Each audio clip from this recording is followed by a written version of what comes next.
Shreveport City Council meeting is now being called to order.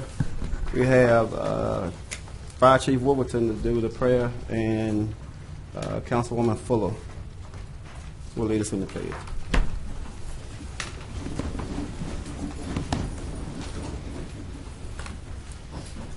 Bow and pray with me. Father, we love you and we give you praise for this day, for being our Heavenly Father and providing every need and many wants that we have in our life. Father, we thank you for your blessings that you continue to pour out on us each and every day. Father, we pray for this meeting. We pray for godly wisdom from above for everyone that is on this council, for our administration. We pray for our city employees, everyone that is working today to serve our citizens. Bless them, keep them, and protect them. Go with us now as we go through the rest of this day. May everything that we say and do bring you honor and glory. And we ask it all in Jesus' name. Amen. Amen. Amen. Face the flag and repeat with me. Allegiance to the flag of the United States of America and to the republic for which it stands, one nation, under God, indivisible, with liberty and justice for all. Right. Madam Clerk, will you call the roll, please? Councilman Bradford. Present. Councilwoman Fuller. Present. Councilman Nicholson. Present. Councilman Butcher. Here. Councilman Flores. Present. Councilman Green. Here. And Councilman Bowles. Here. We got a motion to approve the minutes of the last administrative conference and the last council meeting. So moved. Been moved by Councilman Butcher and second by Councilman Bradford. Please vote.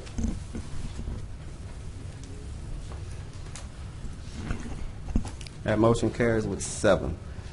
Right now, we want to have any council members who have any awards or distinguished guests they'd like to have at this time. Yes, sir.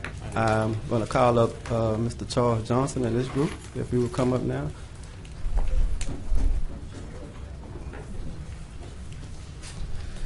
Good afternoon. Good afternoon. Certainly want to thank Chairman Bowman for this opportunity to address this body. We had an opportunity to visit at my office regarding a program that's coming to Shreveport that includes Drew Brees from the Saints football.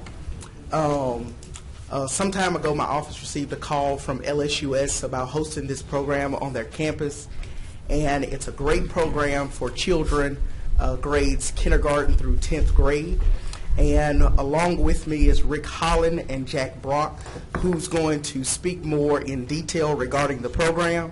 We do have a video, but I'm sure a video from Drew Brees, not sure if we're going to play it or not, but you're going to hear from them at this time. Good afternoon.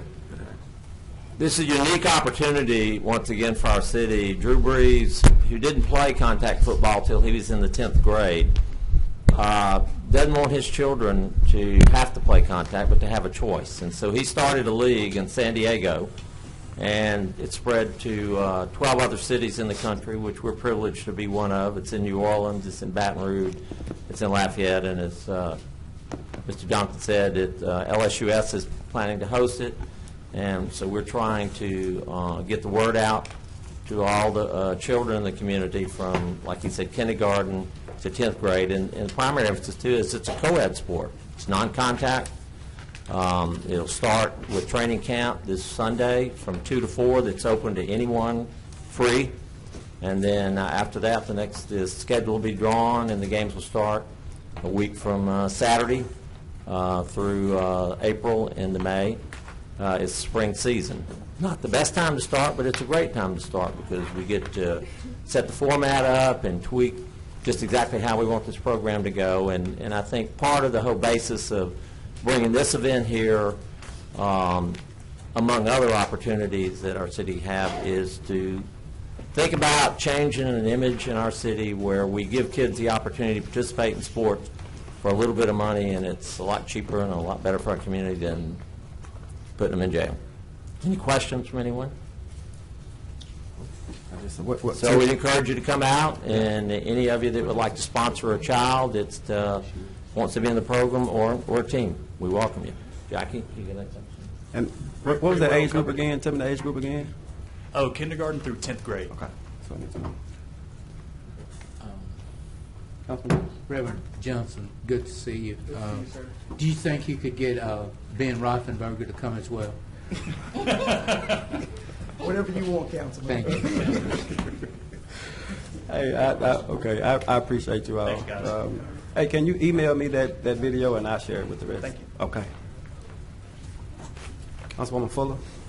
Yes, I'd like to welcome as my guest Laura Alderman from Step Forward.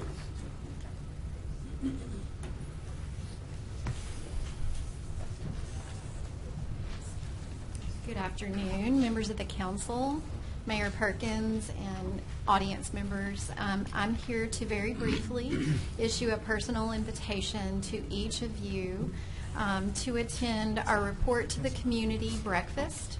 There is no charge. We will feed you.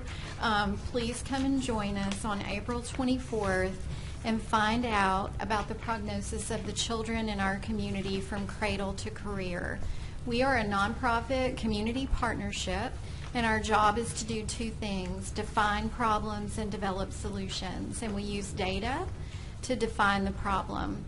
We use it as a flashlight to show us where our work is needed, and this report is very important information for you as a city council who is charged with using limited resources in the most strategic ways that you can. And we know that it is through our children that our community can thrive and reach its potential. And so we just ask that all of you mark your calendars. April 24th, we're going to be at Southern University Shreveport's brand new Jackson building at 8:30 in the morning, and we look forward to seeing each of you there. And for those elected officials, we will have a hard copy of the report. This is information that you will want to use as a reference. It's going to give you information about child poverty rates, births to teens, high school graduation, employment for young adults, and many, many more indicators that you will want to have at your disposal. Thank you so much for your time today. Thank you, Ms. Fuller, for the opportunity, and I look forward to seeing you April 24th. Thank you, Ms. Alderman. Did anyone have any questions for her about this? Because a lot of what she's discussing deals with a lot of the same sort of data on equity and outcomes that we've been discussing a lot. Things like the Alice report, education, cradle to career has a lot to do not just with what happens in the classroom, but how we can support young families so that they have the tools they need for their children to be prepared for kindergarten. Because it's not, we're no longer looking at third grade outcomes, because we realize that third grade is determined by what happens between birth and preschool. So if we don't have families that are prepared to take care of a 0 to 3-year-old, we're looking at families that aren't going to be able to have their children make it to high school. Let me just say thank you, Council Lady. Laura, good to see you again. And I'm happy that the location is at Southern. I think that would really sort of give us an opportunity to get a very diverse crowd. And I'm going to reach out to a lot of the constituents of that area. And that is my district, so anybody who come, we're going to feed you free. Mr. Flory, we're going to feed you breakfast, and you're going to enjoy partake of the information that's going to be shared. That's right. You will leave there informed and inspired, because developing solutions is the whole point of looking at this information and at this data. So thank you so much for the opportunity. Thank you. Chair. Thank you. Chair. I'm sorry. I'm not done. Yeah, one more. Chair, I'd like to yield because I don't see my other guest here yet. So we'll come back. Yes, if that's fine. okay. Sounds good. Councilman Green? Yes, Mr. Chair, I have two guests, but I'd like to also recognize Pastor Calvin Austin and his wife that's present with us today. And again, I'd like to recognize Reverend Charles Johnson, so he won't tell his granddad I didn't speak to him. But I have Ms. Tabitha Taylor. She's here today with us to talk about autism. So would you come?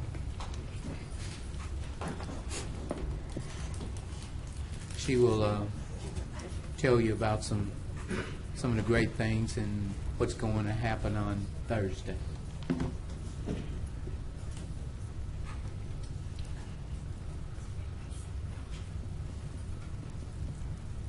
Good afternoon. Am I far enough? Good afternoon to the City Council, Mayor Perkins. Congratulations, Sharika. I want to thank you all for this opportunity to speak about autism and the event that we have coming up Thursday at Councilman Green's church. It's called Light It Up Blue for Autism. It is our balloon release that we do for the autism community. And I am inviting each and every last one of you all out. It starts at 10 o'clock at 6029 Buncombe Road, and it is a community event. Autism affects 1 in 59 individuals across this United States, and it is a growing epidemic. There are some very limited resources that we have within our community, but we have been making great strides and going in and making process to make that change. I do want to say that I am deeply honored to receive a proclamation from the mayor's office. This is the first time that we've received a proclamation for the work that we do with autism in the 12 years that I've been putting on this event. So I am thankful for that, because I want Shreveport to be an autism-friendly city, and I also want the state of Louisiana to be an autism-friendly state. I want individuals to understand that we need to include those with autism and those with disabilities within our community. If we plan to progress in any way, this has to be done. So 10 o'clock, wear your blue, wear your pretty blue, wear your nice blue. 10 o'clock, 10:30, we're done. Okay? I mean, we're done. So if you pull up at 10:45, you're going to see people saying goodbye. 10 o'clock, bring yourselves, bring your family, all of those that are in the autism community. If you know anyone on the spectrum, please bring them, because the one thing that I know with autism is that families feel isolated. They feel like they're not included, and this event is all about them. So, thank you. Thank you. Also, thank you very much. Al Moore, you want to go? You can go ahead. Okay, thank you. Mr. Al Moore, Christian Service. Al is doing a great job with Christian Service, and we invited him to come by just to tell you about some things that they're doing over there. Thank you, Councilman Green. To the mayor, city council, Christian Service was started in 1970 by Sister Morgan McCaffrey. It's still going strong right now. I'm so excited. We'll be coming up on 50 years. We're doing a 50-year gala May 2nd at Shreveport Convention Center 2020. And I want the city of Shreveport to be a part of it. A lot of people thought Christian Service went away when Sister Margaret passed. We're still doing 2 hot meals a day, 364 days a year. Only day we close is Christmas Day. We do breakfast from 8 to 10. We do lunch from 12 to 2. Anyone coming through that door can get a hot meal. No questions asked. You don't have to be a part of any ministry or anything of that nature. We also have a clothing store. Not taking anything else from other nonprofit organizations, but we give everything away. So if you make a donation to Christian Service, a person can come in and shop every 90 days. They do need some form ID or some form of identification for their children. We are 1.1 mile away from the main bus terminal. We opened our new facility at 2346 Levy, 10/19/16, and we are a year strong right now. We are once again still open 7 days a week. We are always looking for volunteers. I know a lot of people say they work during the week, but think about it. We open Saturday and Sunday. So we do work closely with the Shreveport leadership team. They have been holding their annual meetings there and building shelves for us. So Mayor, if you haven't stopped by, please stop by and see our facility. Come and have lunch. Anyone in the community right now that want to volunteer, I left some brochures up. We're located at 2346 Levy. We always need volunteers, and we do help people with emergency assistance. We help them with their utility bills, such as gas, rental, and electric. We prefer you to call us first, because that might be your last resources if you come over to the facility and don't have all the documents. Once again, we're located at 2346 Levy Street. Phone number is 318-221-4857. And Union Mission Baptist Church #1 will be sponsoring our Easter dinner this year for us. So they'll be helping us with one of our meals. Once again, we feed 2 hot meals a day if anyone need a meal, 1.1 mile away from the main bus terminal. Thank you. Thank you very much. Thank you, Mr. Chairman. Thank you, Mr. Moore. I'm sorry. Councilman Nicholson. Mr. Moore, I just want to I had the privilege of working with you for several years as a member of the Board of Christian Service, and I just want to commend all the work that you have done over the years for the neediest people in our community. There's just no finer charity, in my view, in this community than Christian Service, which provides for people's basic needs, no questions asked. Thank you so much, and thank the people you work with. Thank you, Councilman Nichols. All right, thank you. Councilman Bradford. Mr. Chairman, thank you. I have two guests, but I just need to mention, Mr. Chairman, on my way here, I was informed that one of our former city employees and a great friend, John Simon, passed away this morning. Yes. And I know you knew him, and James, but I was just sad to hear about John. He worked in the MPC department for a few years. But anyway, I have Kim French and Bridget Benton, who's here, to tell us a little about the Cross Lake Flotilla and the new component that's been added. I made them aware that we're going to postpone this legislation, but nevertheless, I want them to share with us this great, exciting event. You know, it's an awesome event each year. Good afternoon. No, go ahead. Oh, I'm sorry. You're ready. Hey, how are you? I'm good. Good to see you again. Okay, go ahead and introduce yourselves and just tell us a little bit about the flotilla. Yes, sir. I'm Kim French, and this is Bridget Benton, and we're here from the Cross Lake Flotilla to kind of educate you guys a little bit. The Cross Lake Flotilla is a 501(c)(3). We were formed back in 1991 by several residents who live on and around the lake, and they are still supporters of the flotilla today. In 2015, the board of directors decided we needed to raise money for our local charities who don't get a lot of outside assistance. We set up sponsorship levels and began sponsors to help raise money. To date, we have been able to give donations to the Providence House, to Heart of Hope, Woody's Home for Veterans, the American Legion, and several of our VFW posts. We hold our veterans very close to our heart, as well as teenagers who become pregnant and don't have anywhere to go. The Heart of Hope allows them to finish their education and educates them on taking care of their baby or opting for adoption. 2 years ago, we added fireworks to our flotilla as like an end of the night show. That was a really big hit, and we will continue to do that. We also have added this year Walter B. Jacobs bird exhibit for the kids, a band, a boat parade, and we'll be adding an inflatable race that I think you guys are working on so that they don't have to have a permit to do that just for that day. We also this year are adding a program for kids on boat safety, and anyone that wants to attend that through the Cross Lake Patrol. They're going to help us with that. The flotilla helps bring revenue to the city, not only by the people having boats to update their permit from the Cross Lake Patrol, but we also have people that come from Texas and Arkansas to purchase boat permits, stay at our hotels, and eat at our restaurants. We even have people that have come as far as Florida last year.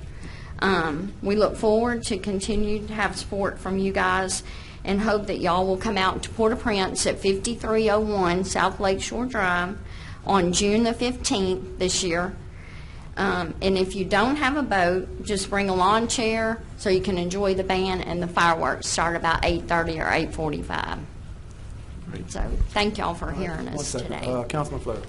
I just wanted you to know that Chairman Bowman and his beautiful wife, Ursula, and I attended the Heart of Hope banquet, and we did enjoy it very much, the speaker you had that night. One other thing I want to say, I fully intend to come and support the flotilla, but what we've got is a small problem. Councilman Bradford, if he can get that hole patched in his P-row, then we'll be there. It's true. Bridget, did you want to say anything? No, I was just here to help her. So thank you, and we definitely working on the project that we committed to. and y'all just let us know about Okay, that. we'll We let you just know. hope to see y'all there. Will the Duncan boot be And there we this year? really, No, we don't have a Duncan booth. yeah. I was just, Hey, you was in that Dunkin' Booth. Maybe we can run it next We year. did that again because we made somebody when he was there. We really came because we probably figured Mayor Perkins did not know about the flotilla. This is our 29th year.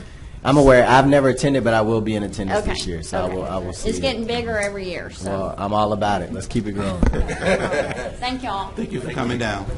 all right, Councilwoman Fuller. Chairman, I respectfully ask you to entertain a motion to suspend the rules so that we can vote early on this resolution for my special guest. Where is he?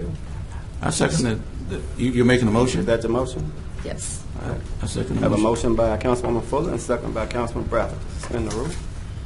What resolution is that? On It's resolution Resolution number. 40. There's no other discussion, please. Is she here? Okay, why don't you ask her to come down? I'm going to. Let's make sure we get that part done first. You want to do that before we vote? I want to vote to suspend the suspend rules, the and then rules. we're going to vote on the resolution. Okay, we've done that. Okay. So now I would like to ask my special guest, Angie White, to come forward. I'm sorry, that motion carries with 7.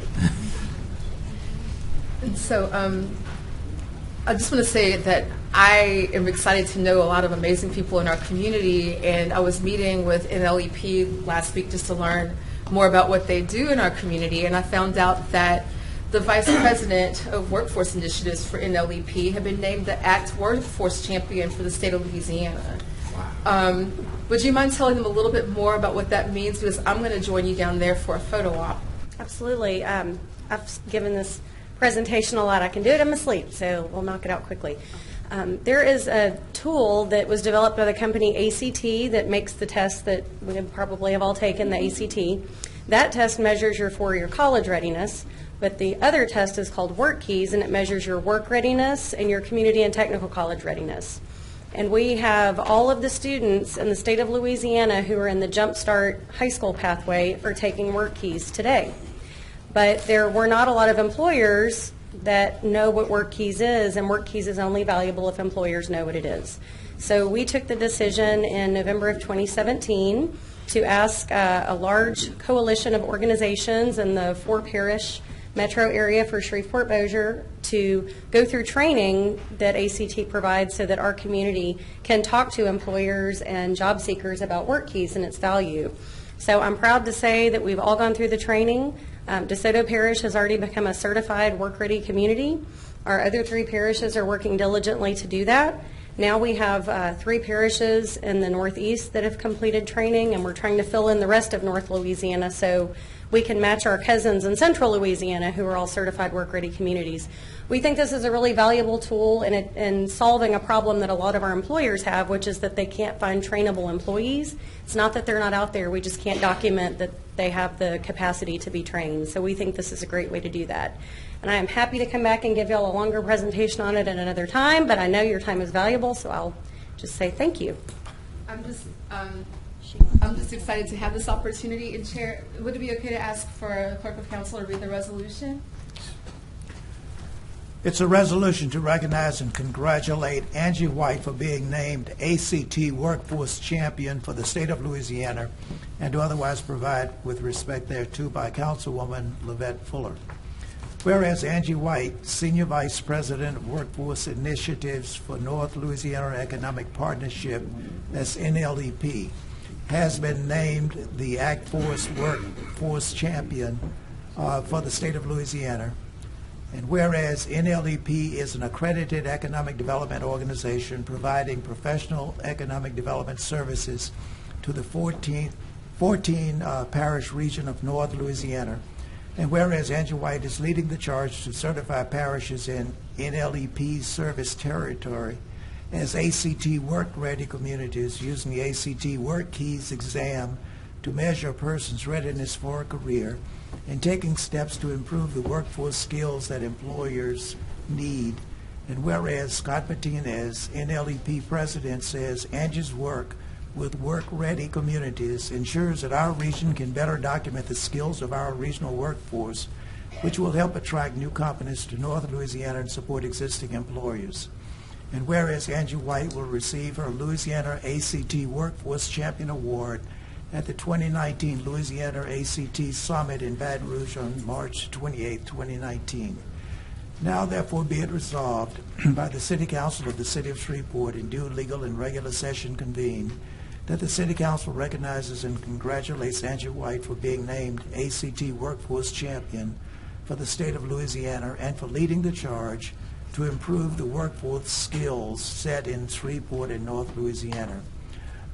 Be it further resolved that this resolution shall be signed by each member of the City Council and executed in duplicate originals, with one original presented to Angie White and the other original filed in perpetuity in the office of the Clerk of Council for the City of Shreveport, and it has been signed by all of the council members. Mr. Chairman? Mr. Chairman, before she leaves, I think Ms. Fuller, we need to adopt the resolution. If you make the motion, I second. So moved. I second. All right. Been moved by Councilwoman Fuller and second by Councilman Bradford. With accommodations. Yeah. Thank you very much. I appreciate it.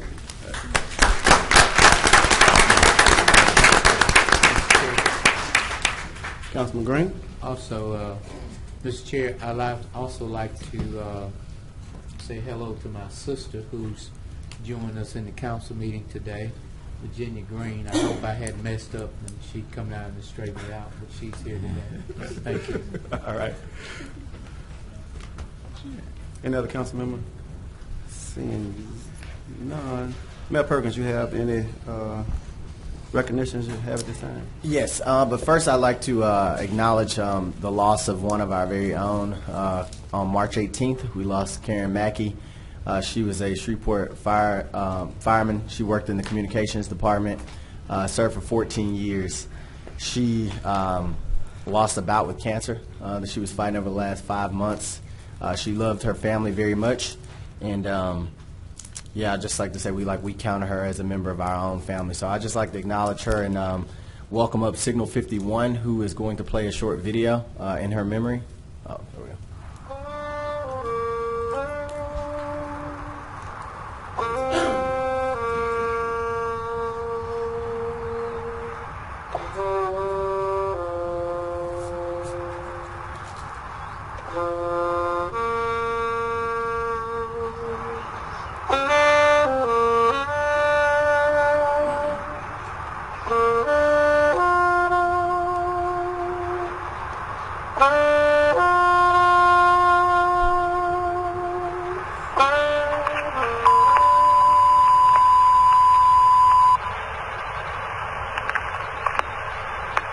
Bank at 322 East 67th Street, 322 East 67th Street.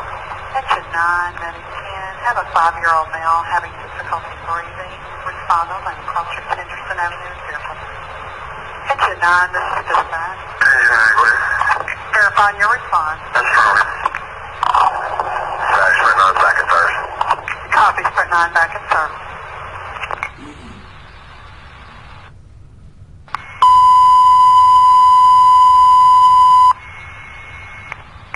Thank you for your years of dedicated service to the Shreveport Fire Department, the City of Shreveport, and Caddo Parish. Thank you for your unwavering love and friendship, your selfless heart, and for teaching us what it means to fight the fires of life. Because you were in our life, we are better people. You taught us to care deeply, to love sincerely, and to laugh daily. We will always watch out for your family and will continue to care for and love well Battalion Chief Mike Mackey. You have fought the good fight. You have finished the race. And most importantly, you have kept the faith. Rest well in the arms of your Savior, Jesus. Final radio transmission, October the 4th, 2018 at 06:22 hours for Shreveport Fire Department. Fire Communications Officer 1, Karen Pilcher Mackey. Operator number 491, operator number 491. 1. Dispatch, this is C Shift Battalion 2.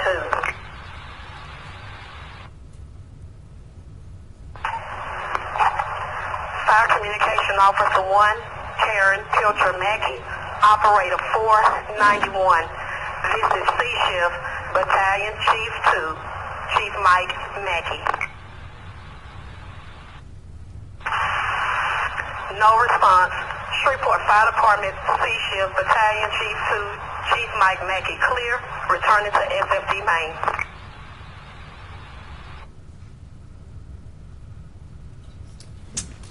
As the video referenced, her husband is Battalion Chief Mike Mackey, who continues to serve on the Shreveport Fire Department. So let's please keep him and their family and her family in our prayers. At this time, I'd like to call up Mr. Mitchell and Mr. Holden from Southwood High School. As they come up, I'll talk briefly about how I came to know of all the great work that they're doing at Southwood. I was invited to an African American history program a couple weeks ago, and I saw all the phenomenal things going on at Southwood and got to meet some amazing students. And then myself and their councilman, Councilman Fleury, were talking in my office about all the things that's going on out there as well. So we thought it'd be appropriate to invite you guys out and be happy to have you. Mr. Mitchell is the one who's responsible for the African American program at Southwood this year. He's revitalized the program. He's rejuvenated. Not only is it a program talking about African American history, but they also have an art display, and they had an orchestra there as well that Mr. Holden is a part of. So that kind of brings me to my introduction to him. When he took over the music department at Southwood, there was 23 students. 23 students, and today there's over 120 students that's a part of that program.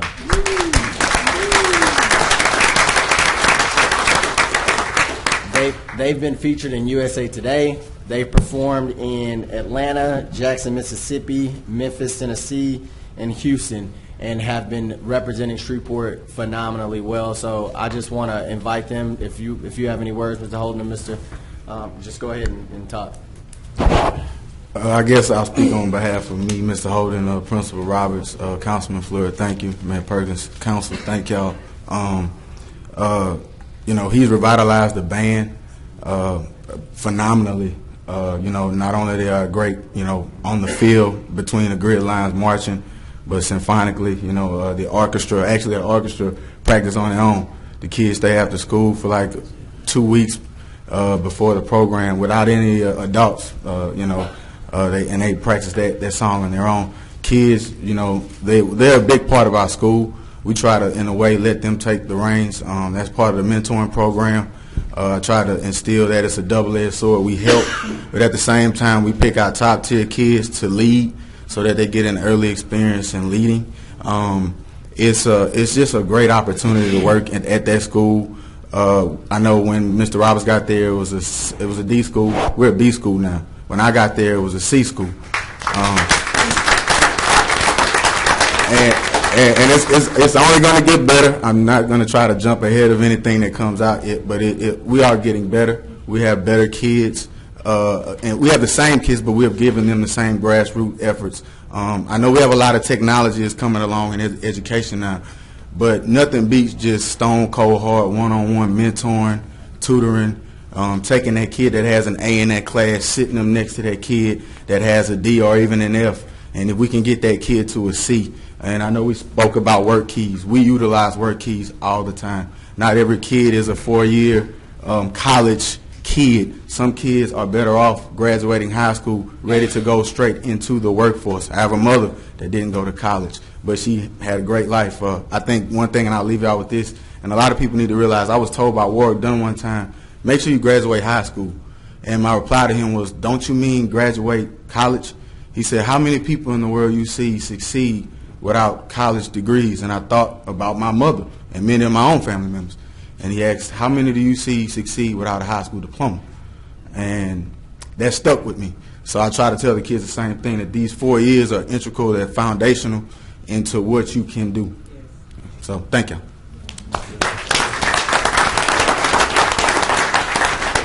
Thank you, Mr. Mayor and Councilman. I'm very humbled by this invite down here. I think it's something important about public service. When we serve the public, we put ourselves aside for the greater good of a community. I remember coming back home because my mother had cancer. And she wanted me, I had to leave Mississippi, and I came back home, and I was an uncertified teacher for years because I believe in cattle, I believe in Shreveport, I believe in the people of Shreveport.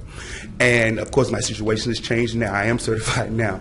But I just really appreciate the fact that you guys also, like teachers, you wake up every day and you try to do your best to make this city a better place, to make our world a better place. And I believe that's how we make the world a better place, with our little corner, that what we've done really makes a difference in the lives of others. So I appreciate you and thank you. Councilman Green. Mr. Holden, I'd just like to congratulate you all. And I'd also like to say to you... Don't you see it? I'm a vocalist also. I used to sing with the Mississippi Mass Choir. And my home church is Calvary Baptist Church with Dr. Joe Arganis, my pastor. And Reverend Green always comes, and he always says, put your weight on it before I start singing. And so I had to put on the whole armor of God before I looked at him today. Thank you. And I could have talked about Mr. Holden for quite some time. He has a very impressive resume. Councilman Fleury, you want to say anything to him at all before Yes, I would like to say how proud I am of the Southwood Band. I have a place in my heart. My brother served for many years as band director of Homer High School. I served in the band as a band manager. Never would let me play. But let me say this to you. When I come to Southwood, or when your students come to the park over there to help us clean up this city, I see a group of kids that are our future, and it is very bright. And I thank you from the bottom of my heart. This is an outstanding honor that you have won for the state of Louisiana band director. And I thank the mayor for getting you down here, because to me, that is an awesome award, and I congratulate you. Councilman Butcher. I also congratulate you. When I graduated from high school, Southwood and Captain Shreve were rivals when it came to band. I think Mr. Anderson was the band director back then. I was a member of the Captain Shreve band with Mr. Causey, our director. And but I will say this: rest in peace, Mr. Causey and Mr. Anderson. But I was a drum major at Captain Shreve actually in my senior year in 1990, and I believe that the band helped put me where I am today. The leadership and the camaraderie of the band and working with different people, and I congratulate. That's great. I'm glad to see the Caddo Parish bands are coming back together. So congratulations. Great.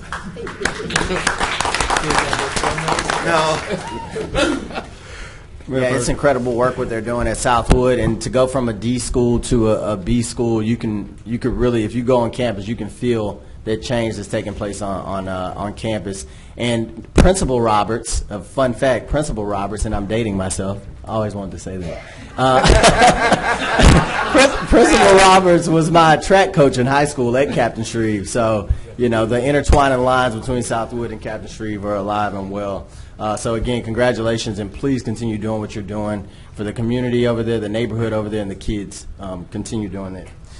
Next, I'd like to talk about Crawfest for a minute. The founders of Crawfest couldn't be here today, but I spent my weekend out there this previous weekend, and it was incredible what we saw. They estimate the attendance was about 15,000 people.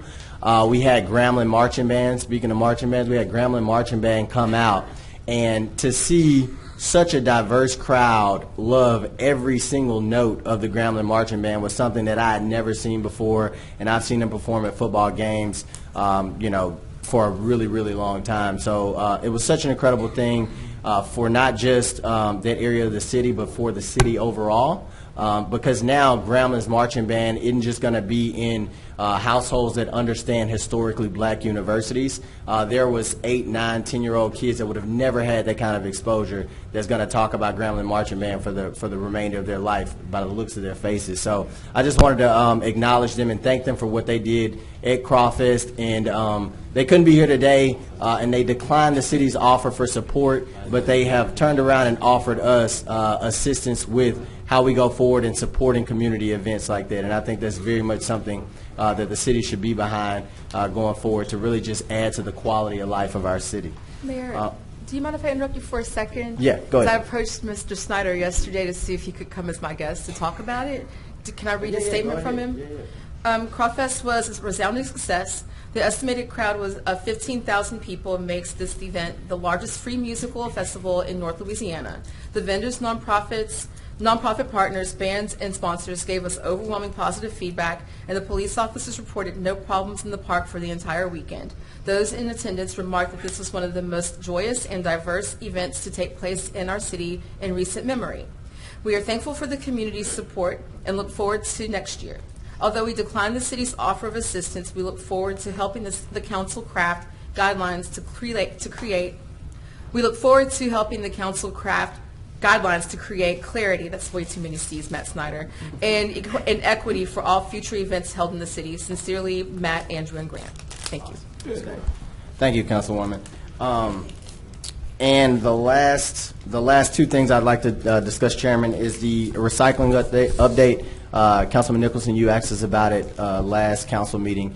We have a tour set up for April 3rd. We've gone over all the contracts that are available, and I've been doing quite a bit of research to create a true recycling program here in Shreveport.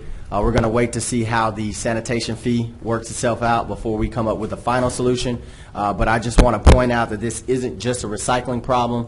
If we don't deal with this recycling problem, it's going to be more waste that goes from those blue bins into the green bins and add stressors to a workforce that's already, our sanitation workers that's already overworked and underpaid. So I just want to let you guys know that that's broader than just a recycling program. The last note is the yesterday and during work session, Downtown Development Authority appointments were addressed. And Councilman Fuller, you referenced us to a state statute, and you were correct about the state statute. We have 2 appointments that we've put forth. The state statute says that the 2 appointments that I picked, 7 names have to come from council before I pick the 2 appointments. So I will wait to we'll postpone those appointments and wait to get 7 names from council, and I hope that you consider the 2 appointments that I made for that. And that concludes my remarks, Mr. Chairman. All right. Thank you, Mayor. I have Councilman Green and then Councilman Nicholson. Thank you. Mr. Chair, I'd just like to recognize former City Councilman Morty Warford, who's here with us today. All right.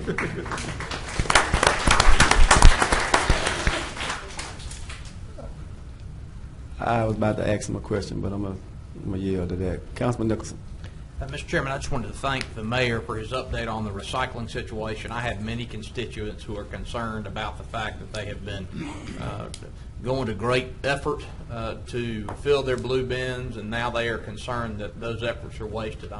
I'm encouraged that the administration is moving forward with a plan to implement a true recycling program. I think that's what the entire council wants to see happen. And so if you're one of the many people that has emailed or called me about the recycling program and you're watching this at home, know that the mayor is on top of it, and I will continue to provide updates as they're made available to me. Thank you. Okay. Mr. Mayor, I was talking to some constituents, and they said that in watching this council meeting, whereas Cablevision some time ago operated differently, they just have us on. They're not doing anything, but the people just see us. They don't have any Zooming. They don't have anything. And I don't think that they're living up to the part of their contract. So if you would have someone to check into it, they're doing our meeting a disservice the way that they are handling business. And of course, their contract is coming up again. I don't know when, but We'll look into that, Councilman. And in the meantime, if they need alternate places to find the city council meetings. We've put it up. My administration has put it up on social media as well. So I know everybody in your district doesn't have social media, but for those who do, they can do that. And we'll address Cablevision to be able to provide more of a capture the meeting in a more dynamic way. Thank you. Thank you, Mr. Chair. Thank you. Any other communication there? That's it, Mayor Perkins? That's all. All right. Down to property standards, anybody have anything for Mr. Green relative to property standards? Mr. Green, I think this is in Ms. Fuller's district, but I drive by a tree that's fallen down in somebody's yard right across the street from Byrd High School on Kings Highway. Been there about a year. I wonder if we could encourage those folks to cut up a tree or cut it up for them.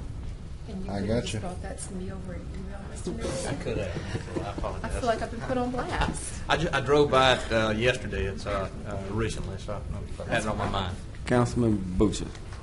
And I've been meaning to bring this up to you, and it made me think about it. At the end of Dowdell, I believe, which is in my district, it dead ends on the east side of I-49, I believe.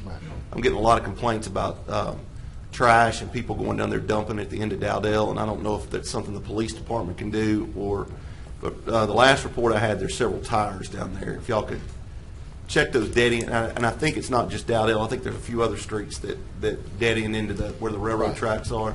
If y'all could check those, I'd appreciate it. Gotcha. Thank you. Okay. All right. That's it. I got an email out, and I think we working on that. So I have one more, Mr. Councilman Chairman. Bradford. Yeah. I know you did a sweep in the MLK area last week.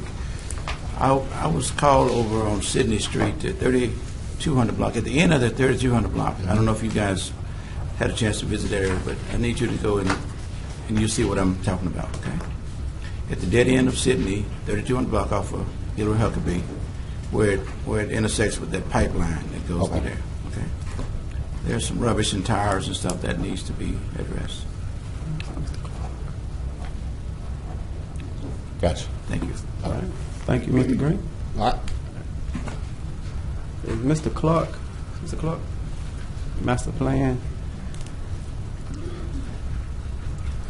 said he had his master plan committee report yesterday, so y'all be briefed up.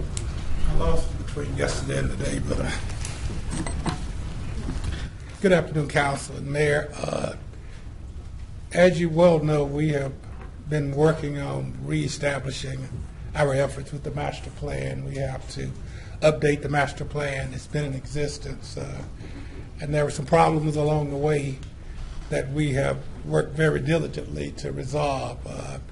One of the cornerstones of the master plan was the development of the Unified Development Code and get it adopted by both legislative branches of government, Caddo Parish and the city, which we have achieved. But once we got it adopted, we found that there was extensive work that needed to be done that we continue to do with the master plan. With the UDC, we're constantly doing amendments to it to make it much more workable for the city of Shreveport and Caddo Parish. And we have entertained and engaged many groups with ideas and with suggestions and with just downright disgruntlement with the UDC, and come up with some what we believe are truly good amendments, and we will be bringing some additional amendments before you and also taking amendments before the Caddo Parish Commission. One of our main objectives with the master plan and the UDC and so forth is to holistically bring Caddo Parish together with the city and the parish operating together in unison with consensus and so forth, and we're working very diligently in that endeavor. We finally put together the master plan subcommittee. We have representatives finally from each branch. We have representatives from the city council. We have representatives from the parish commission and the MPC board. And that committee has some ideas for more renovations, if you will, to the master plan, which entails putting together and reactivating the community, the CAG group that was so wonderful in the adoption of the master plan. Now that we have finally pulled all of these things back together, and as I sit here today and listen to all of the ideas from the community and the city, it shows us that we have many things to do and there's much work to be done. And we only hope that you, along with the other boards that are involved, will pull up your shirt sleeves and dig down into the things that we have to do to make the city of Shreveport as it was planned in the Great Expectation 2030. And that's all we have to present. Our next meeting of the Master Plan Subcommittee will be April 4th. This is the easiest way to advise those members on the council, but that information will be coming to you via email with the agenda and the information that we will discuss at that meeting. Okay, Councilman Bradford. No, I just wanted to congratulate you on the leadership that you've shown to that planning committee, because we was sort of bogged down in some ideals as it relates to the UDC. We wasn't at one point being friendly to our developers and to our commercial, as well as some areas within the general community. I think your leadership has provided some stability in that area. But I especially want to thank you for the initiative that you, and the last meeting I thought was a very wholesome meeting. Your plan to initiate community-based involvement, to help create neighborhood groups, to help create associations that could be a part of the growth and the understanding of government in Shreveport. I think that's important. So again, I see opportunities, and I'm trusting that we can move forward in the direction in which you directed us. The subcommittee meeting is on the 4th?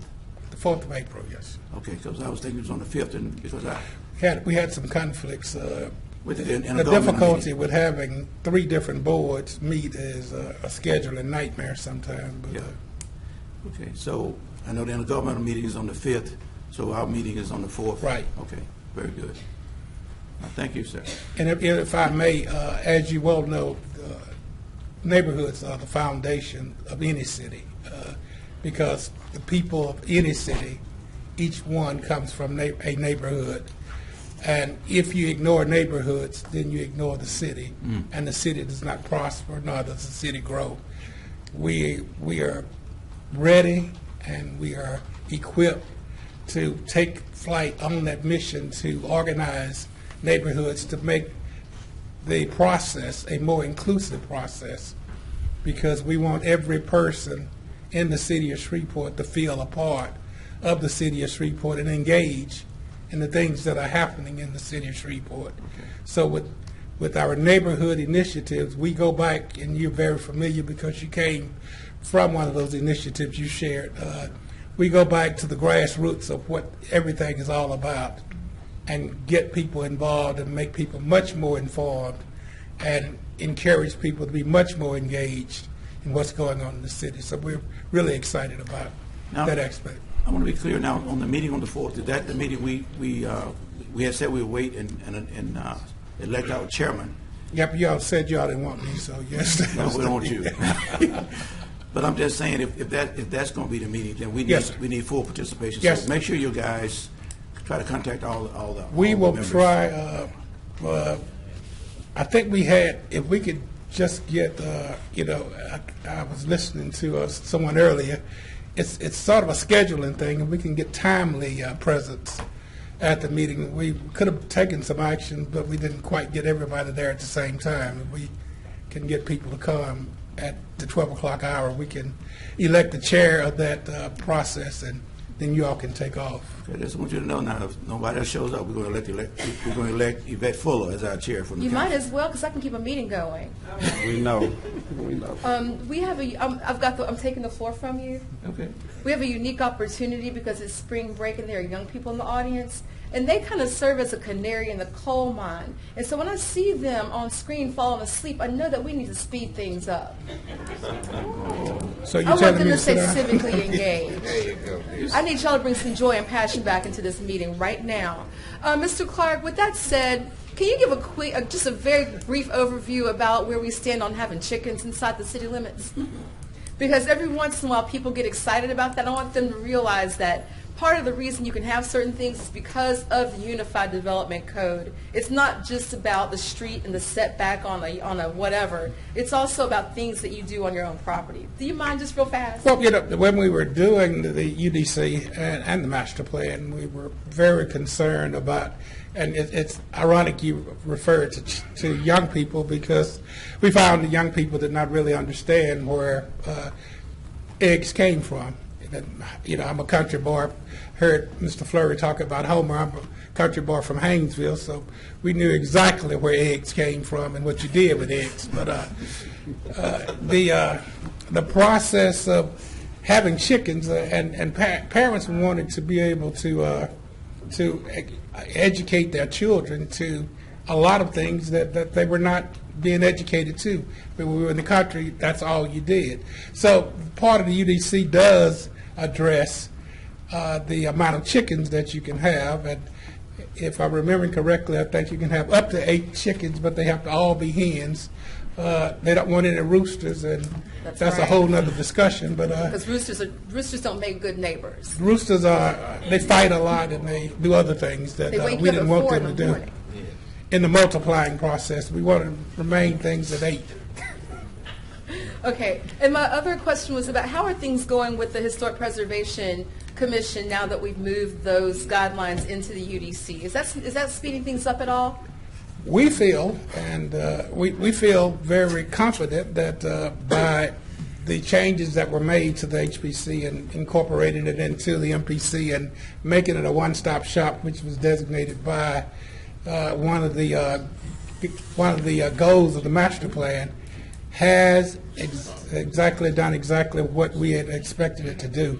It moves. There are processes that ensures that it doesn't slow down, and ensures that once a person comes in, that person can go through the necessary processes. And people aren't feeling too terribly hindered by it, because No. I think it can be very intimidating for someone living in a mixed use, like a community that's mixed income like Highland per se, where you may live very close to something that is contributing to historic character, but you just live in a basic, what's the word I'm looking for, the Sears Craftsman house, and you want to be able to do what you want to do without having to ask anybody permission about it. So I want to make sure that we're not doing anything that's too cumbersome to people that are trying to improve neighborhoods. It's like first-time homeowners and such. And like I said earlier, and I don't want to stay up here too long to delay the process, but that's part of what we are trying to do with our neighborhood initiative. All of these things come together, then it makes for persons, exactly as you're saying, have the opportunities to do things that they need to do, and then there's a expedient process. That was the problem that I inherited when I became involved, the executive director of the MPC. One of the concerns was the process was a slow process, and it needed streamlining, and we had other problems with us versus other cities and so forth, and we've addressed all of those things. I'll close out so that you can run away from us. Yes. I appreciate that you are trying to make us a more business-friendly community, but that you're not losing sight that zoning and building and land use is not just about business. It's about having a human-scale community that works for everybody. So thank you for your hard work. Thank you so much. Thank you, Councilwoman Fuller. Thank you, Mr. Clark. We all should have received our budget to actual finance report. There's no public hearing. Mr. Thompson, is there any legislation to be added today? No, sir. All right. We have the following request to speak. Mr. Monty Walford.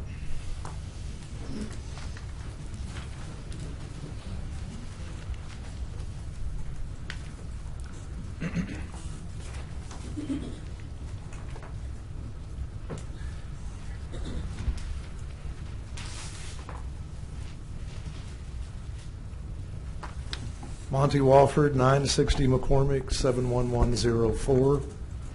Mr. Mayor, Mr. Chairman, council members, I appreciate the opportunity to be here. It feels very different out on this side. I'd like to take just a minute and introduce you to a new organization, the Shreveport Airport Hangar Owners Association. It's a new Louisiana nonprofit that we incorporated. It's growing quickly. I'm a VP for Government Relations, so I guess that means you're going to see a lot of me when there are airport issues. Two of our directors are here, Major General Jim Graves and George Carroll. Most of our members own hangars on the two different airports. And I have to admit that we were formed because of some really serious problems on the airports. We were heading and taking you potentially into some very extensive and expensive litigation, potentially plaintiffs almost up to 3 digits. And I think we had an absolute win situation. But that's not really what we wanted. We wanted things corrected. So the situation improved drastically when the mayor appointed the interim airport director and the previous director left. To say that we were excited with Lieutenant General Jones would be a real understatement. He's made a significant difference in the short time that he's been here. There were actions that were taken by the airport authority under the leadership, if you want to call it that, of the previous director that truly were illegal. They violated Louisiana contract law, and they violated this other thing that the mayor, General Jones, General Graves, and I raised our right hand to, and that was the Constitution. And the authority went along with it, and now what we're seeing is those actions are being rescinded. There's a much better relationship because of that. You couldn't have done any better on your choice, really. I don't know what else to say. The point I want to make, and that I made to the airport authority, is we're not here to resist. We're here to assist in taking the airports in the direction that you conveyed to me and you've conveyed to the public is what you want to happen. And we want to do anything we can to work together, and we found that that relationship is already started and things are looking very, very good. I hope that you've realized that. I hope that General Jones has realized we're there to help. We want to work together. We've all made a big investment on the airport, on your property, but our improvements on it, and we're concerned about what we have, but we also want to see the airports grow and become even more viable economically. Mr. Chairman, I'll move to extend Mr. Walford's time. Yeah, I don't have much more. Mr. Chairman, I object. I think we need to call for a vote for additional time. We've got a lot of people that have come today to speak. Mr. Walford knows that he's limited to 3 minutes, and so if we're going to extend time to him, we have to extend time to other people. It's not fair. So if we want to extend time, let's vote on it. And a motion by I'll Councilman. second. And second by Councilwoman Fuller. Please vote. You can wake the kids up now. It's getting interesting.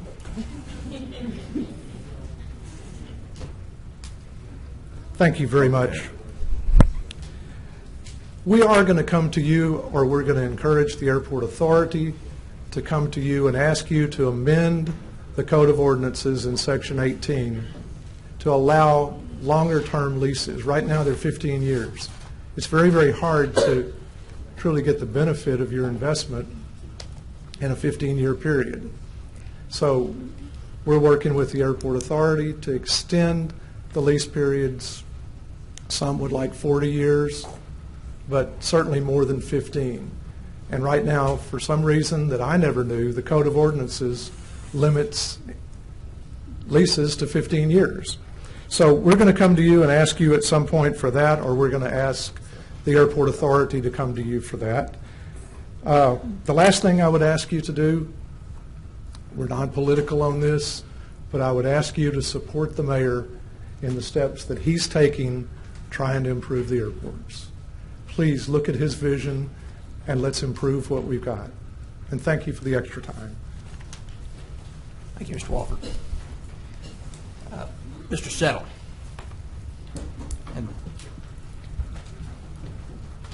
Madam Assistant City Attorney, while Mr. Settle makes his way forward, he's submitted 4 requests to speak. What's your intention, Mr. Settle, to speak for 3 minutes or 12? I try to get it done in 4 minutes, a minute on each item, because I know it's a busy day. My name is John Settle, 4 Tealwood. Initially, I hope today that Ordinance 79 dealing with Lake Street crossing will be defeated or something removed. All the fact situation has changed substantially, and 3 of you didn't deal with it. And I think as it was suggested yesterday, Ms. Fuller, it'd be better to kind of start over, because instead of closing 1 crossing, you're going to have to do 3 to achieve a quiet zone. So that's whatever is the appropriate action on 79, I hope that gets off the docket. On Resolution 36, and I didn't have a chance to discuss with Mr. Nicholson, I think a lot of the suggestions to expedite the meeting are good. I do question whether or not we should have all the speakers on the front end, agenda and non-agenda. A lot of people here are here to speak on an agenda item, are here to watch what happens on votes. I think it would be sort of unfair to make them wait a much longer time period. Plus, the reality is, if you let everyone speak on the front end, you're going to be a long time before your meeting really gets started. That's Resolution 36. The clerk's report indicated that there were some nominations that the mayor wanted to make, and it's my understanding the vote today is just to put them on the docket for April 9th to be decided. I hope you will do that. Quite frankly, I've worked with Ms. Strand since she became city attorney in 2016. Worked a lot with her. I worked with Ms. Creel when she was in the DA's office. I know she's new to municipal law. But if I was in their shoes, I'd feel insulted if they rendered a professional opinion and y'all say, I got to go get an attorney general's opinion. To me, that sets a horrible precedent. A horrible precedent. Does that mean every time that you've got a tough legal issue, or y'all perceive it to be tough, even though your staff is unequivocally on an opinion, you're going to say, well, let's go to see an attorney general opinion. An opinion that is not binding the court of law. So I feel sorry that y'all are doubting that. I think it speaks poorly of the council to say we've got to go run to Baton Rouge to see if they're making good opinions. I'm sorry. Then you're going to start second guessing every city worker. My thoughts. On Ordinance 19 and 20, I believe those seem about hiring a new engineer. I know all of you campaigned on let's scrub the budget, cut it down. But we're talking about managing $100 million, supervising, hopefully night and day, 40 hours, 60 hours a week, 24/7, $100 million expenditures. And I think that is a good addition to the budget, even though I know we all need to cut the budget. Now, if y'all are willing to cut it, the city spends $200 grand on parades each year. I'm talking about 5 Mardi Gras parades in African America. I'm talking about hard costs to pay police overtime. I'm talking about soft costs for the fire department, soft costs for SPAR to put out barricades, soft costs for Public Works to pick up trash, and soft costs for SPAR to put out podiums. So if you really want to start cutting the budget, let's look at some sacred cows versus somebody to supervise a $100 million budget. Now, when I used to go see my Uncle James, I'd sit on his lap and ask for money, and he'd give me a penny. and say, be penny wise. But when I'd go see my Uncle Willie, I'd sit on his lap, and he'd give me $1 and see dollar wise. But then they'd take me to go see my great uncle James Green, and he would say, son, you need to be penny wise and dollar wise, or he'd say, don't be penny foolish, penny wise and dollar foolish. And if I could get up there, I would give these back, but y'all have these barriers. We need that engineer, I believe. Mr. Furlong has indicated he's understaffed. He's indicated to be dedicated to that. And $100 million is a lot of money that needs to be supervised. Thank you for your time. Yes, sir. Mr. Chairman, I want to. That's Councilman Bradford, and he did that with 8 seconds left. So. Mr. Chairman, I just want to correct. You want your $1? No, I'll get it later, but I want to correct you. This council did not in any way ask our city attorney to get an opinion from the Attorney General on this issue.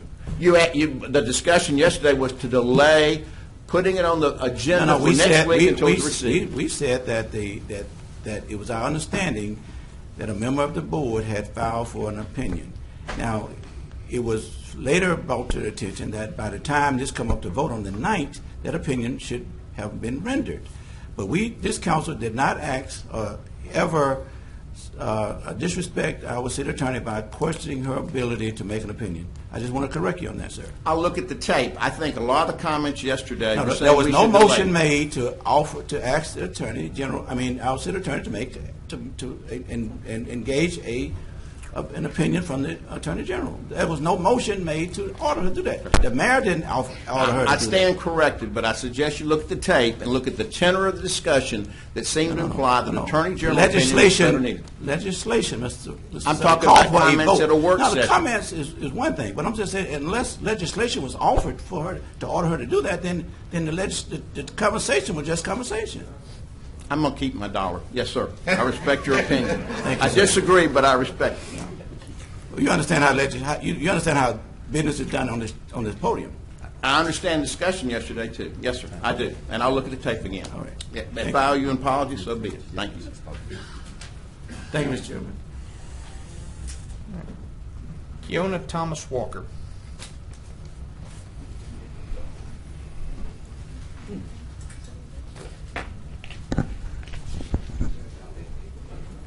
Good afternoon. Mayor Perkins, council members, my name is Keona Thomas Walker, and I would like to thank you guys for voting me into the Workforce Development Board. This will be my first time, and I do look forward to serving on that board. What is your profession, Ms. Walker? I actually work in human resource at Calumet Packaging out by the port on Highway 1. Okay. All right. And you're familiar with this board? No, sir, but I'm looking forward to finding out more about it. Okay. I think you enjoy working with it. Yes, sir. Thank you so much. Thank you, council member. Thank you. Ken Ante.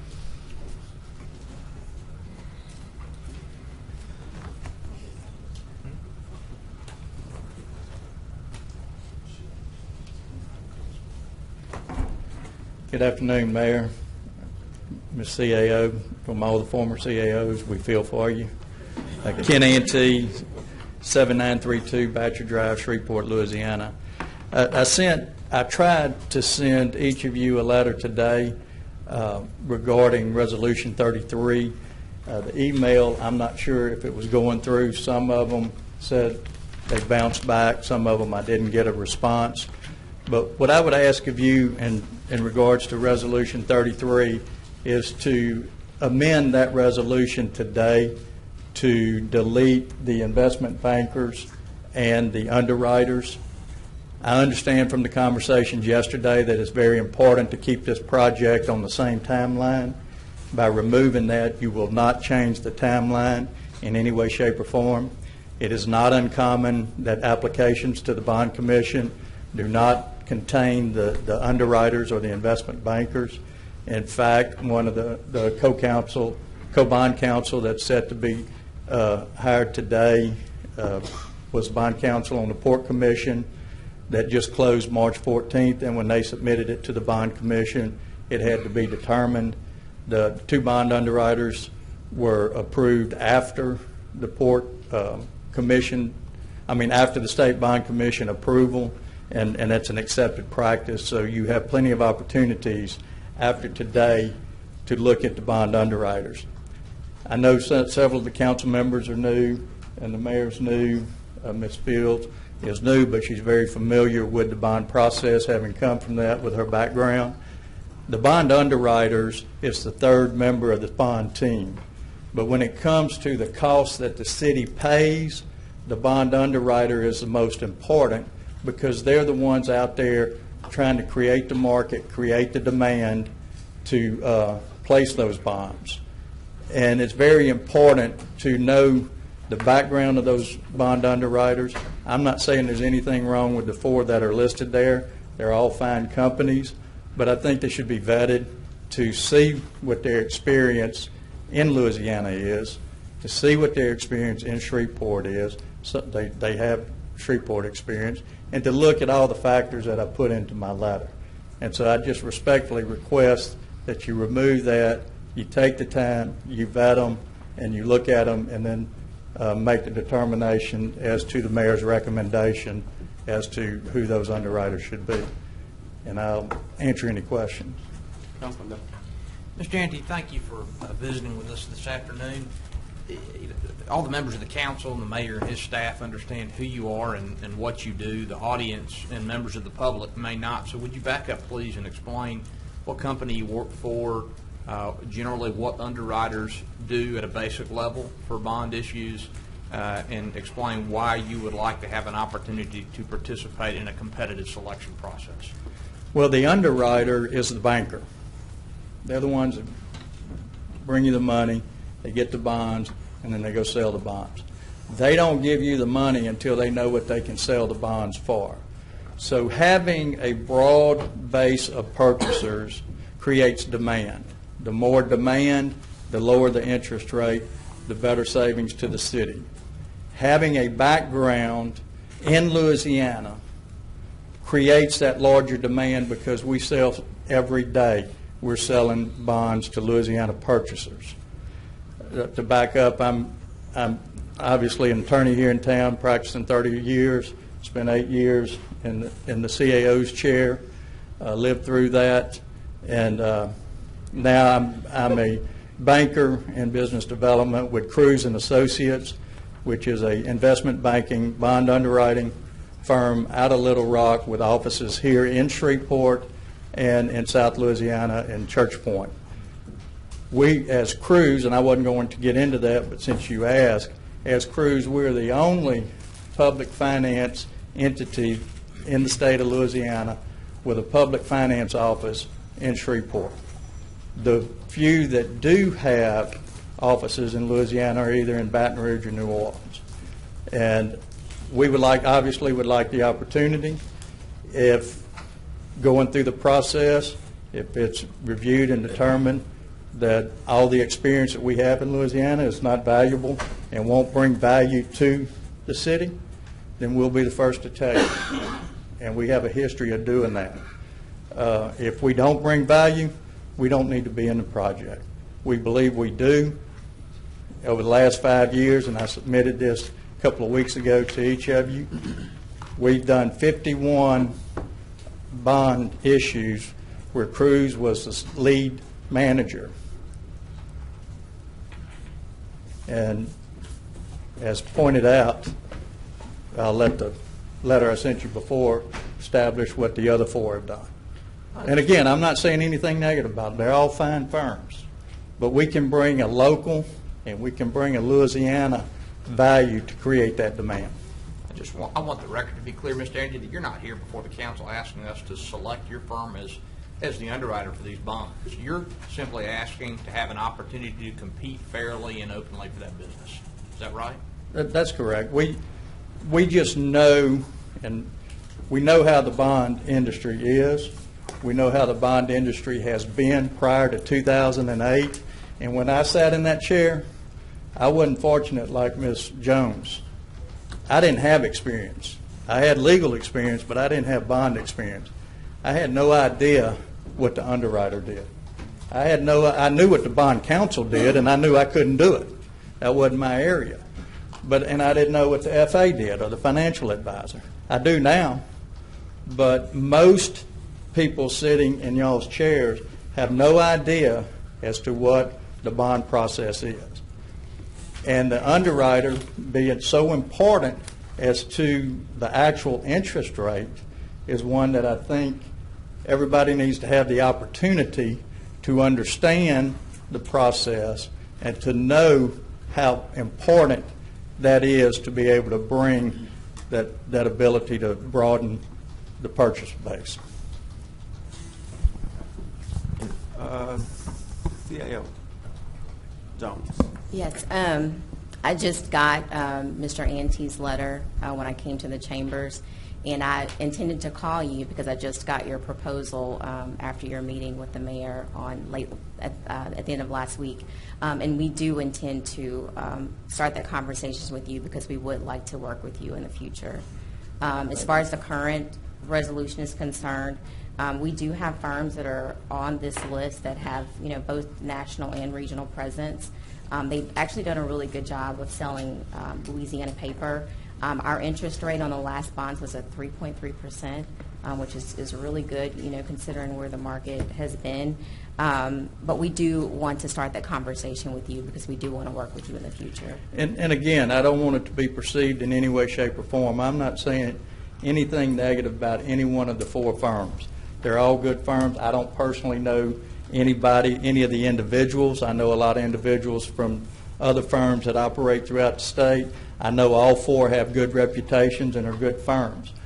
But there's also an element of these national firms that limit it to the tier one, which are the big institutional. We can broaden that with our client base that we deal with every day, which will create more demand, which will bring that interest rate, and I think we could bring value. And if we can't, then we don't need to be on the team. But I think we can. All right. Councilman Fleury. Mr. Chairman, Mr. Bradford seemed to be very fluid today, so out of respect, I'm going to yield to you. Councilman Bradford. Thank you very much. Ms. Ante, my question is simple. Is this what you're offering as a suggestion?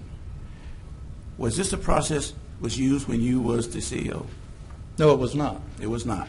It was not. And I would be hypocritical. Well, I may have misread your question. If you're asking if the RFP process was part of how we did things when we were in office, no, it was not. Okay. But we had Councilman Green, we had Councilman Walford, who wisely left. Who left, and but we had a lot of bond issues, and we worked with a lot of different people, and we had different people on different bond issues and brought it in. And I'm not aware of a single time where if we had a request from a council member or a request from a local person to look at and evaluate that we didn't do it and then bring it to the council based on their feedback for their approval. And I'm not aware of a single time that it was ever not approved. But I do think in regards to an RFP process, it would be very hypocritical of me to come in and say that's what y'all need to do. But we were there from 98 to 06. It's been a long time, and a lot has changed since then. So I don't have an opinion as to that. I just think that if you can take your time, you can vet and look to see what's the best team for the city, and it won't affect your timing, then it'd be a wise move. If it doesn't affect the timing, and I had a conversation with the mayor yesterday.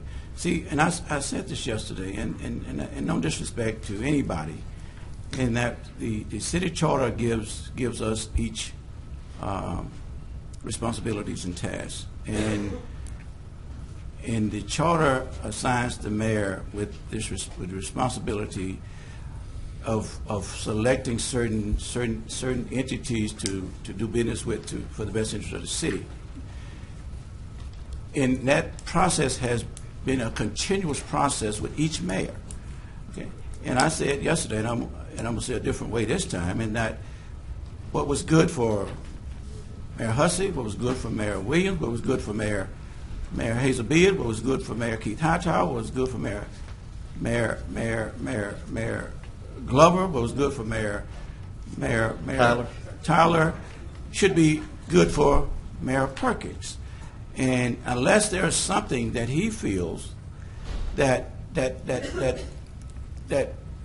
is awry, that may cause us to interfere with his ability to do his due diligence as designated through the charter, then I think we need to allow that to proceed. Now, again, I'm going to believe that there was an instance, but that's over. But I'm just saying. But I think that anything that we do to weaken his ability to move expeditiously into doing the city's business may be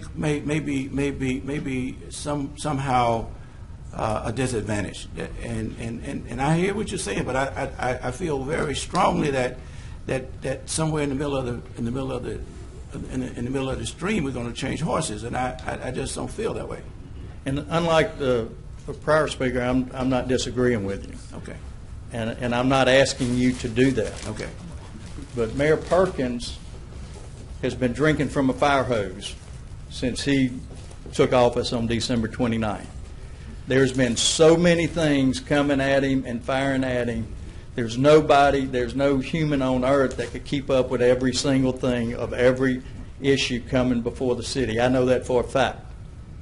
And in this short period of time, I'm just asking y'all to remove the investment bankers and the underwriters, to give the mayor more time to look at and evaluate all the options to make sure he's making the right decision and putting that team together. I'm not asking you as a council to make that decision. That would be extremely hypocritical of me, and I'm not asking you for that. I'm asking you to give him the additional time to be able to vet not only the four that are listed or Cruz and Associates, but there are other firms that may be able to bring value to look at and then make that decision, and he make that decision or recommendation for y'all's approval, which is the way the process works. So I agree with you. All right. Councilman Green. Thank you. I don't have a question for Mr. Ante. I only have a comment that you're exactly right. When I was on the council during the process of Keith Hightower and Bo Williams, we never basically questioned as to who the mayor was bringing to the table, brought them to the table. If he wanted them, if they were suitable, then we voted yes, and we just kept moving. Thank you, Mr. Chair. Thank you, Councilman Green, and thank you also. Thank you, Council. I mean, I'm going to ask the mayor to make a comment when we get to this legislation. Okay. Yes, sir. Ms. John Glover. While Ms. Glover's on her way to the front, I'd like to let y'all know that there are goldfish in the front and outside in the foyer if anybody's needing a snack. Yes. I'm not joking. No, I got mine. So I give Clerk a goldfish. Good evening. John Glover, 8100 Pines Road, Apartment 3G, Shreveport 71129. To the chairman, Mayor Perkins, and the council, I come before you asking for the mayor to provide you, the council, an itinerary of the monies that we're about to ask the public to forsake, to appreciate giving the sanitation workers an increase that started out as an increase for CDL drivers first, then along came sanitation workers, then along came reserves. Now, we started out with an $18 fee that works itself way down now to $7. We just want to know, what are you going to do with those monies that you're saving in the general fund, some $8 million initially. Now we're looking at maybe $4 million, so that means $4 million that we're not seeing where the accountability of those dollars will be placed or expended. So I'm asking that we, the public, be made aware of those expenditures. We are depending on you all to steward this ship. And we're asking you to steward this ship to the best of your ability. And as doing so, you consider those who you represent, collectively and individually. We can no longer have a divided house because it doesn't stand. And right now, our house is divided. It seems to be on all scales, not just here in this chamber, but in our school board chamber, in our commission chamber. We're divided. And if we don't stop the division, we don't stop the bleeding, then we will never stand together. So we're asking you, I'm asking you all to provide us, the citizens who you are asking to support your endeavor, to let us see what you're going to do with those funds that have not been yet identified where they're going to go. Because I think we do deserve that knowledge. Thank you. Thank you.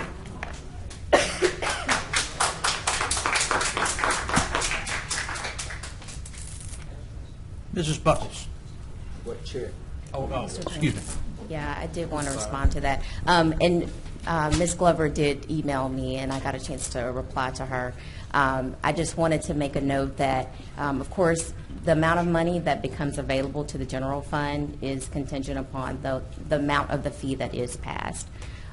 Whatever that amount is, of course, as the mayor mentioned in his original op-ed, the funding would go first to fund a raise for the solid waste workers. That is the first priority. Any remaining balance would go toward the gap that we currently have between revenues and expenditures. Right now, as we know, we're spending a little bit, about $6 million over what we're bringing in revenue. So that's going to help to reduce that gap so that we don't have as much money that's going out in a negative balance. Next. Mrs. Buckles. Thank you, Ms. John.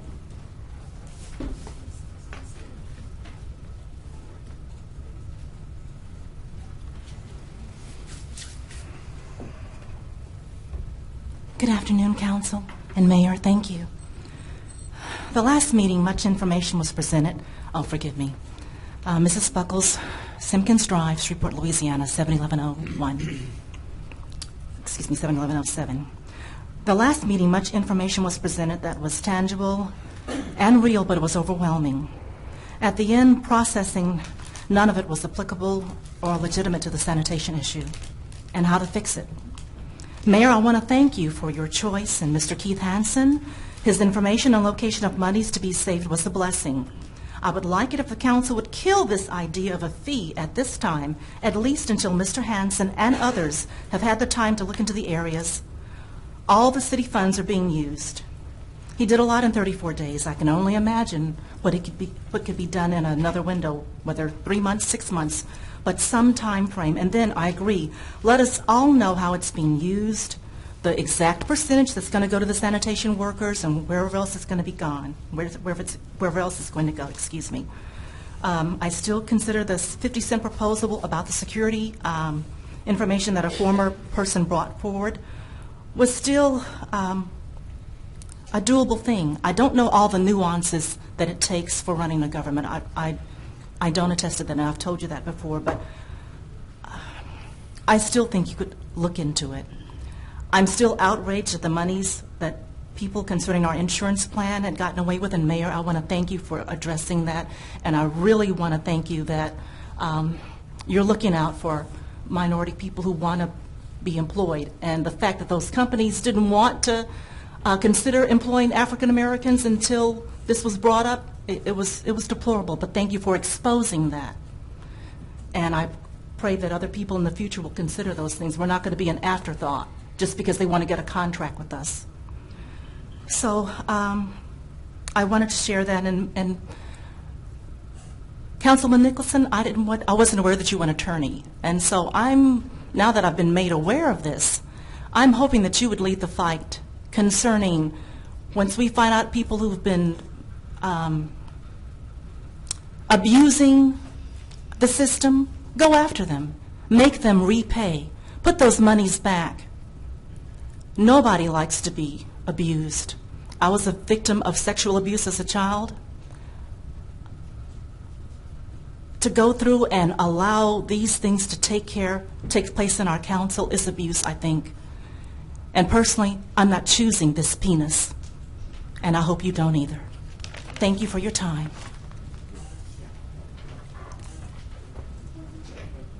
Nettie Brown.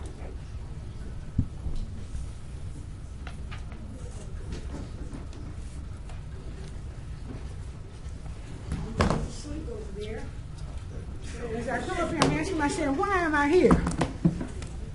Why am I here? Okay. First of all, let me make a real, I am not here to speak against State your name and address, Ms. anyone getting a raise, okay? Can you hear me? Yeah, if you step back to I'm the going red to tell you my line. address just a minute. Okay, now we can hear you. Okay, I'm Nettie Brown. I'm at 9307 Kildare Park Road, 71118. Mr. Fleury is my council person. And I'm a retired City of Shreveport employee. I worked here for 28 years as your water quality laboratory manager. Took care of that for you. If the water didn't taste good, it smelled good, it wasn't me. Okay?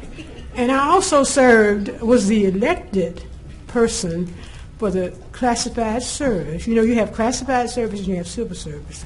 Classified service is other than fire and police. I was an elected member of the Personnel Board, Human Resource Board, from 1991 to 2014. That was over and over and over again, even though I was a manager. So that meant that I am not against giving a raise to anyone. But I'm wondering, where is human resources in this process? We have a process that's in place here in the city of Shreveport. If some organization feels like, in fact, I've done it myself in the laboratory, if they feel that their people are underpaid as far as what the going price is, then there's a study done. And there's a comparison with like cities or like situations. We don't just say, oh, the sanitation workers, they got the garbage and they got pit bulls. In fact, I saw a little bitty white lady, excuse the expression, I'm not being racist, but she was about this big, and she was out there doing water meters by herself in Southern Hills. And the reason I'm here today, too, is because when I was driving down Lion Avenue the other day, I saw this little lady again. And I called over to my car and I interviewed her. I said, are you out here by yourself? Those big old guys on the sanitation truck are scared. Are you afraid that somebody's going to hurt you? She says, no. She says, I like pit bulls. I don't. But anyway, she said she'd go out and talk to them, and people think she's kind of off. But bottom line is this. The reason I originally held myself in my seat all these weeks and not said anything, because I have been chosen, we are all chosen for something, as an advocate for the underserved and the poor. So if you're in a city that has greater than 50% of the people below the poverty level, right over in Mr. Bradford's area, okay, look at Lakeside, look at Martin Luther King area, that is terrible, deplorable places for people to live. And what do you think going to get an extra $7? They got their money up to the bottom. I saw the little widow in here. I wrote Councilman Green a memo and said, Councilman Green, you remember the widows and the orphans? Do you remember the poor that Jesus told us to take care of? I said, the lady said she had 2 husbands and they were both gone, so she was a widow. She can't get any credit, so she's spending her money up there. She was just one representative for the situation. Don't tell me I have to stop talking because everybody's got more time. But, okay? You got 45 more seconds. Everybody's been giving 4 minutes. Okay, and then you give me okay. Hold up.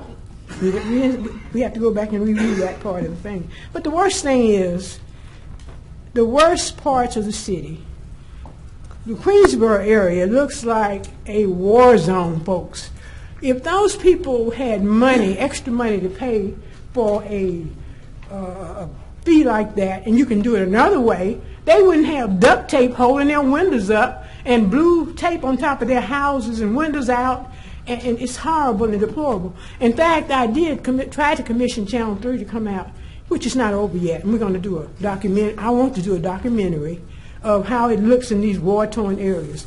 Lakeside, Allendale, that's Mr. Bradford, Queensboro, Mr. Bowman. Ms. Bowman and I worked together in the past year, so I've been around a long time, okay? I don't look like it, but I know I've been around quite a while, and I always have worked for the people. And I didn't choose myself. And I want to thank you too, Mayor, for finally putting that horse in front of the cart about that recycling situation. That's very good. So all I'm asking for you to do is take a look before you start assessing people, poor people, fees for something that can be done another way. Look at it again. And also use your personnel, your human resource department, who is supposed to be the one that's handling this. It shouldn't come from this part of the government.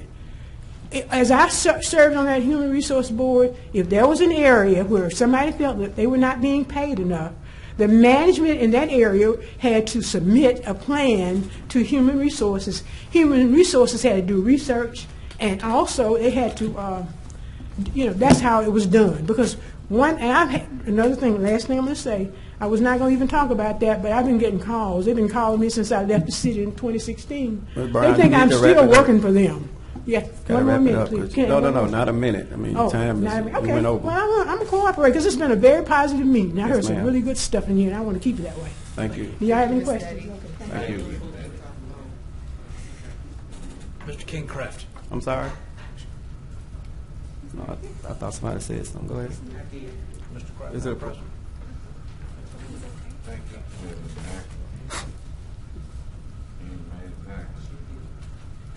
David Baker.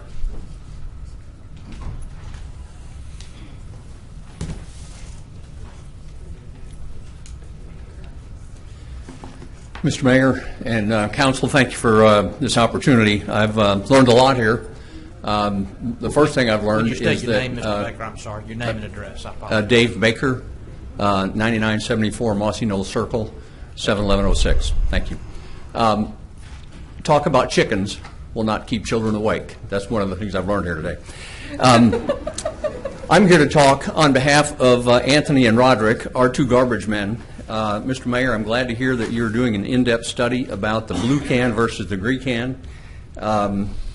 In my neighborhood, the blue cans get filled up pretty quickly, which fills up the green cans after that, causing all kinds of problems. But I'd also like to clear up some misconceptions. The last meeting that I was at about a month ago, I heard several people say that we cannot afford a fee of any kind for the garbage men. And one of my neighbors pointed out in the Shreveport Times an article from Friday, March the 15th. One of the things in here says, I pray and ask the council members to consider the smallest members of the community. And I'd like to know who the smallest members of the community are if they aren't our garbage men. It goes on to say, education and common sense is the final call. A garbage truck driver shouldn't make more than a teacher. He makes more than a lab technician. The garbage man is making more than an x-ray technician. It went unchallenged in this article. So I went on my wife's computer and found out from www.salary.com that the average pay of a teacher in Louisiana is $52,424. The average pay for a lab technician is $53,230 in 2017, and an x-ray technician makes $44,500. Now, I've asked my garbage men, what do you guys make? The guy with the CDL license makes $12.50 an hour. That figures out to $26,125 a year, about half of what a teacher makes. The helper, Anthony, makes $10 an hour. That's $20,800 a year. If that's not the poorest among us, it's approaching them. I also don't know how they stay on the job, because any dump truck driver in this city can make more than that. And these guys work way harder than most dump truck drivers. The last time I was here, one of the ladies said, I have to make a decision whether or not to pay my garbage fee or pay for my asthma medicine. If that's the case, this lady needs help from someplace. It may be her family, it may be her church, and it may be us. But a closer look at what poor means, I take from the Census Bureau. 3/4 of poor people, according to the U.S. government, have a car or a truck, and 31% have 2 or more cars or trucks. 2/3 have cable television or satellite television. 2/3 have a DVD player. Half of them have personal computers. If they have children in the home, more than half have an Xbox or PlayStation. But we can't afford a pay raise for our garbage men. Mr. Baker, thank you very much. Is my time up? Are you going to extend it? You got 30 seconds left on the All right. extra minute that I gave. Lest you think I'm rich, because I come from a 71106 zip code, let me assure you I'm not. Growing up, we had few toys. All I had to play with was a loose tooth, and that wasn't mine, it was my brother's. When we got married, the first year, I made $11,000 a year, worked my way through college. I drove here today in a 19-year-old truck. I do not own a cell phone. Don't think I don't want to help the poor. I do. I want to help those who truly have no other options. I know my time is up. 2 other figures. We spent $500,000 putting fluorescent lights on our bridge, Texas Street Bridge. I just found out today we spent $200,000 in parades, and we can't afford a raise for our garbage men. The last lady that was up here mentioned that the Human Resources Department... Time is up now. Thank you very much, sir. You're welcome. Thank you for hearing me. Yes, sir. Ronald Lowry.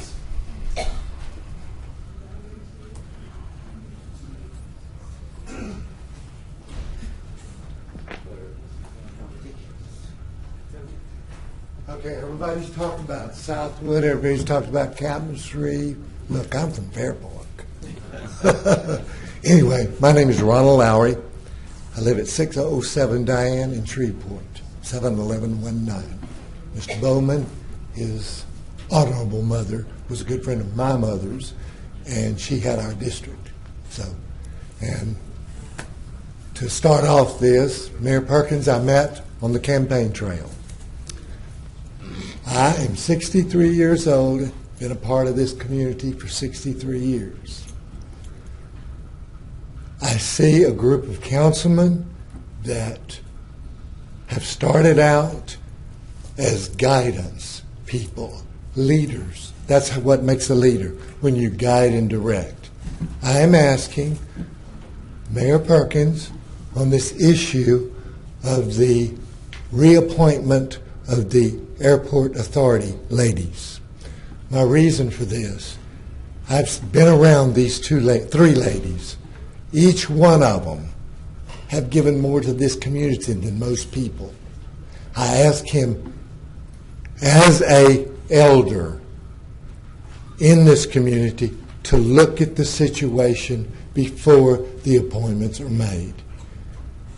These ladies, I have seen what they do. They're in the trenches. They do all that needs to be done to help the city. I don't know if there's...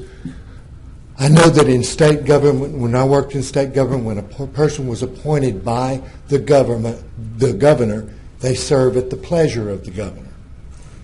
In this situation, it's got a term limit on it.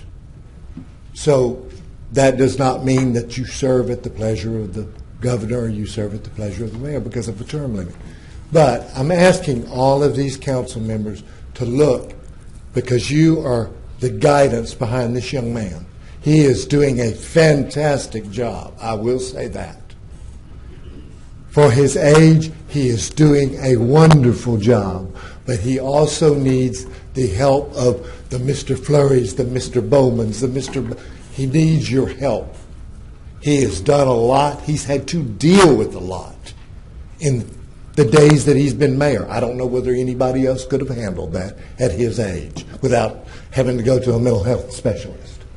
But I do know that you all have the power to help him and guide him in the right direction. I just don't want to see him get into a situation, and I think about this constantly, him getting into a situation that politics will eat you up if you let it.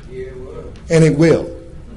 and with people like each of you on this council to guide and direct him in the right direction, we are going to have a mayor that goes down in history if he's guided and directed in the right direction. I do not want to see this mayor get indicted.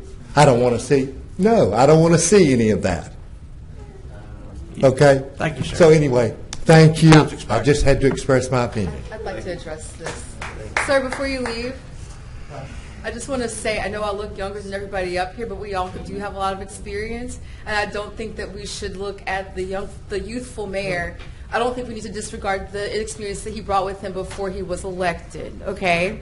As a person that was also elected because of my youthful perspective, I think we got to be careful with those things. But I also want to say that while I may not agree with where he's going as far as those appointments, I'm still thinking that one through.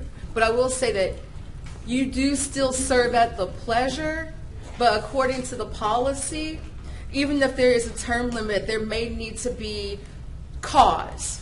That if there is, that if there's cause, he can remove whoever he wants if he can prove the cause. But even with a term limit, he may still be able to remove them at his pleasure.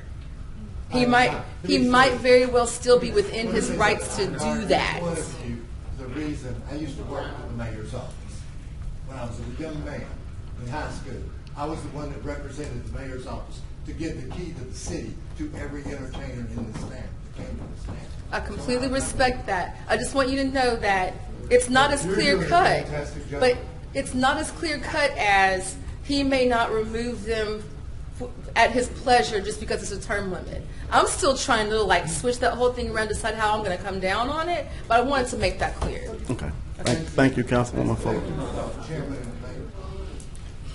Sammy Mears. Sammy Mears, 1901 Centenary Boulevard, Shreveport, Louisiana, 71101. I'm glad to be here today. There have been a number of whining complaints from people at the bus terminal and when I got to the downtown library today about the trash fee, and they sounded just like another whining Missy Hyatt. I don't know why they won't even bother to come down here and talk, but they have said, and they quoted, either it's $2 or nothing.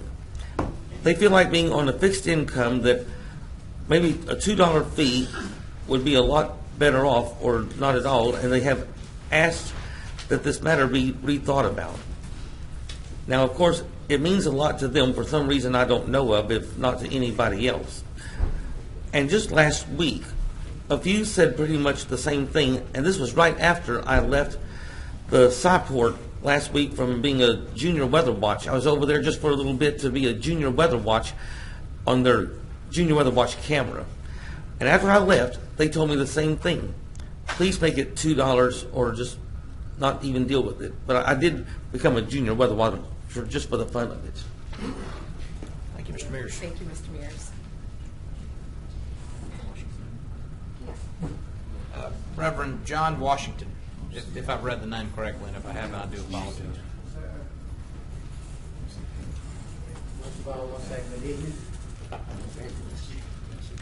My name is John Alfred Washington.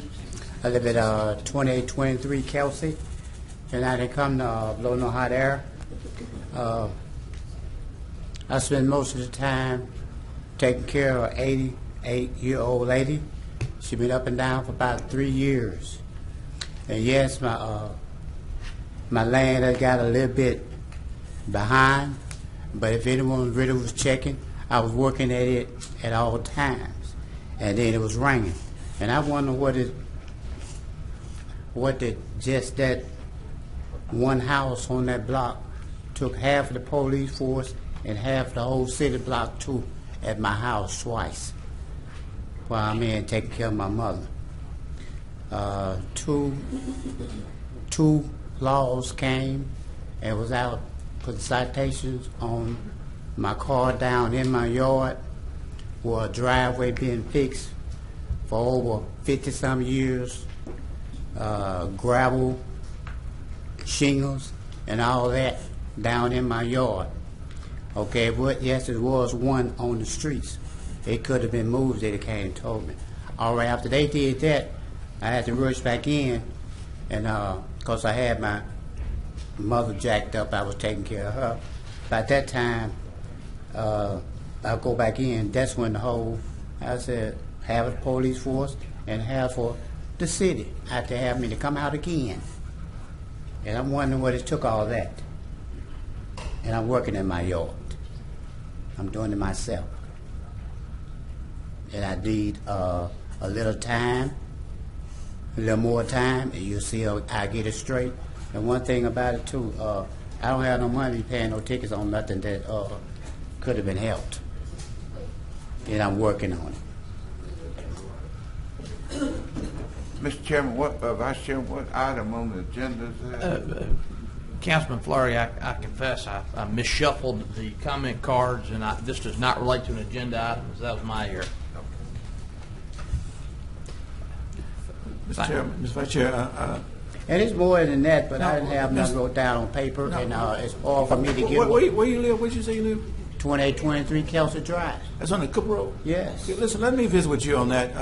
Yes, I wish I could have. Let's visit, because this is a part of the council when we listening to things that we're about to consider voting on. Yes. So. I wish I could have called with you, either one of y'all. I tried, but I can't get away too much. I'll look you up tomorrow, okay? What's the address? 2823 Kelsey. 2823 Kelsey. Okay. Yes. I'll check with you tomorrow. All right, thank you. Thank you, sir. All right. Ray Tudor.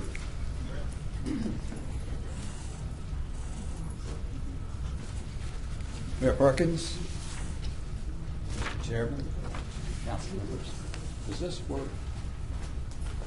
Do I have to press something for this to work? Would you state your name and address, sir? And yeah. if you I need didn't want my staff time to assistance. start while I'm trying to get this thing to start to work. And may I, there we go. My name is Ray Tudor. I live at 179 Hillette Drive. I'm a resident of the Haven. That's zip code 71115. May I use this? Yeah. I'm here to speak in opposition to the rezoning change that's called C-17-19. This is in reference to this property right here. Our concern in our neighborhood is that this potentially will cause a very hazardous traffic situation at that location. If I can use another, this is our only entrance from the Haven, only entrance and only exit for these 500 plus homes with 1,100 plus registered vehicles. And this is a very heavily traveled thoroughfare here. I'll give you another view of the entrance there.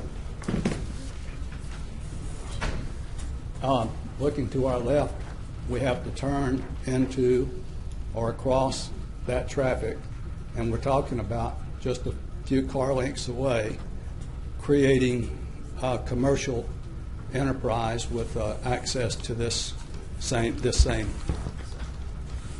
thoroughfare, and it's going to be dangerous. So we opposed this at the MPC meeting 3 weeks ago. We'll be back to oppose it in 2 weeks when you vote on it here, and if it's approved there, we'll be back to see you or see somebody during the site planning meeting, and would probably like to speak separately with Mr. Butcher on that matter. But we're very concerned, and there is a lot of. We brought a petition 3 weeks ago to the MPC with 211 signatures. We'll bring that same petition back with over 400 signatures, and we're worried. Thank you, sir. I've got one other issue here, if I may, and that has to do with our sewer line. Our only access to that sewer, there we go, crosses that property right now. There is no recorded easement that we know of by the that's been recorded by the owner, and we're concerned about development on that might endanger our sewer line. We need an easement there, and we'll be working on getting that done. And that's all I have. Thank you. Thank you, sir. Mr. Thomas Barton. Any questions?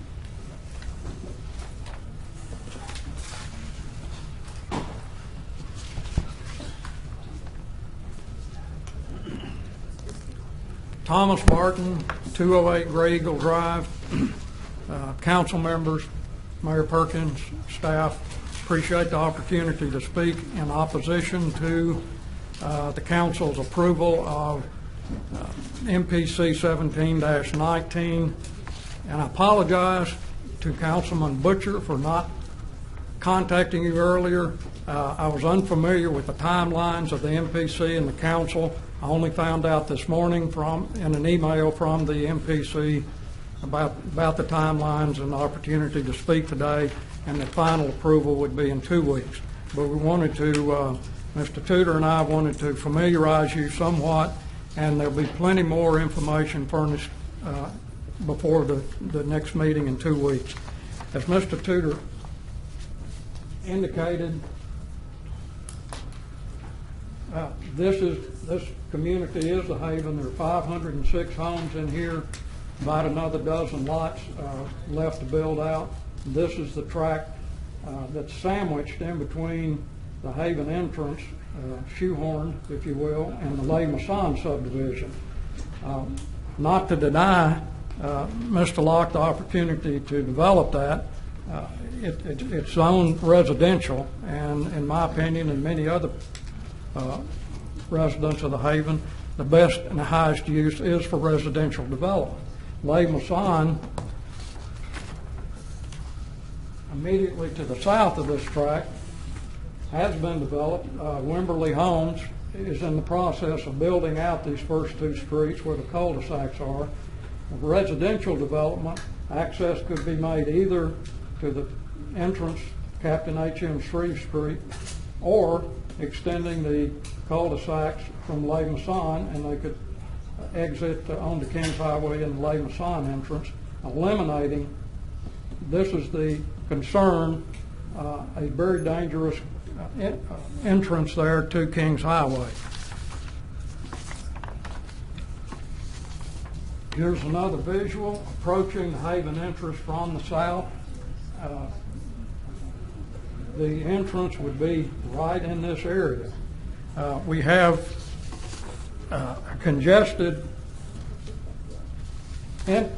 section of Kings Highway. It goes from 4 lanes to 2 lanes. We've got an access road to the LSU-S football fields, which is not only utilized by the university, but by Bird High and soccer groups. So that adds to the congestion.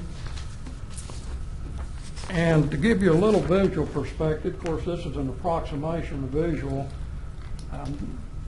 This is from Google Maps using the Google ruler. The Haven entrance is 80 feet. You've got exiting, you've got a right-hand or northward lane. You've got a southward exit lane, and then you've got one entrance lane for both north and south traffic.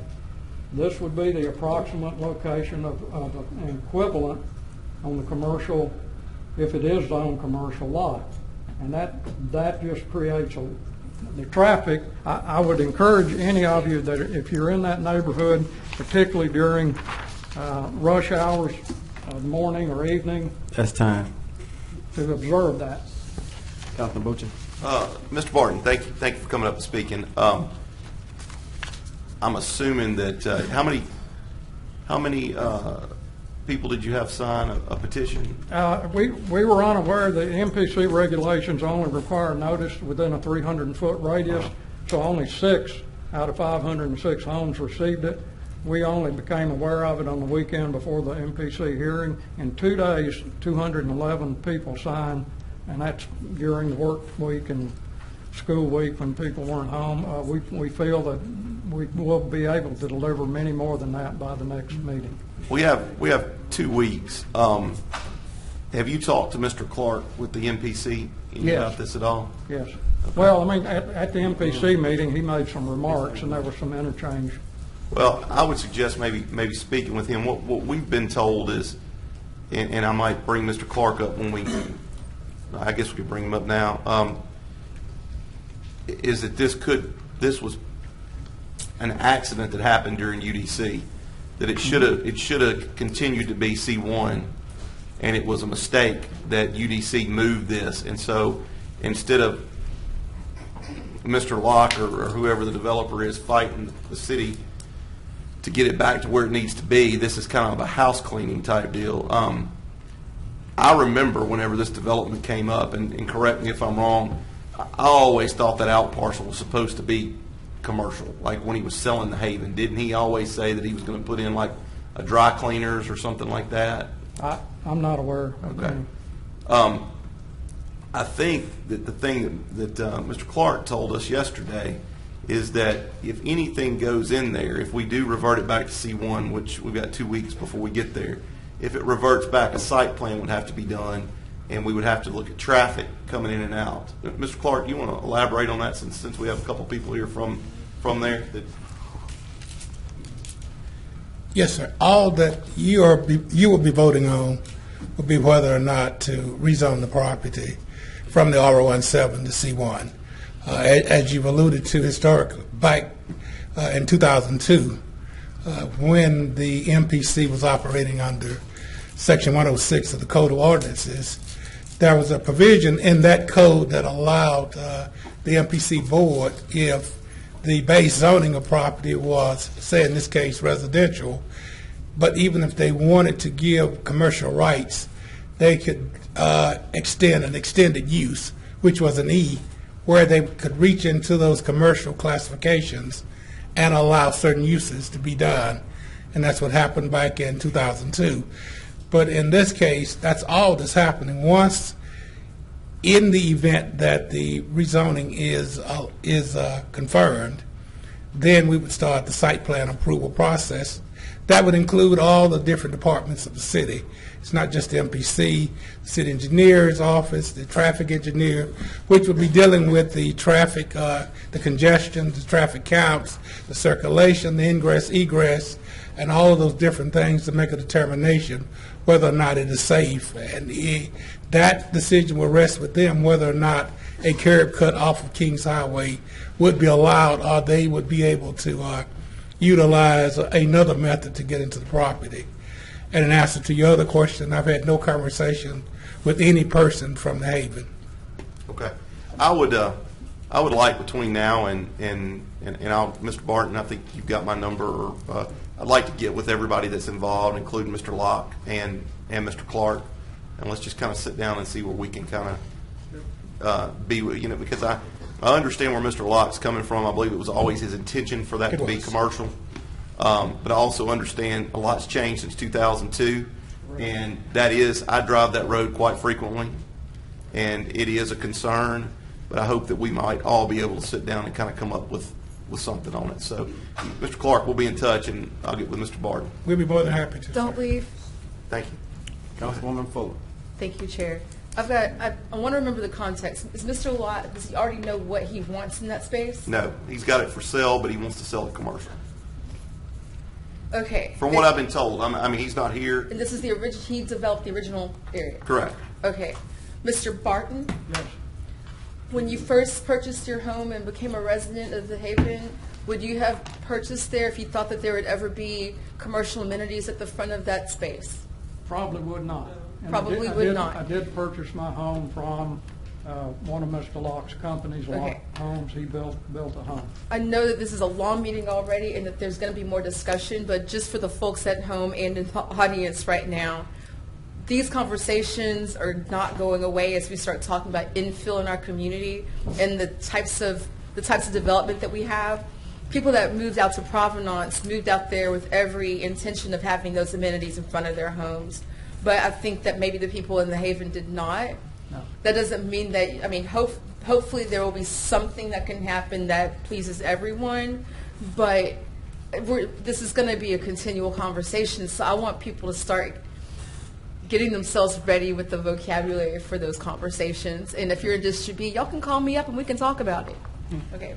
Real quick, Councilwoman Fuller, I recall when this development was built, I was in real estate then, and I recall that was going to be an out parcel. Is that right, Mr. Clark? Do you remember that? And I recall because I was around in 2002, and that was always the intention, that the property would remain commercially, and it would have remained zoned commercially if it had not been for the change in ordinances and the determination was made that extended uses would go away or be dissolved as a result of the change of the ordinance. That's the only reason that the out parcel did not continue to be commercial. I remember looking out there actually at property, and I remember that Locke Holmes, this was back when it first started, 2002, 2003, his intent, I think, was to put a dry cleaners out there and then possibly like a family style restaurant. I don't think he ever wanted liquor or anything out there that was going to be there, similar to what is at 12 Oaks, is what his intent was, and I always wondered why it never filled out.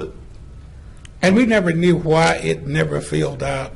It just stayed laying there dormant for all these years. Right. But that happens with commercial zoning. If it doesn't revert back to residential, it just stays there until such time as a property owner is interested in developing his or her property. Councilwoman Fuller. I'm glad that we got something. I think the UDC kind of makes things a little more consistent, because those extended uses get wonky and they let all kinds of little messy stuff in that sometimes they stay when the property changes and sometimes they go away.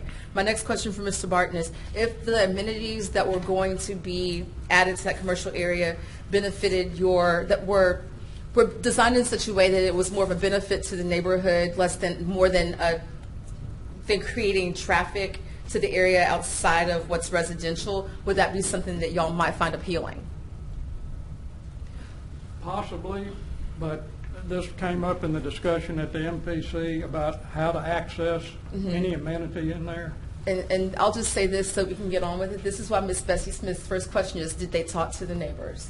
This right here. That's all. Mr. Barton, we'll be in touch. I'll work with you any way I can. Thank you. Thank you. May I just say one last thing? Yes, sir. The thing about extended uses that you need to understand was that they were very specific of what would be placed on those that out parcel. And you're absolutely right. And still today, we talk about the uses that are in C1, and they're not real intrusive uses, and we talk about small restaurants or dentist office or other low-key offices, accountant offices that could possibly go into that site. Okay. Attorney Strand. Thank you, Mr. Chair. As Council Member Fuller pointed out, that these are just on for an introduction today and not to be voted on, but the City Attorney's Office would like to remind the Council that when voting on zoning changes and map amendments, the Shreveport EDC is very specific to Section 16.2E, and it outlines your approval standards that you must take into account when considering zoning changes. Okay.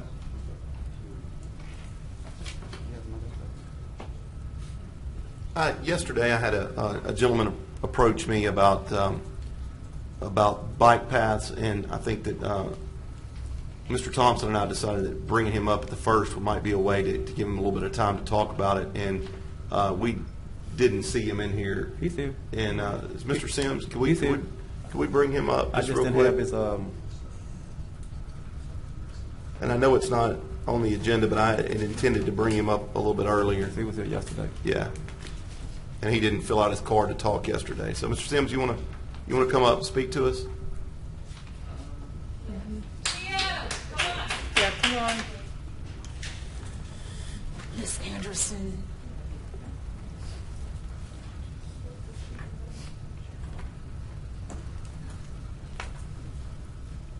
Ms. Sims, how you doing? Good. Good. Would you go ahead? You can state your name and plead your case. Giovanni Sims, 1401 Olden Street, Unit 3, Shreveport, Louisiana, 71104. So you approached yesterday about the bike paths and tell me exactly what you were saying. Some about city ordinance, Shreveport City Ordinance, Chapter 90, Article 9, Section 90-428. Okay. Which is a law that required cyclists to use a bike path that's adjacent to the road, not the roadway. So you're basically talking about Clyde Fenton Parkway mainly? Well, it's not just Clyde Fenton. It's if any future bike paths put in, a cyclist would be forced to use them. Mr. Sims, are you referring to the bike lanes and the bike lanes or the bike paths? I was talking about the ordinance that required use of bike paths. That had nothing to do with the bike lanes.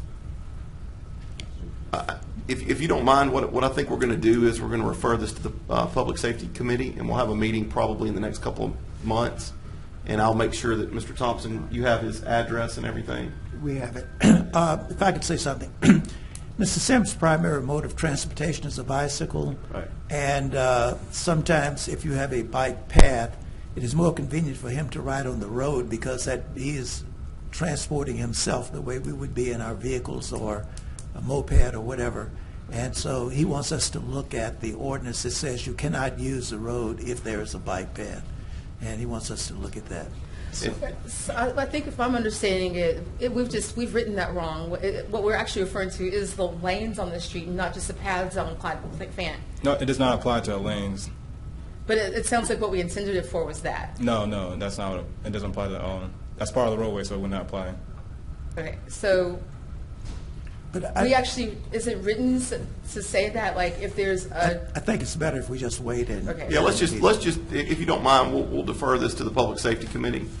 And I think that's what Mr. Thompson talked to me about it, is because we wanted to hear and let the council know that there are issues since you do ride your bike everywhere. But I think that we're going to defer it to the Public Safety Committee and discuss it. So if that's okay, Mr. Thompson's got your address, and we'll be in touch with you when we have that meeting. We'd like for you to come. Okay. Thank you. Appreciate it. All right. We have the following executive appointments to be considered today.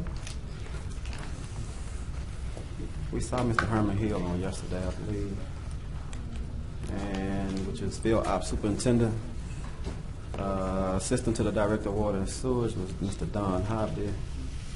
A&E Selection Committee, Rachel Lawler and Charles Henderson. And then those who are on the workforce development board. Let's take the staff people first, if you don't mind. And I move that we confirm those four. Okay. It's been moved by Councilman Bradford and second by Councilman Green on the staff only. That's Herman Hill and Don Hobby.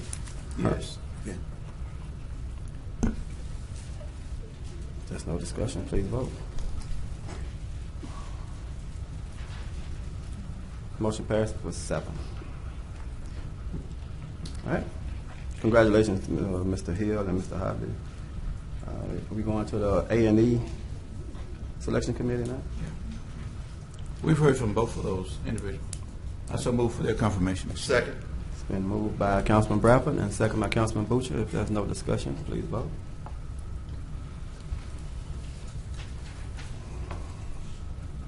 And that motion passes with 7. Congratulations, Ms. Lawyer and Mr. Henderson. Workforce Development Board. Move for confirmation. Second.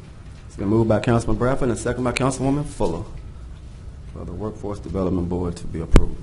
If there's no discussion, please vote.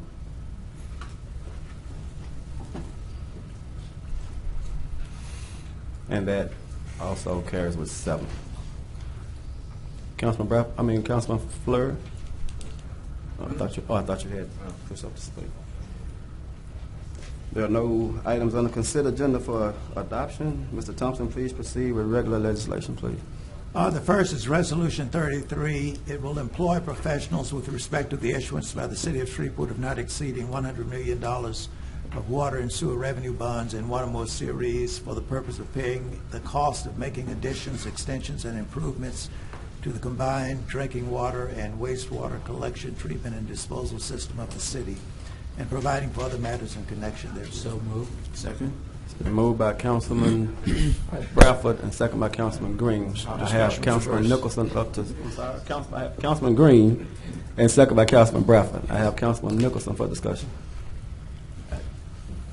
Mr. Chairman, I have on the agenda today for introduction an ordinance that would require the city to use a competitive process for the selection of bond counsel and the other professionals who assist the city in issuing and selling bonds. Mayor Perkins has done nothing different than prior administrations have done in proposing to this council a slate of professionals that he has selected without a request for qualification or a request for proposal process. And so the ordinance I have on the agenda is not directed at him individually. In fact, in 2015, almost 4 years ago, our internal auditor conducted an audit of the city attorney's office. And one of the things that the internal auditor concluded in a report that is public for the media and for others who are interested, this is Internal Audit Report IAR 020015-03.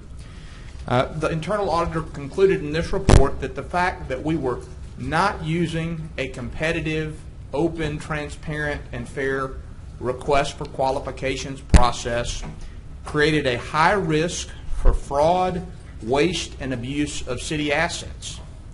And the internal auditor explained and recommended to this council at that time, long before I joined or before Mayor Perkins was elected, that the selection of attorneys outside the city attorney's office who represent the city should be based on predetermined, documented criteria made known in advance to proposers in the request for qualifications. The report explained that best practices suggest there should be a competitive procurement process for legal services to provide transparency and to avoid the appearance of improper favoritism, to promote public confidence in the contracting process, and to ensure that the city is obtaining cost-effective and quality services. To implement this recommendation, the internal auditor said that what we should do and what the city attorney should do is broadly advertise a request for qualifications for the availability of legal services on websites and in newspapers and through other sources, and then give law firms and attorneys who are interested in the work the opportunity to compete for it. The response of the mayor at the time in 2015 to this recommendation was agreement. The mayor in 2015 and her office indicated that the city attorney and the deputy city attorney responsible for litigation management would develop a request for qualifications to be utilized in the renewal or procurement of contracts for outside legal services. So I want to make clear that the ordinance that I have proposed has nothing to do with taking away power from Mayor Perkins. This has to do with the process that this council, which is the governing authority of this city, is going to require be followed before we approve the retaining of outside lawyers, municipal advisors, underwriters, and others who will help us issue bonds that in this case will cost or will derive $100 million of revenue for the city. This is not a new idea. This is our internal auditor's recommendation from 2015. It's an idea that Mayor Tyler agreed should be implemented. New Orleans has a charter that requires the use of competitive process for selecting outside legal counsel for bond services and others. The city of Atlanta has that process. This is a common requirement. It is best practice for municipalities our size, and it is the way that any responsible organization with a budget of hundreds of millions of dollars would select the professionals to provide its services. I am not questioning Mayor Perkins' good faith in the selections that he has made, but I am saying that we need to change the way we do business. We need to ensure that all the professionals we select to do work for the city are, to the greatest extent possible, selected based on their qualifications and not based on any relationship they may or may not have with anybody in city government, whether in the mayor's office or on the city council. So that is the purpose of my ordinance. With respect to this particular resolution, which authorizes the hiring of professionals to help us issue $100 million of bonds, I'll give you a specific example and point of concern from my perspective. The individual designated to serve as disclosure counsel for this transaction, so far as public information about her practice indicates, has spent most of her career doing a variety of work that has nothing to do with the issuance of bonds. She may be qualified to do this work, but I don't know that as a member of the council and as one of the 7 individuals responsible for approving her retention to do work for the city, because I haven't received any information about her qualifications. We as the council are responsible for approving these hires. It is the mayor's job to recommend. It is our responsibility to the citizens to approve. And if we don't have information sufficient to ascertain that the recommended individuals are the best available to do the job for the city, then we don't have enough information to do our job. And in the case of disclosure counsel, the consequences for a mistake can be very severe. The leading law firm that serves as bond counsel and disclosure counsel for municipalities all over the country had 2 partners who issued an extensive paper about the duties of disclosure counsel just last year. And in that paper, they detailed some of the bad things that can happen to a municipality and its principals. And of course, Mr. Chairman, the principals in this case are us, if they do not meet their disclosure obligations for bonds. The SEC can investigate the city, as could the Department of Justice. Fines and penalties can be imposed. Civil suits for damages can be filed. There can be harm to the issuer's reputation and investor confidence, and the issuer is the city of Shreveport. And our bond ratings can be downgraded. Again, I don't know if this individual is qualified to provide these services or not, because no process, and I also don't know whether she's the best available individual to do the work, because so far as has been disclosed to me as a member of the council, no process was followed in her selection. And so I know this is a change, Mr. Councilman Bradford, from the way we have done things before, but my suggestion to the council is that the way we have done things in the past was not the best way to do business. It was not the most transparent, the most open, the most fair way to select professionals. And I didn't get elected to do things as they have been done. I pledged to my constituents that I would try to improve the way the city does business, and that is this is one way I'm trying to do that. Thank you. All right. CAO Jones. Mr. Chairman, I just wanted to acknowledge that our co-bond counsels are here, and I did want to give these gentlemen an opportunity to address a question that came about the work that they do. So if they can please come up. And I just also wanted to note that Mr. Wells, he is the lead co-bond counsel. Mr. Bowles is our co-bond counsel. Good afternoon, Council, Chairman, the Mayor. I'm Alex Washington with the Washington Wells Law Firm, and I've been actually employed with the city, working in some form or fashion on bond transactions since 2007. I have with me Mr. Bill Bowles, counsel out of Monroe, and he also has been working with the city of Shreveport since 2007. I think he has 30-plus years as a bond counsel, and I think I have about 12 years as experience. Before I get into the duties and responsibilities of bond counsel, I'd like to add just one thing to it. We've worked with the city since 2007, and while working for the city, Point we of weren't order. always. I apologize. We can wait. Okay. Okay, thank you. Okay. And as for my firm, Washington and Wells, we started off as trustee counsel, the lowest of the pole in a bond transaction. We worked hard over the last 12 years to make it here as bond counsel in one of your resolution and as co-bond counsel in your other resolution. We are in the Municipal Red Book, which means we meet national qualifications. And I know John personally, I know he wasn't directing these comments. I mean, we talked beforehand. I did not, sir. Okay, so just for the council who don't know Washington and Wells, we're nationally qualified to issue bonds. We issue bonds throughout this state and in other states. We've issued, close to $1 billion in bonds over the last 12 years, an aggregate amount of bonds issued. Bo's resume is throughout the state. So since 2007, I think we've saved the city a lot of money, and we continue to save the city money.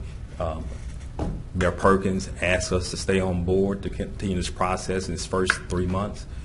We agreed, and the team, we have a financial advisor that's been with the city for some time also, and Ms. Jones has been with the city working in many different forms and fashion and with the department. And I would say to this council that we've worked hard. This is a water deal.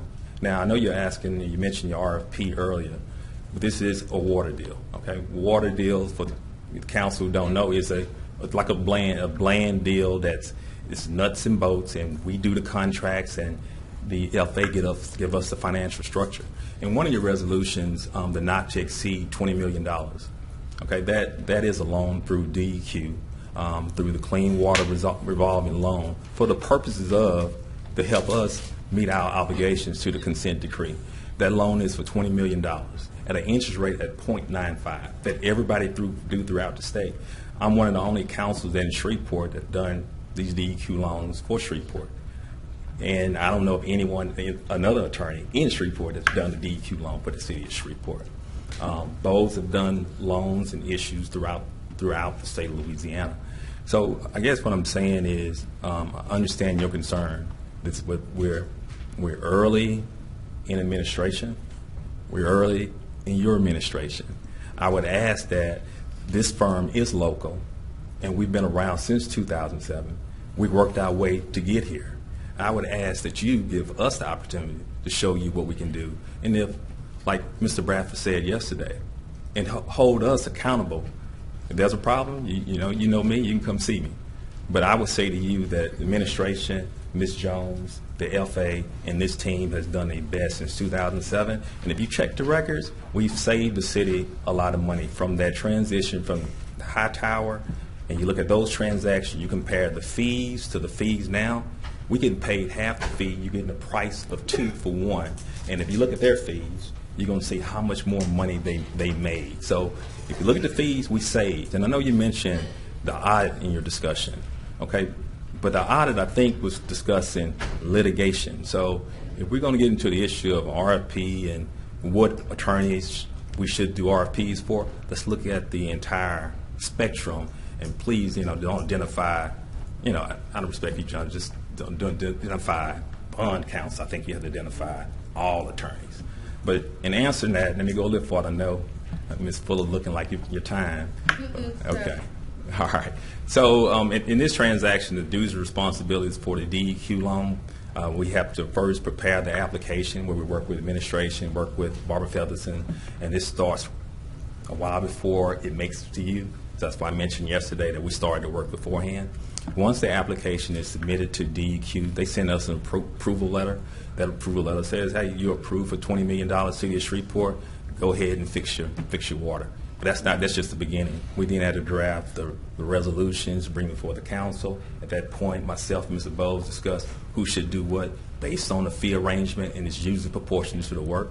Once the city council gives us that initial approval, we submit an application to the State Bond Commission. Now that's important because I've listened to the discussions for the new council members, and I know some old council members who've been here around and heard this before. But the State Bond Commission is an oversight committee. Okay, they look at your transaction and say, did your attorney do what was right? Did your FA do what was right? Did your administration submit the right information? And then they decide, their administration decided, you know what, we're going to submit this to the State Bond Commission, which is comprised of your senators, your state treasurer, who also reviews it and decides whether or not the city of Shreveport, they meet their obligations, they can pay the debt, allow them to issue the bonds.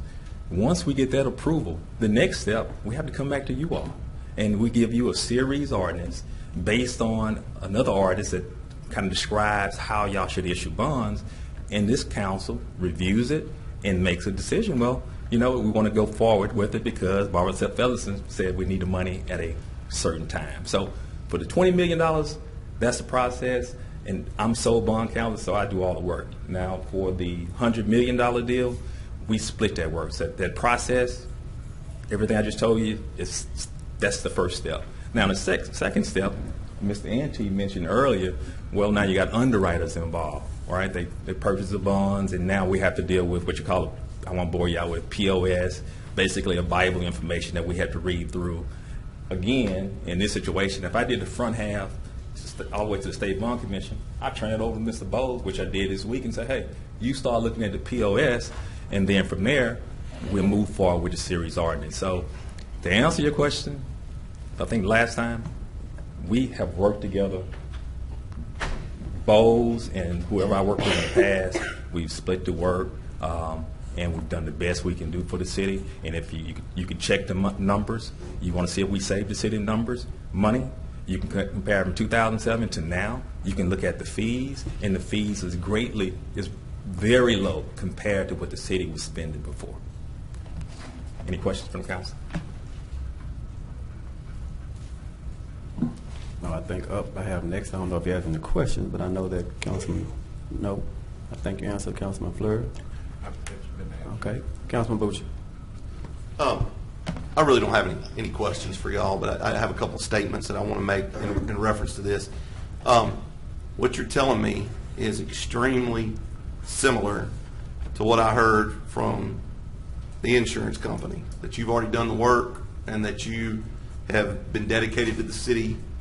I would be a hypocrite if I sit up here and say that your work is not as valuable as the work of the insurance company, because I was pretty hard on the mayor over that. So I think that the work has already been done in this case. However, I also agree with Councilman Nicholson. For future, I think we were all elected because people wanted to change in Shreveport. Reverend Green unseated a sitting council person. The mayor unseated a sitting mayor. So I think Shreveport wants to change. I don't think that what Councilman Nicholson is proposing is disrespectful to the mayor in any way. I think that, like what the internal auditor said, it's probably a good idea for us to do this. With this, you've done the work. You've already started it.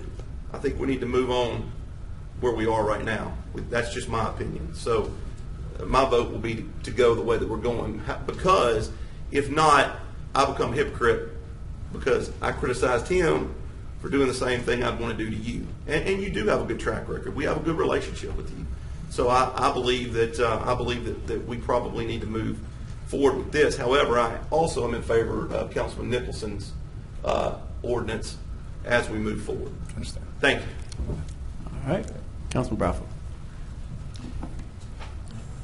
Mr. Chairman, I'm going to yield. No, because I want to hear what you got to say first. I chimed in after you on purpose. No, I seriously, and I appreciate you, Councilman Nicholson, and I value your presence on this chamber. You have brought great insight to a lot of issues. My statement earlier regarding if it was good enough for the previous mayors, why not good enough for this mayor? And I said that on this premise. And we know what happened, initially with some legislation or with some decisions that was made. But I find it, and I need to ask the mayor. Mayor, would you bring forward anybody who you feel is not reputable or qualified and competent to do work for the city? No, I wouldn't, Councilman. Okay. Do you see anything broken regarding the process? I do not.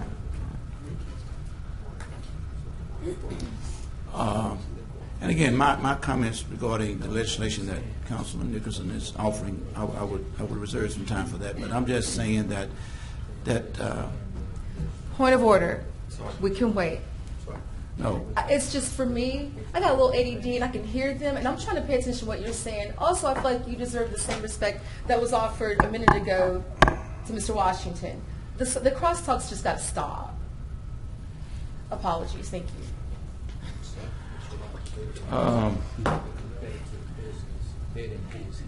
Seriously. No. I think respect of council people has to be regarded as well.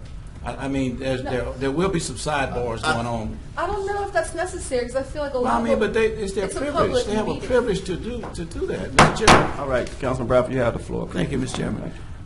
And again, my respect for what has been said here is tremendous. But in my day job experience, and I tell you that I'm given great responsibility, and if my employer would come in without cause to say, I want to change something, your ability to order goods or your ability to hire people because we don't think that we can do a better job without telling me what I'm doing wrong to correct what I'm doing, I would take, and it's never happened, so I'm just using an example that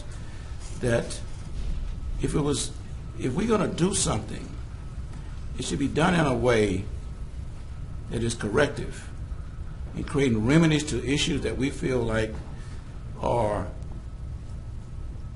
in need of change. Change is good. I'm a change agent, but at the same time, when it appears that we're infringing upon rights of others, that without cause is the issue that I'm dealing with right now, and I'm not sure if this would not be in any way infringing upon the, not this legislation, but to move it is important, but to delay it, I think would impede some processes. Is that your understanding, Mr. Washington? Yes.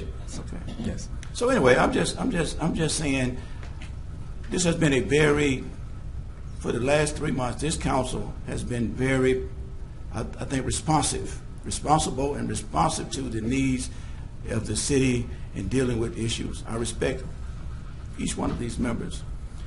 But the thing that I want you to be enlightened on is that even though there was a rendering from the internal auditor in the council from 2015 that change was never implemented.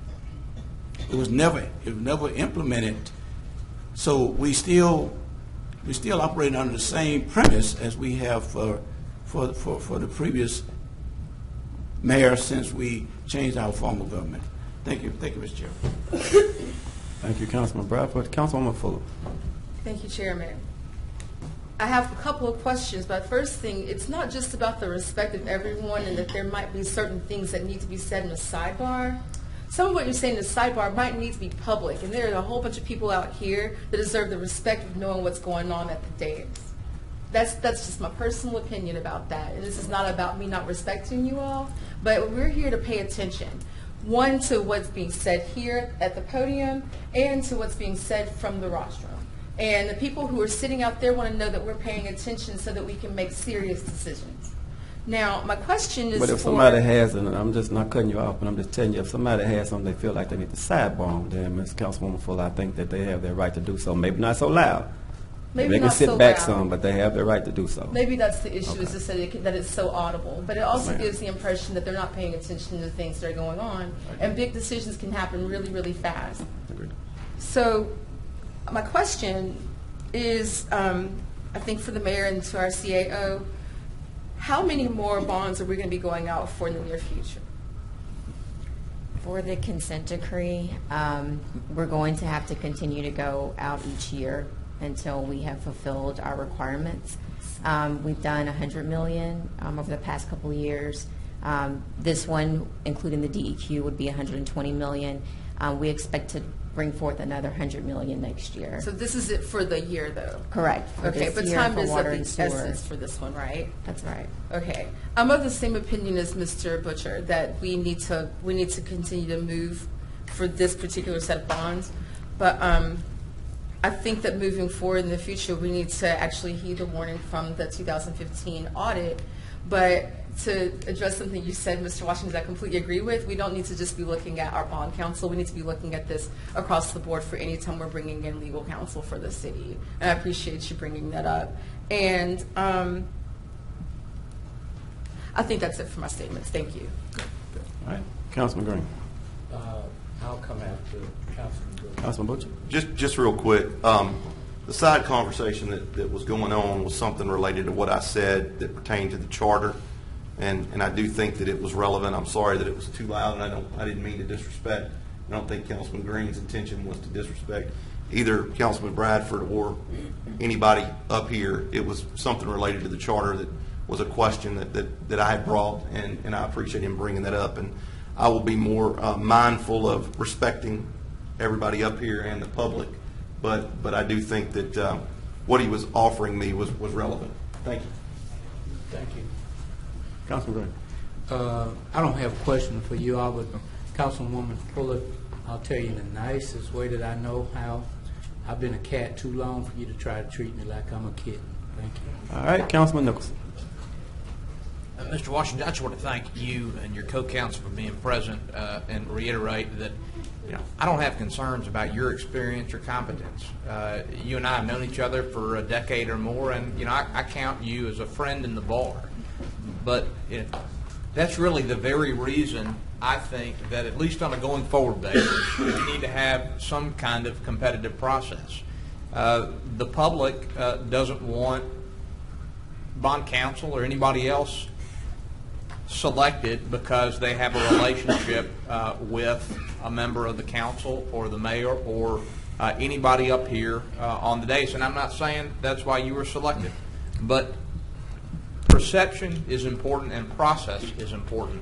And the way we can show the public that we are making decisions in its interest and not for some other reason is to have a competitive, open process just like many, many municipalities around the country have for this kind of work. I fully expect your firm will win much of that work under a competitive process. There aren't very many firms locally that have your experience or your expertise. But even if that's the end result of the process, I want there to be a process. And through no fault of Mayor Perkins or anybody up here today, there has not historically been that process. I want to make that change. As to the resolution on the floor, my only other question for the CAO or for Mayor Perkins is, what experience does the individual proposed to serve as disclosure counsel have that qualifies her for that role? Has she ever done work on a bond transaction for this city or another? She came highly recommended to us. I understand that she has done work for other municipalities serving as city attorney. So she has dealt with this process before. The other thing is also that the city hires a dissemination agent. So the act of the duties of disclosing information for the city is a very big task that has to be looked at continuously. So we have an organization that we contract with that monitors our bonds on a daily basis, so that at any time there's an event that needs to be disclosed that we are flagged. So this is something that we have ongoing throughout every year. Our disclosure agent, she works specifically on a per bond transaction basis. But the disclosure agent is not a lawyer issue. The disclosure counsel? No, agent. the agent is a team of lawyers. It is an organization that solely does disclosure work for municipalities. What is the role of separate disclosure counsel then? They watch our bonds on an ongoing basis. After we do the issuance, they monitor it going forward. So it's not necessarily they're looking at just the transaction. They're looking at our bonds on a day-to-day. Am I correct that the individual proposed for disclosure counsel has never served that role on a bond transaction? I understand that she has served as city attorney or town attorney for Homer or another small town, but has she filled this role before? She hasn't worked for the city of Shreveport in this role before. Has she filled that role for any other city? Does she have any experience in that regard? From my understanding, she has, but I don't know. I can't specifically list, all of the experience that she has had, other than the recommendation that she came to us from. Did she submit a CV or a resume or a list of experience that would qualify to fill this role for the city that we could see? We can get that for you. Thank you. All right. Well, I have a question. It is an old one, but I have a question. So, in this transaction, and I've done bonds before when I was at the fire district, and I've done them at 911 when we just did a $12 million bond last year. We had one bond attorney, it's Foley & Judell, out of New Orleans. They did all my stuff at the fire district as well. I think they did a lot for the parish. And then with the new rules that came in, there was a financial advisor. Is that correct? Yes. Okay. So I think Foley and Judell was the bond counsel and also doing the financial work. No, we got somebody from Monroe. I think, somebody separate. Ruston or someplace like that. I can't remember what it is. Argent. Yeah. So where does the underwriter come in here? The underwriter comes in toward the middle of the process. Okay, so if we hired y'all and didn't hire the underwriter until we looked at who the underwriters were, would that be possible? Well, in this issue, the underwriter, I think they started pulling together the numbers. They hired an underwriters counsel who actually just provided a draft POS for us to review. But also, you have a number of underwriters in this transaction. It's not just one, you have 4. Okay, so what, in this case, does the attorney that Mr. Nicholson was speaking of, what is her role in this? Kind of explain to me, because like I said, I do have experience with bonds, but I've never seen it this convoluted, I guess. So what's her role in this? She serves as disclosure counsel, so her role will come toward the end of the obligation. So when I was using Foley & Judell, they did disclosure counsel themselves, right? Is that? I mean, I don't remember another attorney being involved. Is that? Yeah, normally, Foley & Judell try to cover the entire spectrum. I think he had more experience dealing with Foley. I worked with him once. I need to kind of get my bearings on where we are with this. Well, let me mention this too. Like the disclosure rules through the SEC have gotten more rigorous, more complicated over the past few years. So it's been practiced more recently that disclosure counsel has been hired to be able to cover all of those bases. So it's possible that at the time that Foley & Judell was doing work, that those same rules were not as rigorous. Who is the underwriting counsel that's already been chosen? Who was that? I think it's Denton's law firm is the one who submitted to us the preliminary official statement today. And where are they located? The Denton law firm is located in St. Louis, I believe. And they've done this before, I'm assuming? Yes. Of course. Yeah, for Shreveport and across the nation. Okay. It's just, I really wish that we'd have had this like day one instead of us doing this. And I said this last week to our last meeting to the mayor and the CAO that I really wish we'd have had this last week, because I don't ever want to take away from anybody that's already done work, but I'm a little concerned. I don't want to make a motion to delay it to get more information. So I'm almost inclined, since I feel like Councilman Nicholson knows a lot more about it than I do, to go with what he says. But I guess that's all I've got. Thank you. All right, Mayor Perkins. I want to make a quick distinction before we close out and vote. You talked about the insurance thing and this, and there are some similarities here, but I just want to say that the insurance company said that they sent an invoice to the previous administration in December for work rendered, because the paperwork was so sparse, and I've said it plenty of times, we couldn't see the paperwork from the previous company. I did not know that they sent that, nor was it my responsibility to pay that invoice for the work rendered there. So, Well, I mean, that's been turned over to the auditor, and we'll find all that out. I don't really want. I wanted to make a distinction that it's not me having one being. No, I was actually dogging myself. I wasn't dogging you. I mean, I know. I was saying that that I want to give these gentlemen the same respect that I would have expected for the insurance company. And I appreciate that, Councilman. I wasn't again. I was just. I mean, you can call it splitting hairs, but I just wanted to make sure that was put forward. Also, the Mr. Washington kind of stole my thunder when he talked about the internal audit assessment was about litigation. So to broaden the scope of the discussion for one moment, right now we're talking about bond counsel, and we're talking about carving out an RFP process for bond counsel. But there's also litigation and professional services that are rendered that don't require an RFP throughout our ordinances. So the question that I posed to Councilman Nicholson last week, because I agree with him about transparency and processes, is where do we draw the line? So if we do it here, where else do we go next? Or if we do it with litigation and stick to the letter of the rendering from the internal audit, do we go to bond counsel next? And then the question is, how is it going to interrupt operations?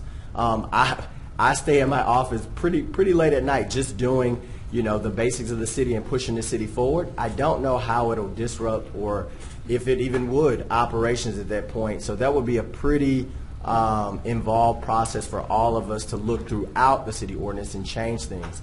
And going back, and Councilman Bradford asked me this yesterday, and he's brought it up a couple times today, and looking at precedent, the previous administrations were strong mayor systems. Our city votes on a mayor, one executive to make these decisions, and trust that one executive to make these decisions without a lot of processes that can sometimes be burdensome. Sometimes I do have to come to you, but previous administrations didn't have to do it, and so that they could operate the city. So that's where I give deference to precedent in this particular case. Thank you, Mayor Perkins. Councilwoman Fuller? I'm good. Councilman Fleury? Mayor, were you going to speak to that section 4 that Mr. Andy spoke about on the investment that we were talking about striking? Oh, that Mr. Ante. So I sat with Mr. Ante yesterday, and I honestly don't know. As a matter of fact, him and Shrika have a phone call set up to see if it would disrupt, and maybe it didn't. But what I do appreciate about Mr. Ante is that they are a local presence. They do have a wealth of information, and I think that they would serve our bond council well wherever they could fit into a deal.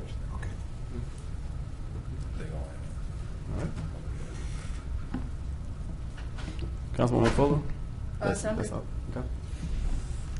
Councilman Bradford? No, previous question, Mr. Chairman. Ready to vote. Who made the motion? Moved by Councilman Green and second by Councilman Bradford. If there's no other discussion, please vote.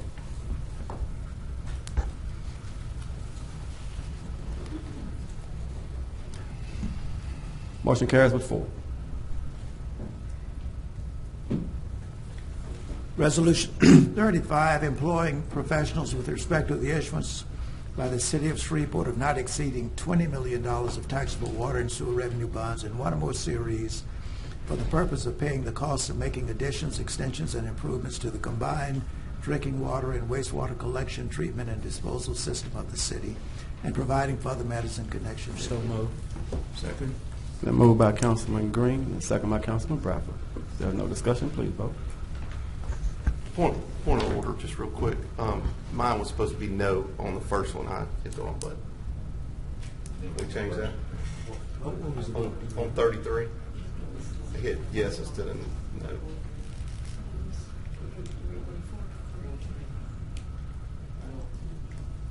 Is there any objection to changing the vote? Chairman, according to Robert Rules of Order, that would have to be reconsidered by a prevailing I voter. think we did that the last time because I hit the wrong button. Yes, sir. That's correct. So you need to Let make it stand. I don't want to go through it. We'll just let it stand.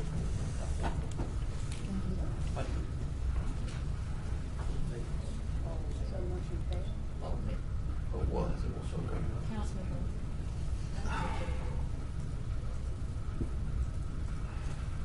I meant to push no, but Well, it needs to be redone. Yeah, let's do it again. That was your intention. Yeah, it was.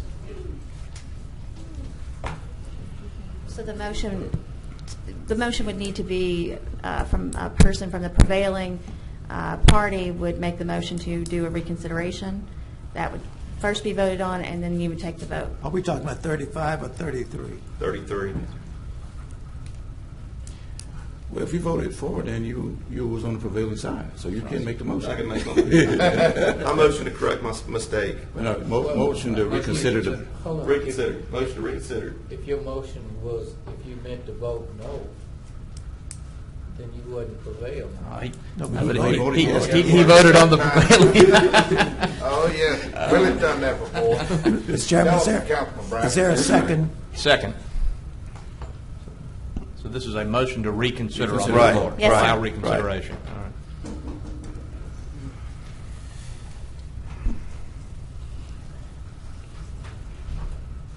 Motion carries with 7. Okay, now, Now I vote the right way. okay, now, Mr. Green, you make the same motion? I need to know the motion. Wait, So yes. moved. I second. This is The on motion there. is to adopt, right? Adopt number 33, that's right. Yes. Thank you.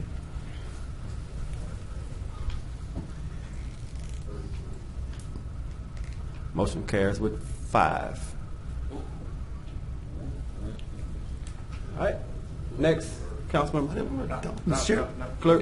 That's no way we were voting to reconsider again. No, we Motion, already that's Reconsider, this is the vote, Tim. All right, well, I voted wrong then on that.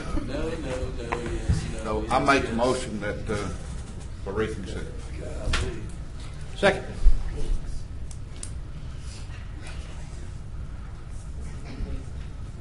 To reconsider. We're voting now. To reconsider. This is to put it back up to vote, right? That's what makes me straight. Huh? Yes, sir, to put it back up for All now. right, got it. Did we have a second? A second. Yeah. It's been moved by Councilman Fleury and second by Councilman Nichols.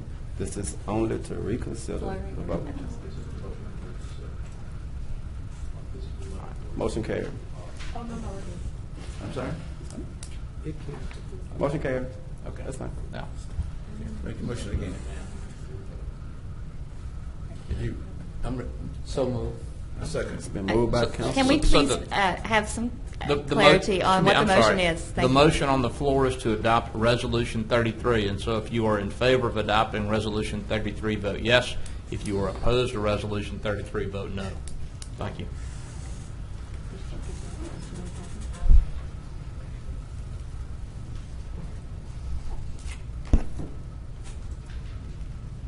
Motion carries 4-3. Mr. Thompson? I think I already read 35, didn't I? Yes, Do you sir. want me to read it again? No, sir, I do not. Second. It's been moved by Councilman Bradford and seconded by Councilman, it's been moved by Councilman Green and seconded by Councilman Bradford. If there is no discussion, please vote.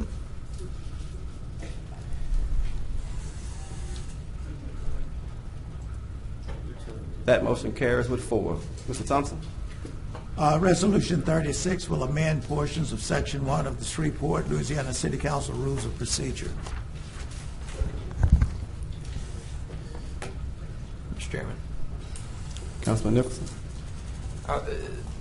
This is a resolution that was prepared at my request, and there's been some misinformation in the media about the import and the purpose of this change to the City Council's rules of procedure. Right now, we have 2 separate comment periods, one at the beginning of the meeting and one at the end of the meeting. My proposal is that we consolidate those comment periods to the beginning, that each individual be permitted to address the council for 3 minutes per meeting, subject to whatever reasonable request for extension there may be that are approved by the council, and that we require the comments that members of the public make to the council to be relevant to some matter of public concern.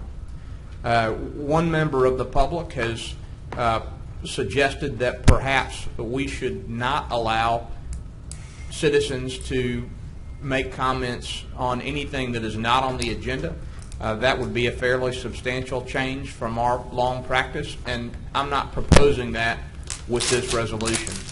What I am proposing is that we bring our practice in line with other public bodies like the school board, like the commission, like many others, that have one comment period that allow individuals to speak once to the body per meeting for a reasonable period of time, and that we require their comments to be germane to some issue that concerns city business. I think this is an appropriate change, would improve the efficiency of our meetings, and I hope my colleagues will give it their consideration. I will say that this is a significant change to the way that the meetings are conducted, and so if any colleague would be inclined to take more time to consider this, I would be happy to postpone it for 2 weeks for further consideration.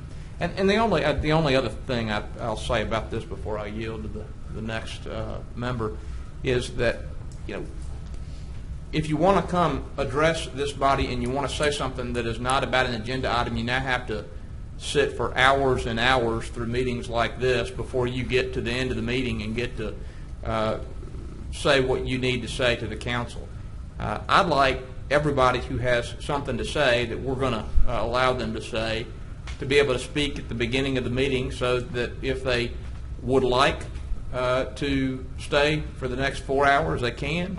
But if they want to go home to supper, they can do that. I mean, Councilman Bradford made the point yesterday that this is the people's house, that we need to accommodate citizens that want to address us to the fullest extent possible, and I think this is a good way to do it. Thank you. Mr. Bradford, Councilman Bradford. Thank you, Vice Chair, and I support the motion for this reason. I mean, again, we chose to be here.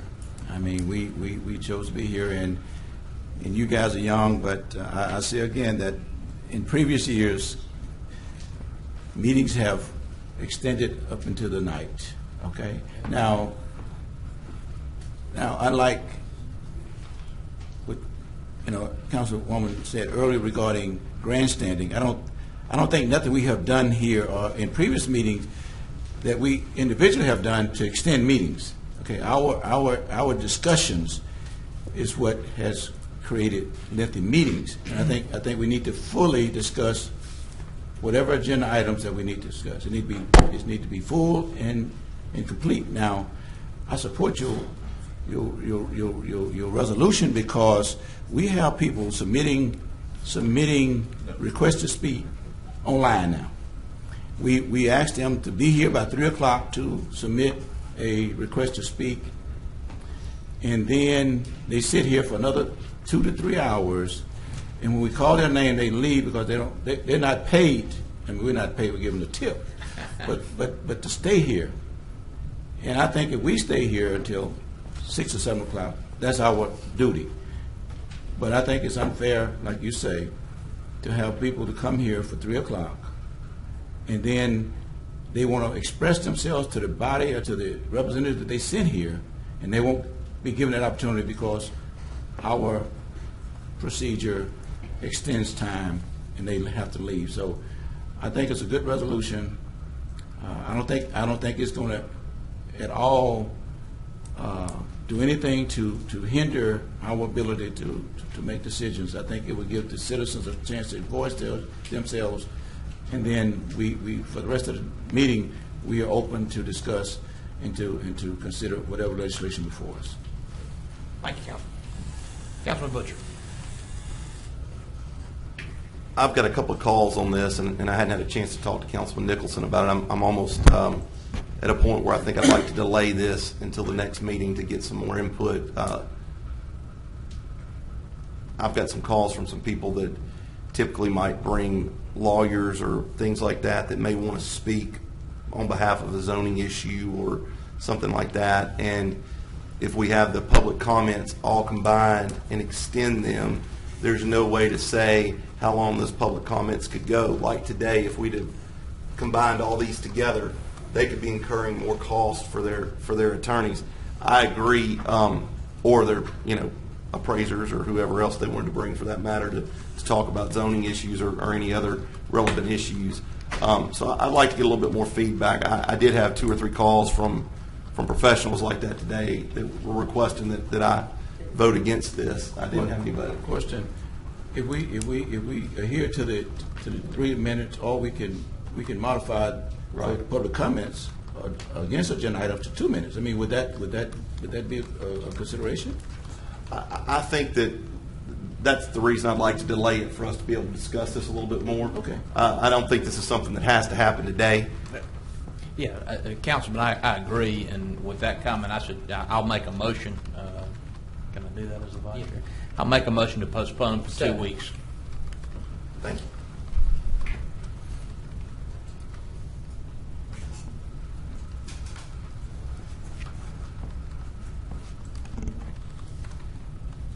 And, Mr. Vice Chairman, I would like, since we are postponing this for 2 weeks, I'd like to hear from the people that speak, how they think this will affect them. So next week, I'd like to hear y'all speak on it. Or call me between now and then. Mr. Thompson. Resolution 37 will request the legislature to legalize the cultivation of hemp. Mr. Chairman, I so move. Second.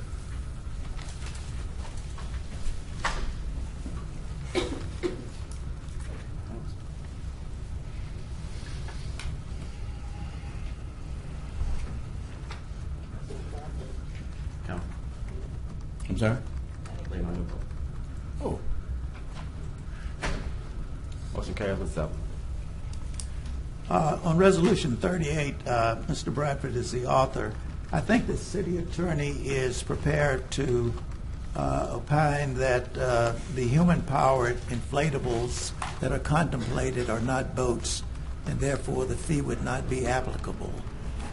If that is correct, Mr. Bradford, you may want to just remove this from the agenda.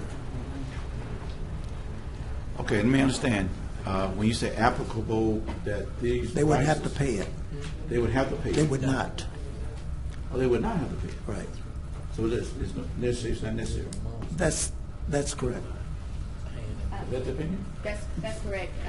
Based on our review of the legislation, and based on our review and understanding of what the actual inflatables are, they do not meet the criteria for boats.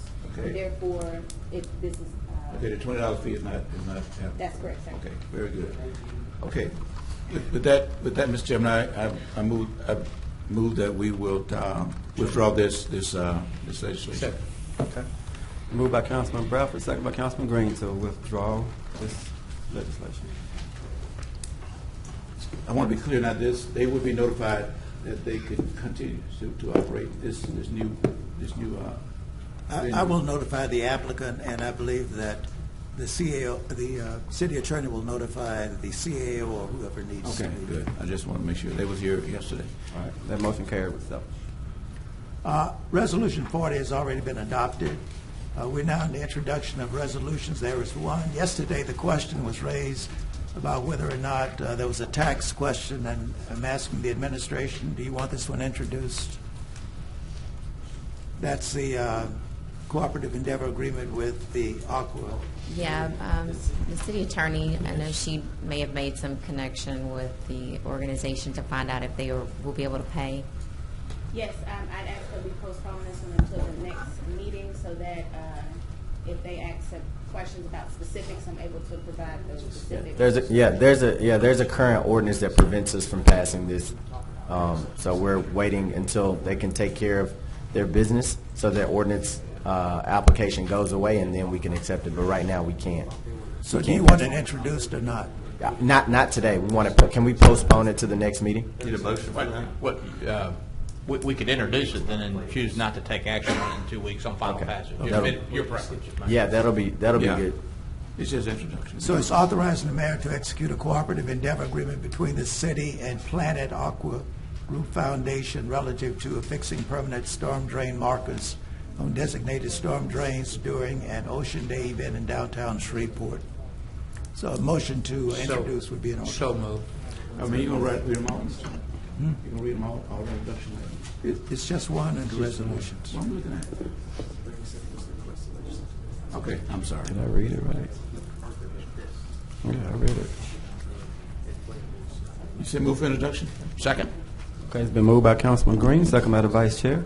If there's no other discussion, it's been motion by Councilman Green, second by the Vice Chair. Would you go and talk to him? Please vote.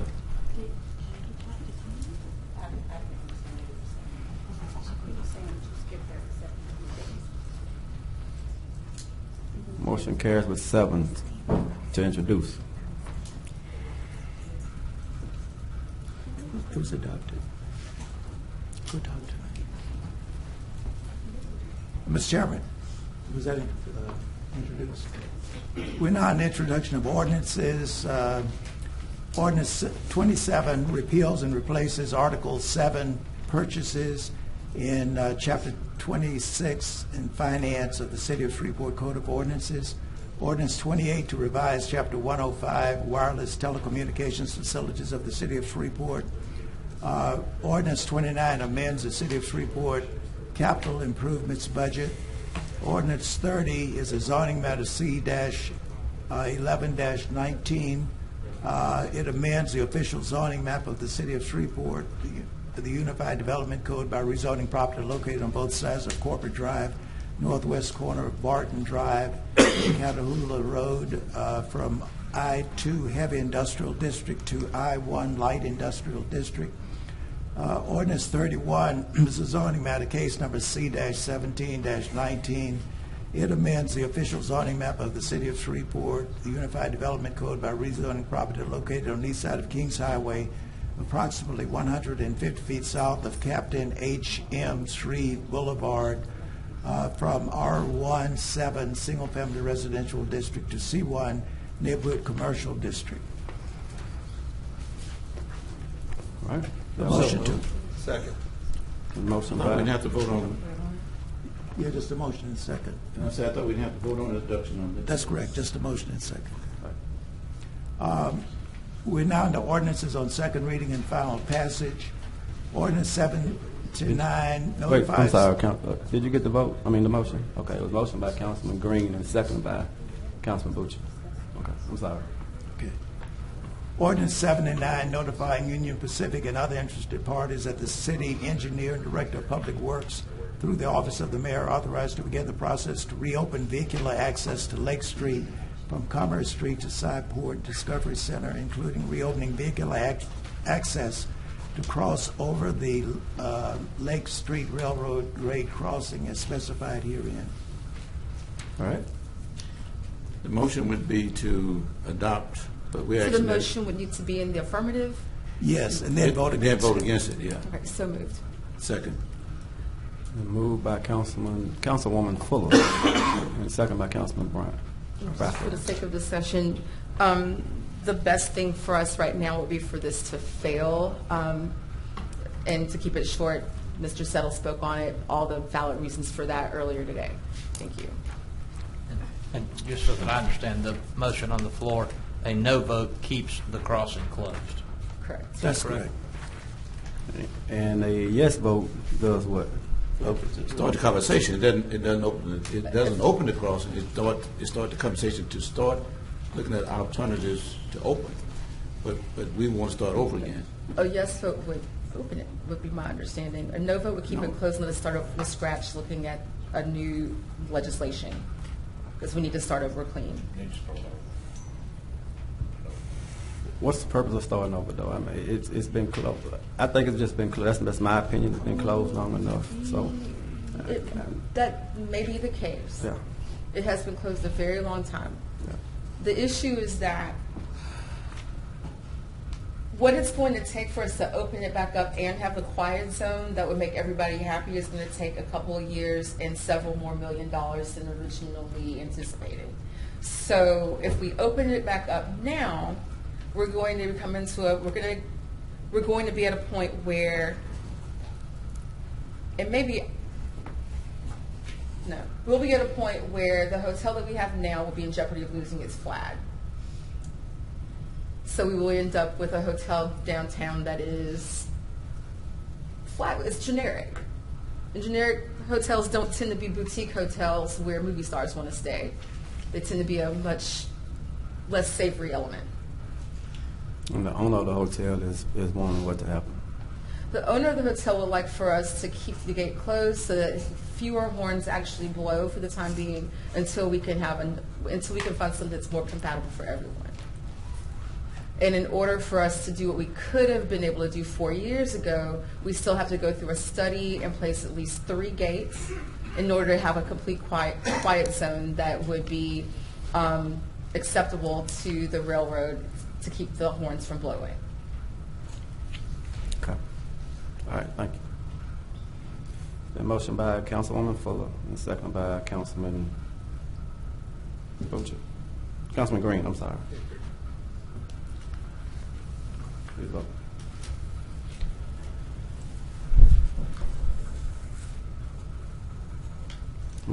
Motion fails with 6. Ordinance 17 amends portions of the Code of Ordinances to create and establish a solid waste enterprise fund. So moved. There is one amendment. The amendment sets a new effective date. So you need to vote on the amendment first. So moved on the amendment. Second. Moved by Councilman Green and second by the Vice Chair. Question? Discussion. Is that old? No. I'm sorry. Discussion, Councilman Bradford. Yeah, I want to be clear now. So that's old. Yes. You do. There's not a election fee attached to this. Yeah, and Councilman Braff, perhaps some discussion is in order before we take this vote, and I'm happy to speak when you're Please. complete. Mr. Chairman, this is my ordinance to create a solid waste enterprise fund. If it passes, we will have a segregated fund that will collect all solid waste revenues and make all solid waste expenditures. The ordinance that Councilman Green has proposed would impose a $7 monthly fee on citizens for solid waste collection. We've been discussing this for months. I have spent countless hours, as I know my colleagues have, studying the budget and trying to think of short-term solutions to the very hard reality of the city's financial situations. Mayor Perkins and this council inherited a budget that included an operating reserve of just $3 million. And this week I received a draft report from the internal auditor which indicated that our unassigned fund balance as of December 31st, 2017 was only $155,000. That's 0.07% of our budget. And so while my preference as a legislator would be to solve our short-term budget problems with cuts first, I continue to think that this is a fiscal crisis that requires us to take immediate action. I further think that imposition of a $7 sanitation fee is a reasonable and appropriate way to address both the fact that our sanitation workers need and deserve to be fairly compensated and the fact that our operating reserve is critically low. My commitment to my colleagues on the council and to the public is that if the council would approve a solid waste enterprise fund, which will require general fund transfers until such time as we have revenue sufficient to cover solid waste operations, then I would support a $7 fee. And I appreciate the hard work that Councilman Green has done to broker a compromise on this issue. As I've told people privately who have questioned me about this issue, and be assured they have been many and vocal, which I appreciate. I am not a king, and I'm not the mayor. I'm one of 7 council people, and I'm committed to pursuing politically feasible solutions to the city's problem. A $7 fee with an enterprise fund is an appropriate response to a short-term fiscal need, and so if the solid waste enterprise fund passes, and I believe that it will based on my conversations with my colleagues, then I will support a $7 fee as has been proposed by Councilman Green. Thank you. Mr. Chairman. Councilman Green, I'm sorry. Councilman Bradford. No, go ahead. I yield. Administration, the intent, you understand the intent. Solid waste and sanitation workers would be given additional compensation. And there's a timeline attached. Have you considered what type of increases these would be? Right now, are you talking about the pay increase? I'm talking about who now? Are you talking about the pay increase? Yes. So right now, the sanitation workers are making about $12.60 per hour.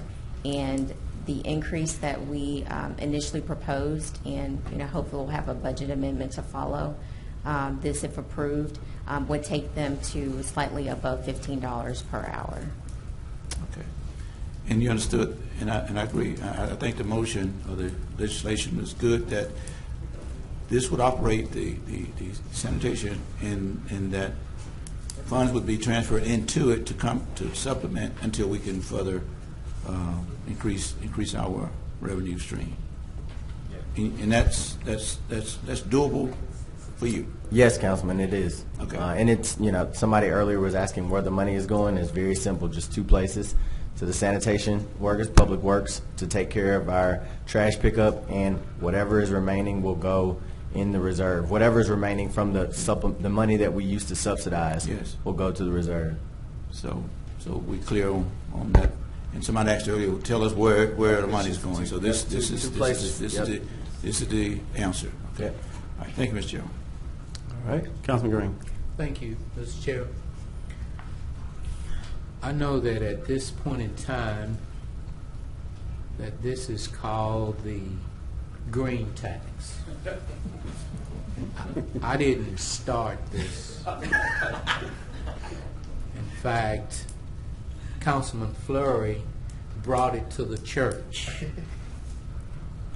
After talking about it, we went in my prayer room and prayed. And so, after praying, it was at $5.25.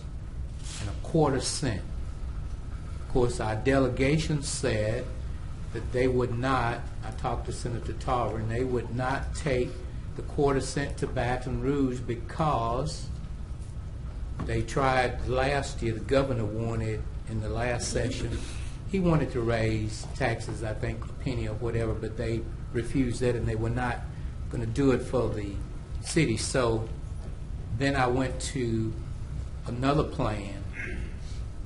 And so some council meeting some time ago it was brought to my attention that if we went up to $7, then we would have the support. And so we went from 5 to 7. Not just James Green. It may be called a green tax, but it's not just James Green. We all agreed on a huddle right here that we would support it. Then I got another phone call from Councilman Fleury that said, let's kill the $18. We'll start from scratch. We'll bring yours up, and we'll vote on it. So sometime in some way in the process, it became a green tax. I pray about what I do because even up here, every meeting, before we start, we pray. So one, is it just a formality? I got a prayer that says, the serenity prayer, God grant me the serenity to accept the things I cannot change, courage to change the things I can, wisdom to know the difference. So when we pray up here every week, are we just praying up here for formality because it's just politically correct? Or is it real? Do we really consult God, and do we really want God to handle our business? And then after we pray, we do the pledge. I pledge allegiance to the flag of the United States of America and to the republic for which it stands, one nation, under God, indivisible, with liberty and justice for all. Is it for all, or is it just for us? So do we just use that as a formality? And then I prayed. And one morning, the Spirit of the Lord woke me up and said, you know what?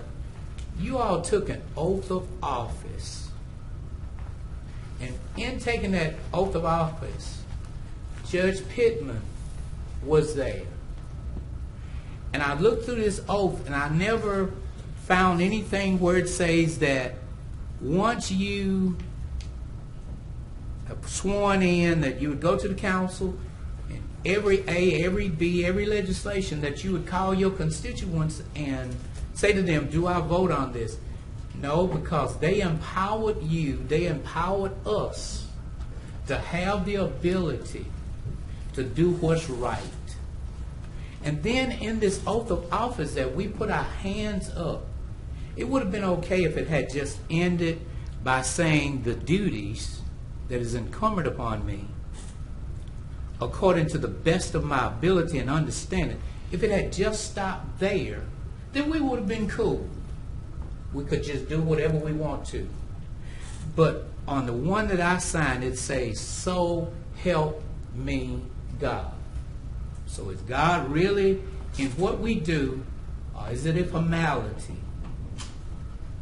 And so I just wanted to set the record straight as to, yes, we had $18 fee. Yes, we had $12 or $15 fee. One is I wanted to be able to help the bloody and the dusty, the people that cannot afford, the people that's struggling. And it's just not people that low poverty level. There are some people who drive Cadillac, Mercedes-Benz, got a house, got kids, got whatever, and they are still struggling. So they are part of the process. So I asked the Lord to direct me as to how and what to do every day of my life. A few weeks ago, there was an organization that came before us called Pinpoint.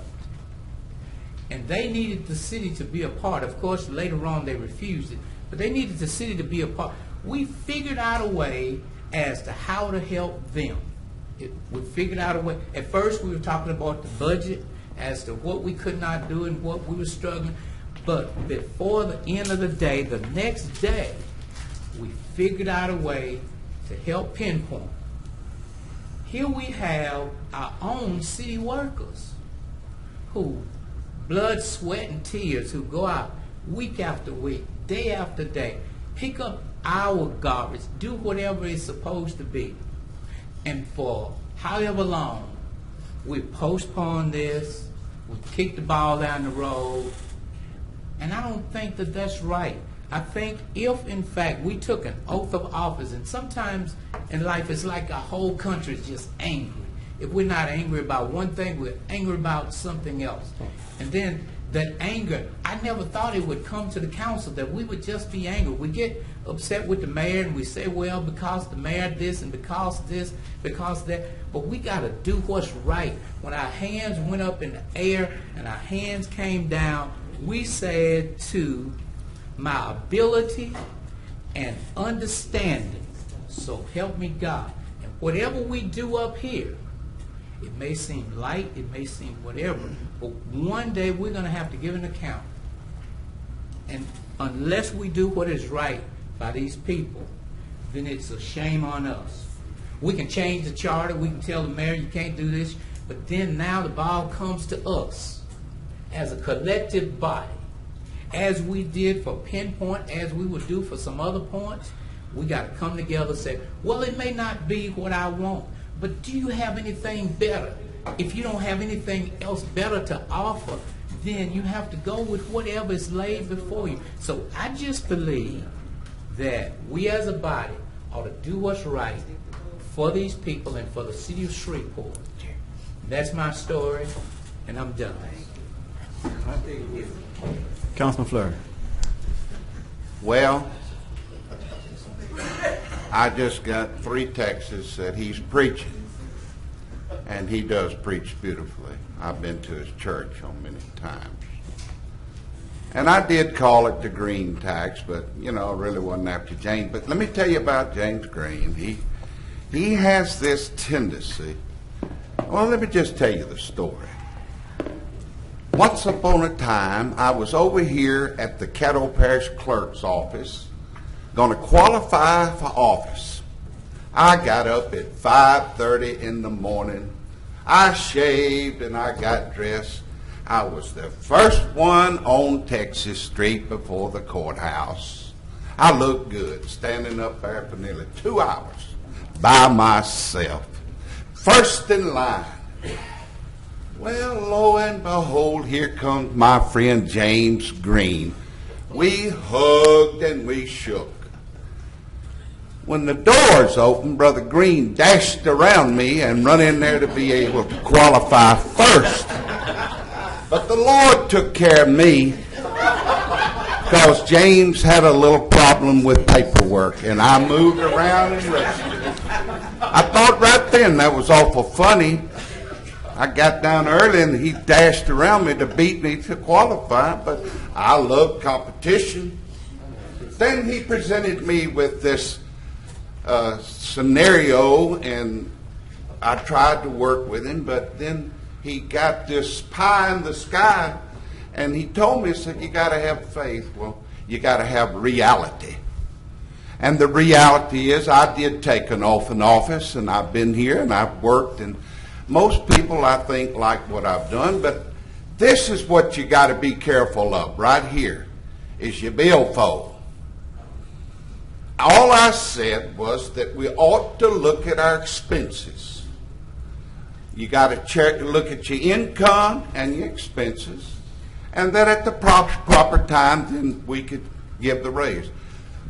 People told me in the budget process last year, when we passed it on December the 15th to make sure we was in accordance with the ordinance charter, that they had funded 64 positions in the sanitation department, and I knew there were only about 30 they hired, and we probably could get by with 44, and then we'd take that other 20 and we'd streamline the operation, and then we would try to give them a raise. I want them to get a raise. But when I talk to Miss Fannie Mae and I talk to Miss Audrey, and they tell me that their husband passed away and they're down to one check and they can barely buy their medicine, I want to be sure. I want to be sure before we make that move to put that $7, because look, folks, more is coming. This is just the start. This is just the start. And before we put that $7 on those about us in Allendale, Queensboro, MLK, and those widows there in Newcastle and those over there in Southern Hills, I want to be sure that we've done our due diligence.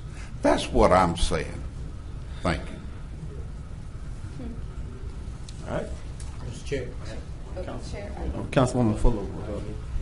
we're still looking at enterprise fund, correct? 17? Yes. Is that where we are? Yes. The motion on the floor is an amendment, a technical amendment. So we're still discussing the date that would start? Yes, Council. Okay. I've been advised that while I'm very attracted to the idea of the enterprise fund, that if we are looking at an enterprise fund for less than the amount that would cost to actually fund the entire department and everything that goes with that, that it would not be feasible. Am I correct, administration? No, it would be feasible. We would just have to still use money from the general fund to supplement the funding. So we could still operate. Everything would, the raises would still go through. We'd still operate the trash pickup. We would just have to use funding from the general fund to put into it at $7. So procedurally, mechanically, there'd be no issue with having the enterprise fund there? Well, accounting practices don't encourage you to kind of interrupt enterprise fund. Enterprise funds functionally are supposed to be, operate themselves. So accounting practices discourages that, but operationally there would be, no, we could, everything would still be able to get done. That's what I was wondering. Thank you, because that right now would be, like, as far as being objective about this, that's my issue, is that if we're creating an enterprise fund that we can't fully fund, then we're complicating things that we don't need to complicate. Even though it's something that I think would be good if we actually had, if we were voting to fund it completely, that would make sense to me, but voting to created when we can't fund it completely does not make sense to me. That's all. I just want to make sure I was thinking that through. All right, thank you. So, Councilwoman Fuller, you're saying that you would vote for both if it was $12 or $15 is what you're saying? Not necessarily. Oh, that was confusing what you said. I just wanted to clear that up with everyone out there, too. Councilman Nicholson. To Councilwoman Fuller's comments, I've been advised that the city in the past has had enterprise funds which operated at a deficit. I've made clear for the past several months that I think it would be responsible to impose a fee sufficient to cover the full cost of solid waste collection. A fee accomplishing that purpose would be in the range of $13 based on the information that I have received and reviewed from the Chief Administrative Officer. There's not support on the council for a $13 fee, and that is why we're not going to vote on one today. So there's no impediment to having a solid waste enterprise fund that is underfunded. My hope is that at some point the solid waste enterprise fund, which I expect to be created shortly, will be self-sufficient at some point during our term in office. I'm cool. So let's say that we vote for this, because I wholeheartedly believe that if we have a solid waste or a clean city fund, it should be in an enterprise fund.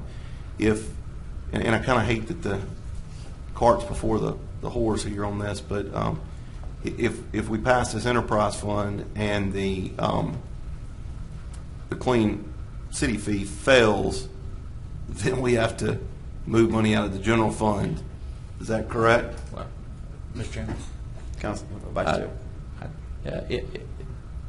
If members' votes are consistent on the enterprise fund ordinance and the fee, that will not happen.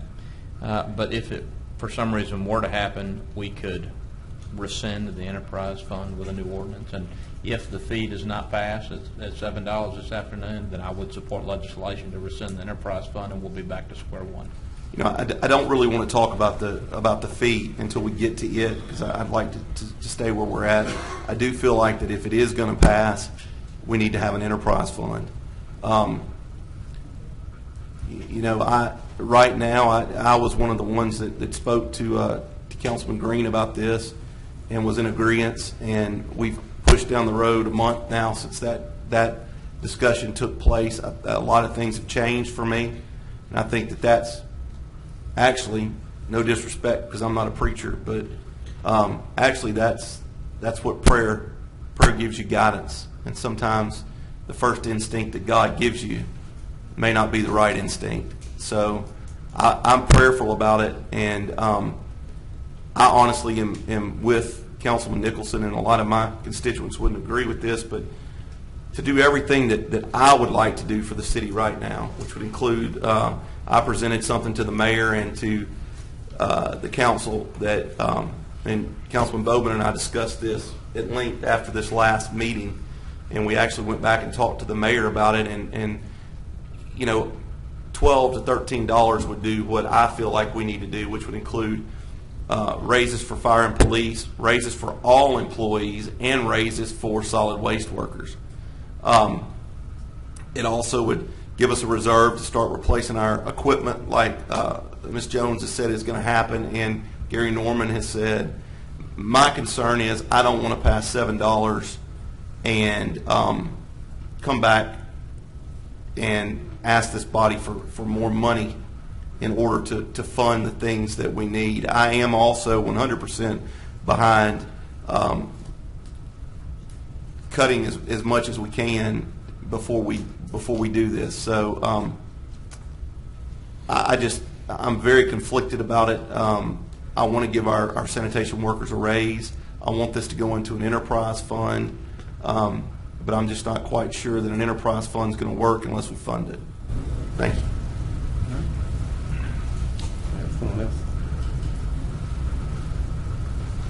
All right. So the motion on the floor was Councilman Green? No, I'm ready to vote. That's what I'm saying. Yes. Your motion, and the second was Councilman. My second. Yeah. Councilman Nicholson. This is the motion to amend. To amend. If there's no other discussion, please vote to amend.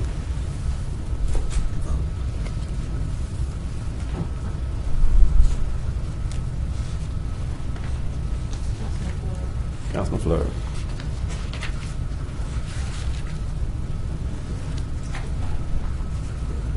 Motion carries with 6. Move as amended, Mr. Chairman. Second. Been moved by Councilman Bradford and second by Councilman Green. Please vote.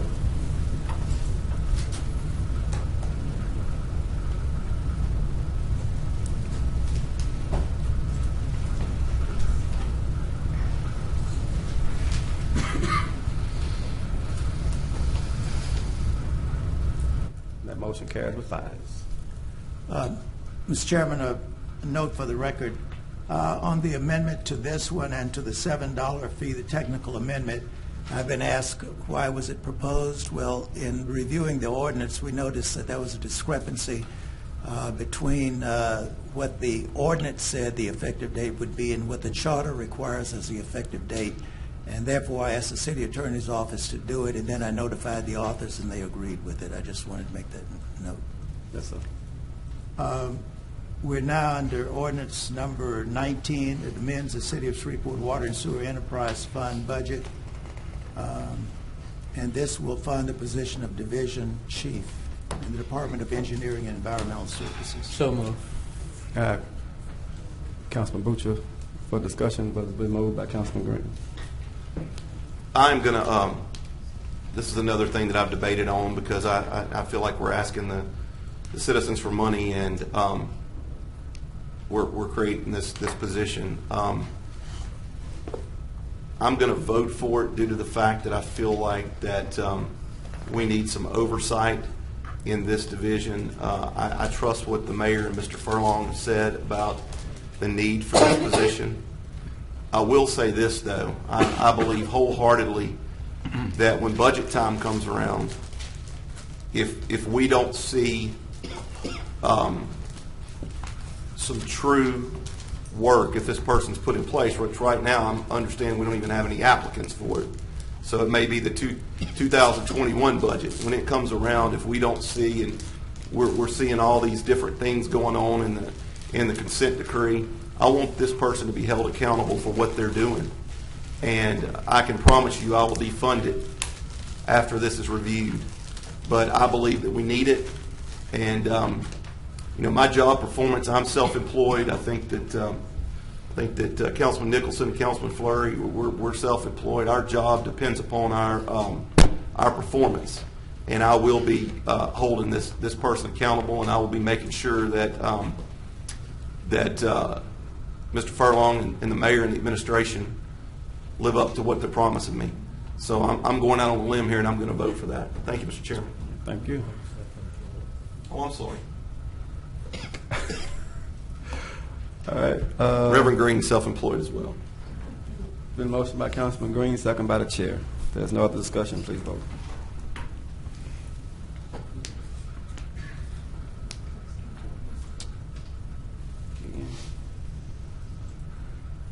Motion carries with 7.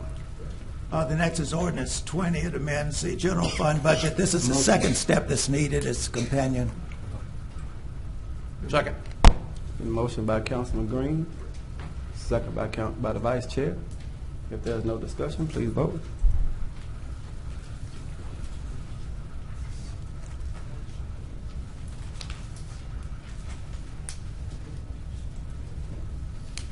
Motion carries with 7. Ordinance 23 amends the Code of Ordinances relative to the solid waste collection fee, the $7 fee. There is one amendment. It's a technical amendment, as was the other. So move on the amendment. Second. Been moved by Councilman Green, second by Councilman Bradford. If there's no other discussion, Councilman Bradford. Thank you, Mr. Chairman. Now, when this was first introduced as a desperate issue for the city, our reserves and our ability to have appropriate revenue to manage this city, we got all type of feedback. I mean, we're wasting money. We got this. I mean, we're exaggerating the cost, the issue. Everybody need a raise. I first started attending council meetings in the 80s. John Hussey was the mayor at the old City Hall building on Texas Avenue. And then we moved over to the exhibit museum while that was being renovated. Then we stayed there until this building became available. So we're talking 20-plus year history of me coming in and out of this chamber. And when I came in and out of this chamber, my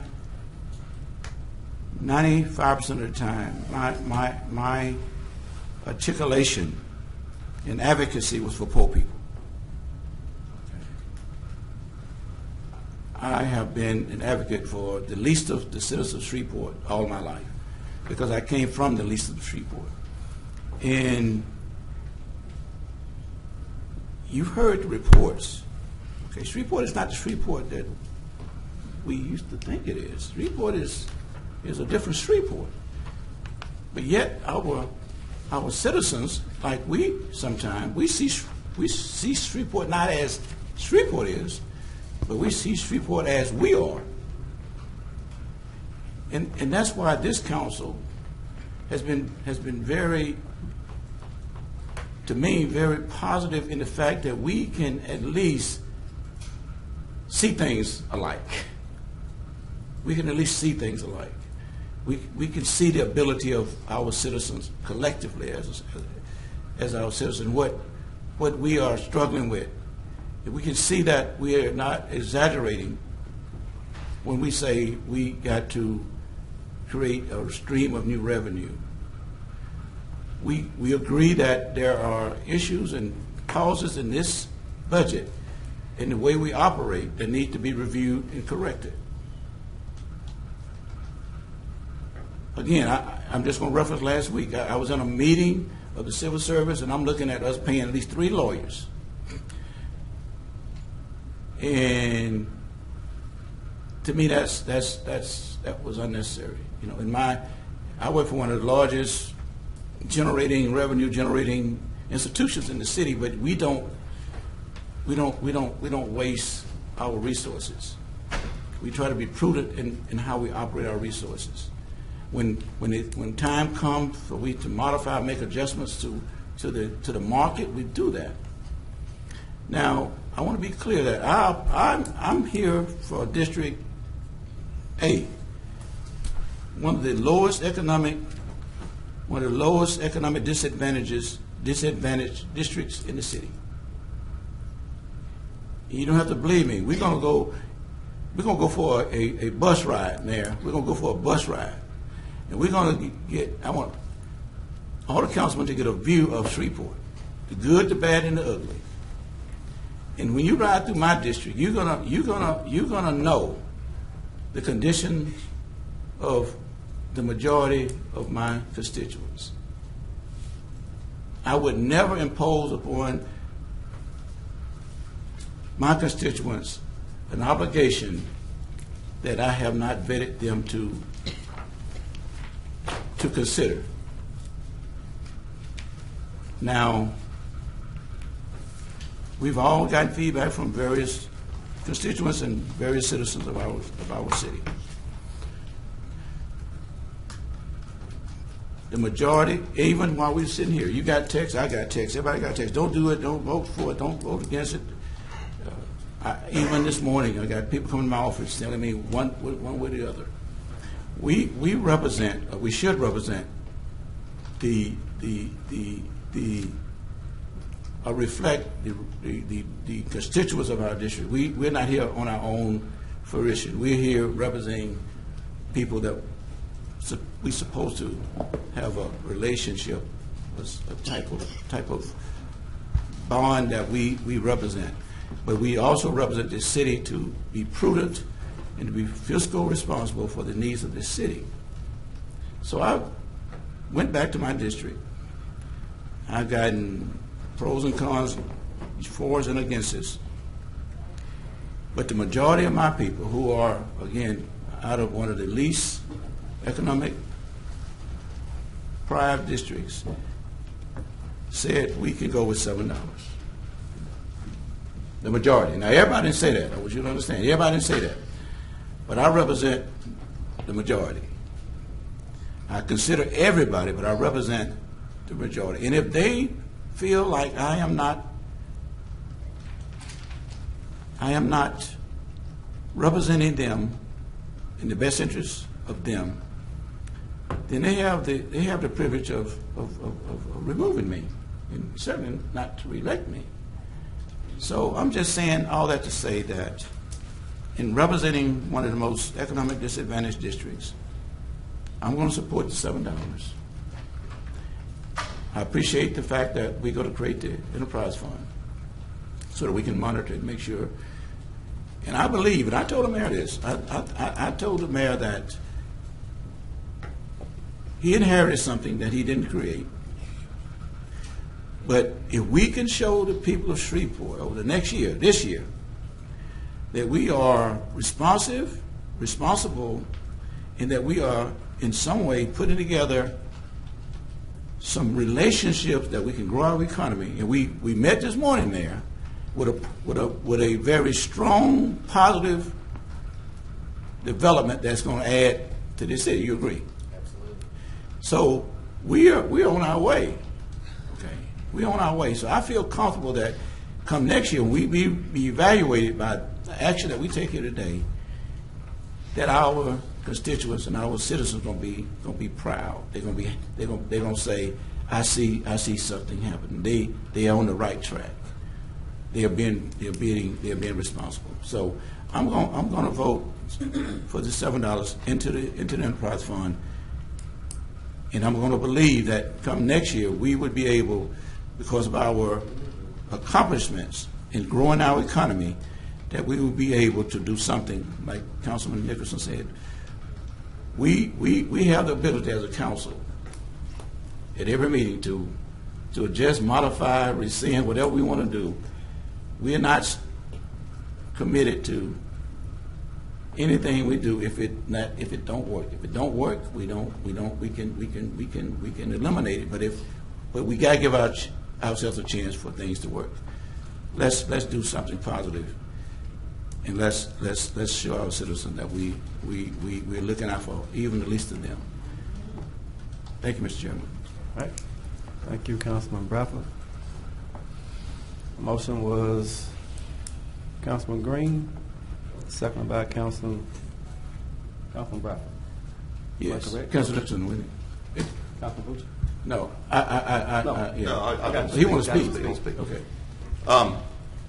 I agree with what Councilman Bradford said. I believe we were elected to represent our constituents. At this point, we're at like 90% of my constituents do not want this. I voted for the enterprise fund because I felt like this was going to pass, and I wanted to go into an enterprise fund.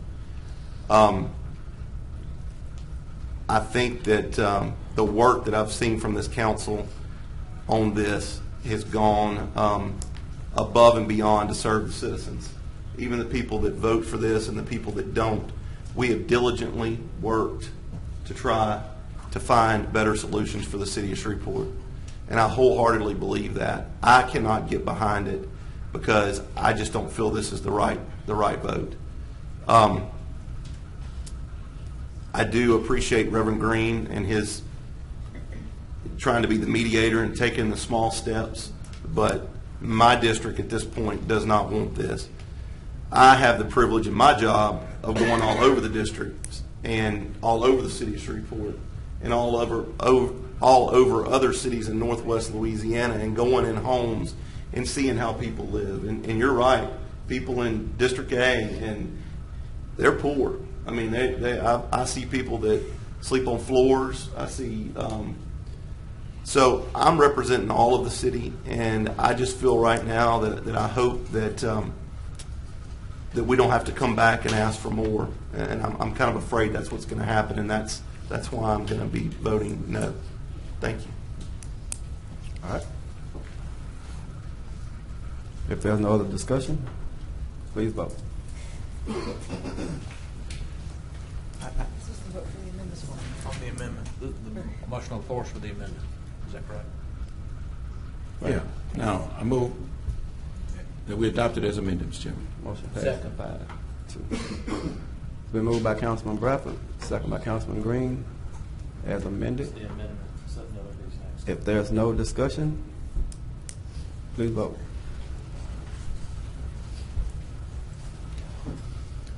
Motion passes with 4. Mr. Thompson? Ordinance number 26 will revise Article 4, Division 3A of the Code of Ordinances, relative duties and responsibilities of the Deputy Chief of Police. I'll make a motion to delay this. A second. Moved by Councilman Boucher and second by Councilman Bradford to delay, postpone. Is Or there which one is it? Is it postpone? Postpone, I'm sorry. Okay, thank you. To postpone. Mark me down for 2 minutes. Mr. Chairman, can I speak? Councilman Boucher, you've agreed to take this to the Public Safety Committee, Yes, correct? yes, Okay. and I actually talked to some of the attorneys that Councilman Bradford spoke that we're paying for this today. So, I think everybody's comfortable with letting this go for a little bit. For the next meeting, all right? I'm just making sure I'm saying. After this public service. Public Yeah, safety? yeah, Then we'll come back, that's what I'm saying? Yeah. Okay, well, I mean, for your next public safety Right. meeting, and then we'll bring it back? Right, Okay. yes. Problem. Just want to make sure I vote correctly. Motion carries with 7.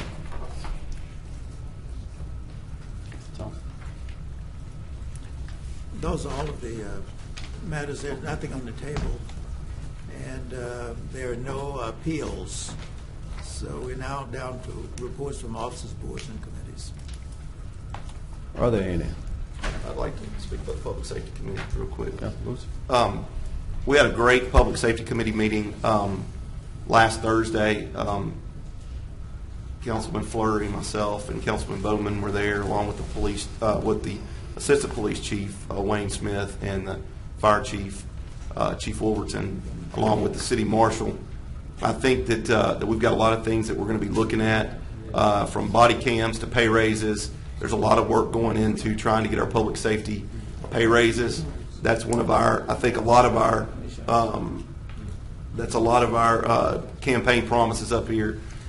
Just one thing that disturbed me a lot that I think the public needs to know: we've lost almost, was it 15 firemen, Ms. Jones, in the last year? That sounds about right. 15 to 17 firemen since January 1 of last year. So whenever I tell you that we're losing firemen and policemen, I'm not just up here trying to get these guys a raise. We've got to get them up to a competitive wage. But I feel real good about what we talked about. We talked about some school crossing guard issues. We also talked about some other issues with evictions and things like that that will help to generate some more revenue for the city, and also kind of help with taking care of when a property is evicted, the trash going out there. We're going to try to line it up where we can have bulk waste go pick them up. So it'll help with the beautification of the city. So I'm going to plan to call another one in the next month, and I think we're making some progress in that. So I just want to give an update on that. Thank you. No one else up to speak? Yeah, no, I'm sorry. All right, Mr. Thompson. No, you got a clerk's report. There will be a United Way presentation on their 211 services on April the 9th. We have the following appointments from the mayor: for the Shreveport Airport Authority, Dr. Benjamin Foster, Mr. Kenneth Morrow, and Attorney Laurie Graham.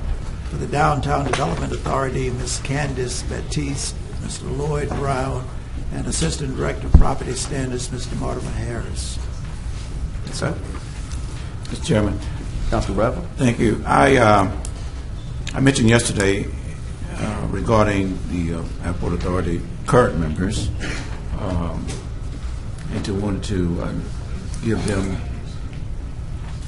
and I think give them due diligence, and that is waiting for an AG report. But I understand that this should be resolved by the time we meet again.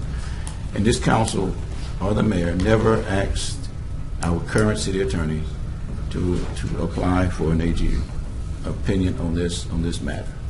It was discussed, but it wasn't. But my understanding was that one of the current members have applied for a AG opinion. I think in reading the charter, and we reread it again, that the mayor has the has the authority. But we want to be in order to sort of let everybody understand that we are transparent, that we're gonna adhere to the charter of Shreveport, and I would not ever.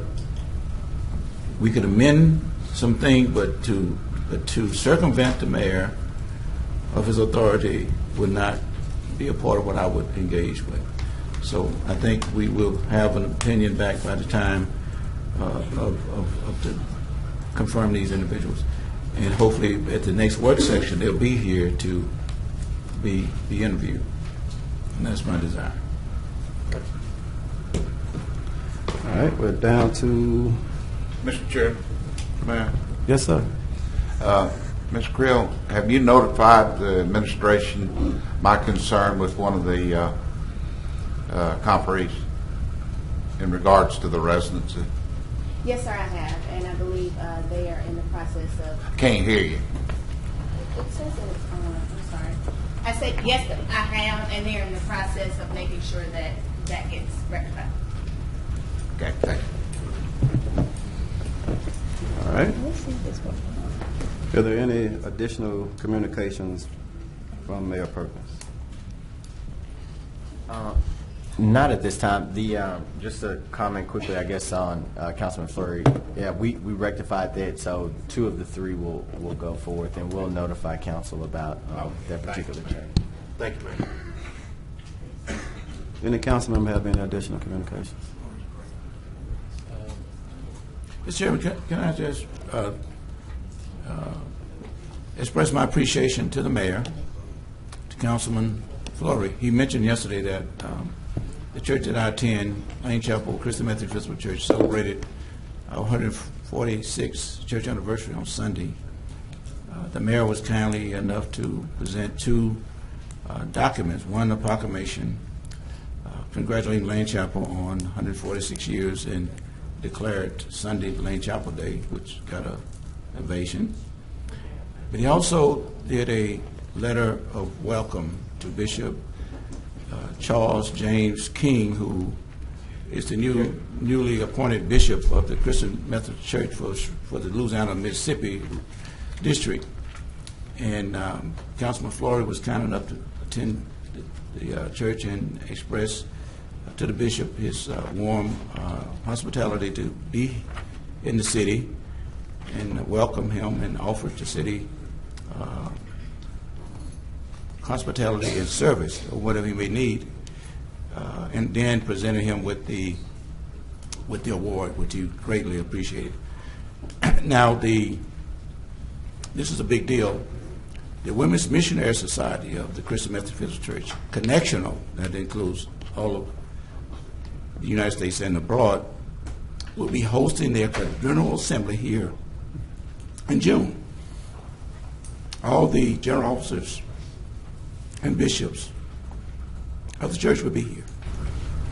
And I want to do a special thing to welcome them.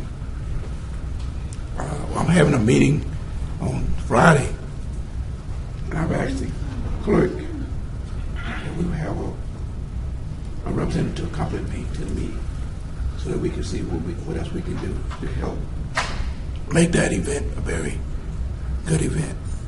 I don't know why I've gotten hoarse all of a sudden, but thank you. That's a sign that... Kind of like at church. That's a sign, event, that I need to stop talking. Well, Don't say that. Don't say that. All right. Councilman Green. Yes, sir. I'd like to invite all of you again out to the balloon release for autism on Thursday at 10 o'clock at Union Mission Baptist Church, 6029 Buncombe Road. And also, I'd like to just thank all of you for what happened today. And I'd like to say to all of sanitation workers, God bless you.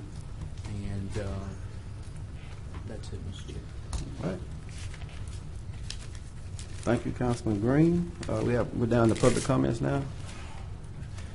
Mr. Ike Cooper. Mr. Ike Cooper.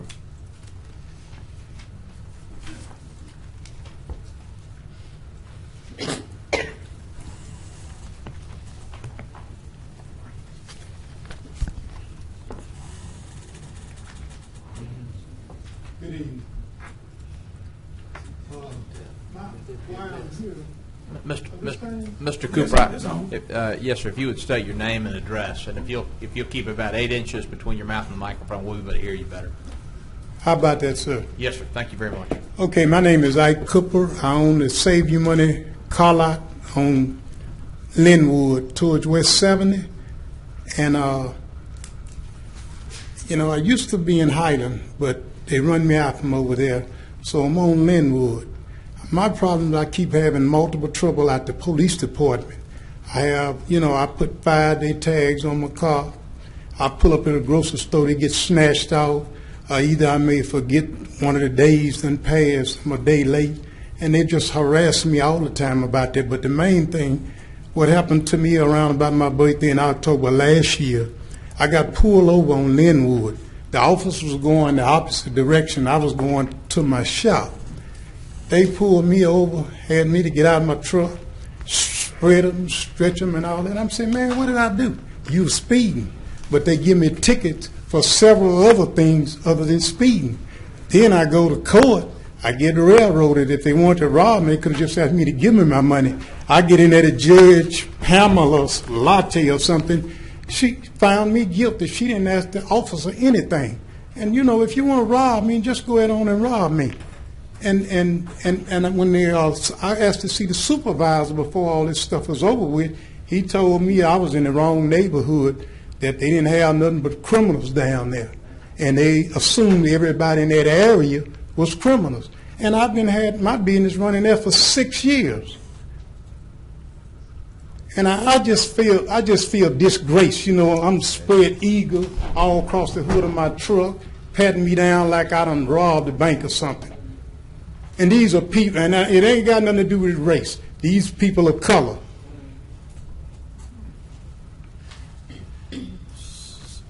And as a matter of fact, I had an appointment to talk to the chief this morning. But, you go down there, you go to internal affairs and all of that, all they do is spin it. They not going to do nothing. They're all in the boat together. But that's all. I just want to let you know what's going on in the city.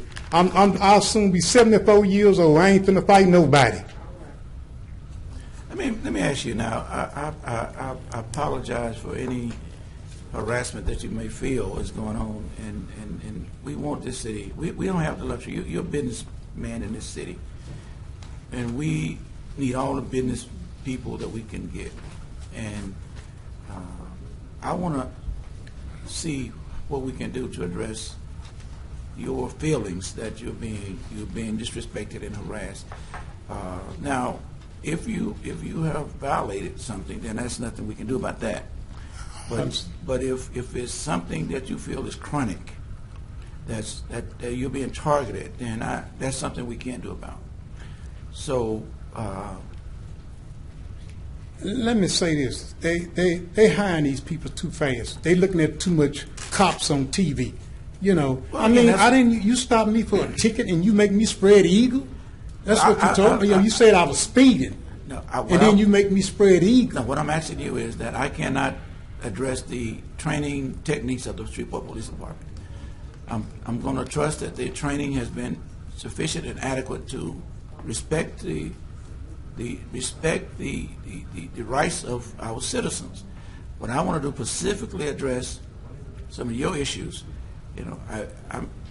Allow me to come by your shop and let me speak to you so that I have the correct information, and we can address it several different ways. But I appreciate you coming down, because this is your chamber. You have the right to come here and speak and say what you feel, and I appreciate you waiting till 7 o'clock to do it. Been trying to get here for several months. But what really made me come here 2-3 weeks ago, I got pulled over by another. He was ready to pull his gun out on me.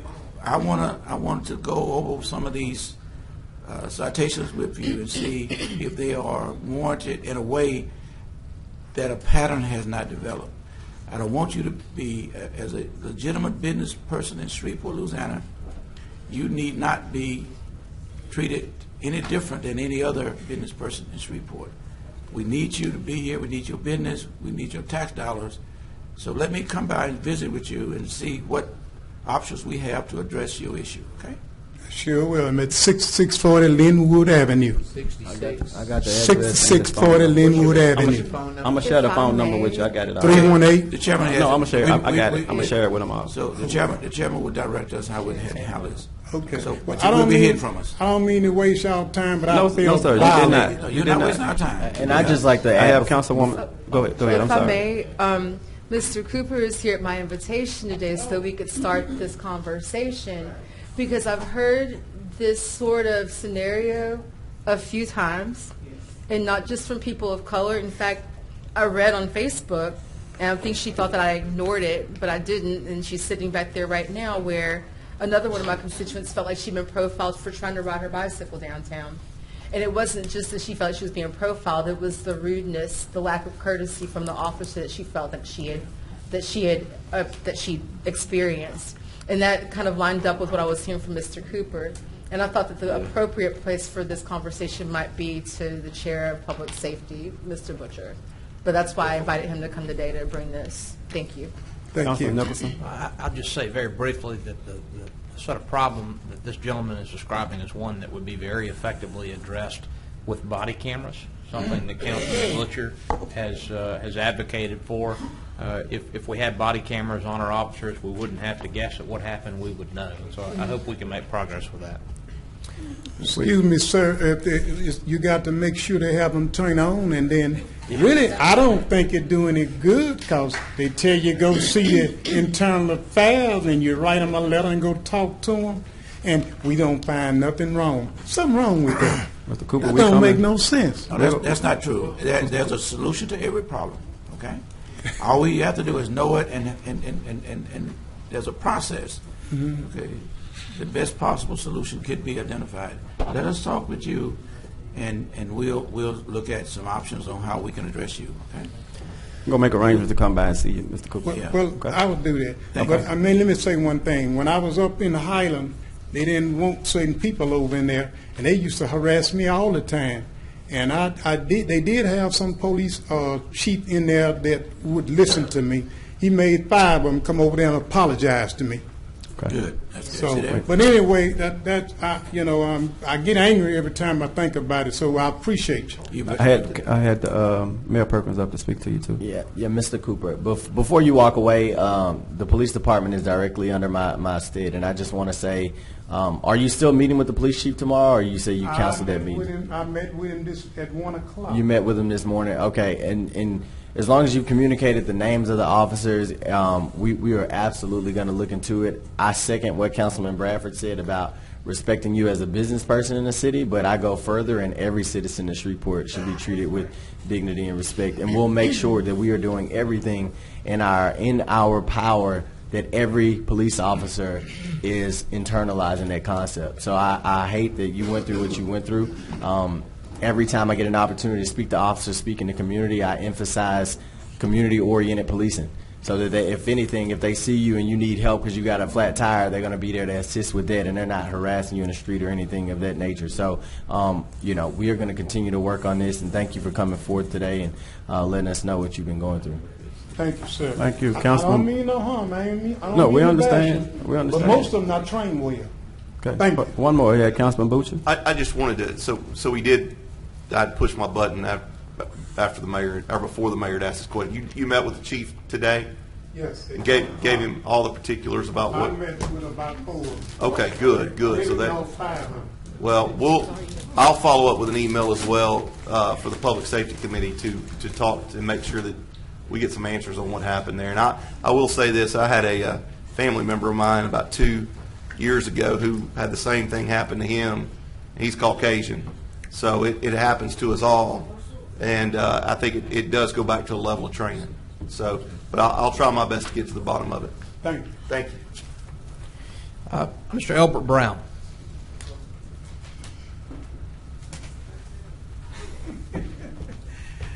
Good evening. Hey. Albert Brown, 439 East 81st Street. Mr. Mayor, Mr. Chairman, City Councilman, I'm honored to be here today. Thank you all for giving me my time. I'm still trying to find, And first of all, I thought you looking at me with your billfold. I thought you finna throw it at me, you know. I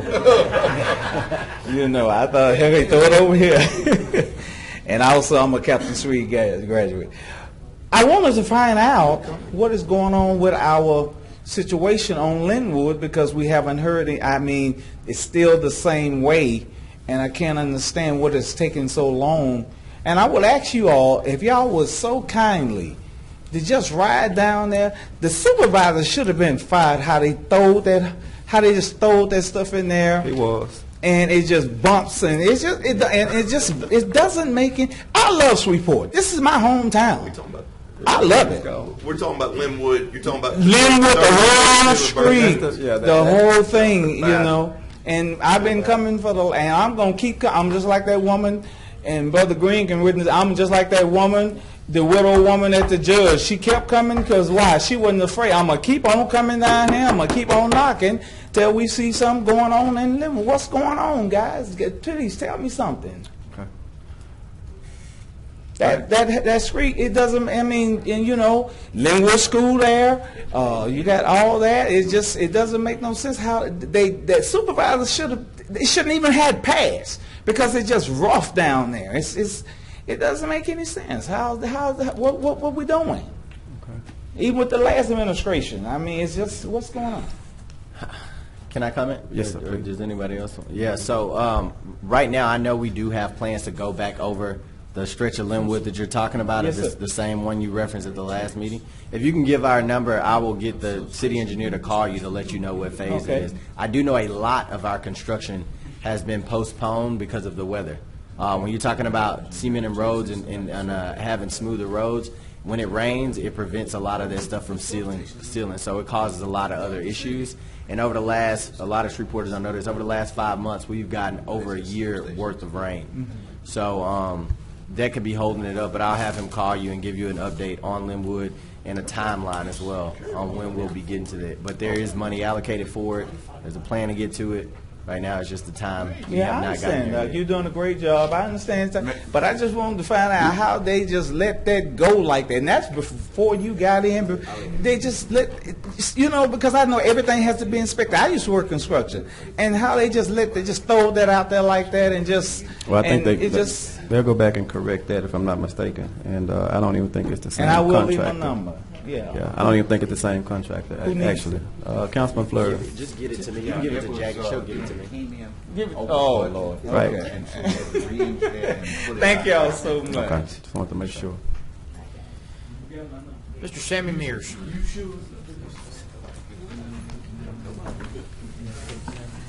Sammy Mears, 1901 Centenary Boulevard, Shreveport, Louisiana, 71101. Once again, I'd like to remind everyone that the Church of the Holy Cross is still doing their soup lunch. It's still going on until April 10th for $5. You can still have an opportunity to come for soup, any dessert of your choice, ice water, and coffee. 11 a.m. until 1 p.m. for $5.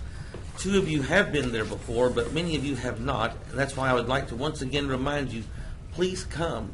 If you can just make 5 or 10 minutes to come and have a good hot bowl of soup and maybe any kind of dessert, strawberry shortcake or just any kind, key lime pie, which Lavette, I think you said you liked the most. That's my favorite. Okay, that's good. I had that the first week that they started back on March the 13th, and I enjoyed key lime pie when they didn't have the chiffon raspberry. Yeah, oh yeah, chiffon. When they didn't have the chiffon raspberry, I just went to the key lime pie, and I had every good moment of it. So anyone who hasn't been there, you can still come for $5. I hope everyone will come, even the mayor. They would even like to meet you. And I've gotten word about it because I have ears. The walls have ears as well as I do. So how many more weeks, Sammy, tomorrow, and how many weeks following? When is it last? It goes until April the 10th. April the 10th. Started. When did it start? It started March 13th until April the 10th for 5 weeks of Lent. Okay. So you still have a good chance to come. It's right there at the corner of Cotton and Texas. You can't miss it. So if you're taking notes, come, eat, enjoy. Lord only knows I have. When that soup goes right in, it goes right into me because I know what I like.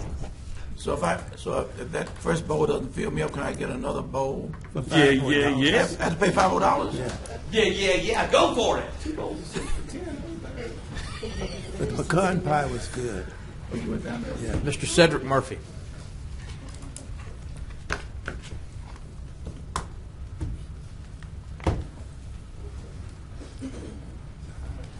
Hey, Mr. Murphy, you've been waiting all day to speak, hadn't you? Hours. Yeah. Yes, sir. Hello, everybody. My name is Cedric Murphy, and I live at 2744 Murphy Street. And I was a drum major in 1975 at Booker T. Washington. I've got something in common. I don't think this my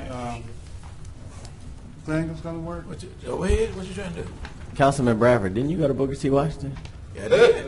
What year did you come out? Can't tell you. Let me tell you this while he's getting ready.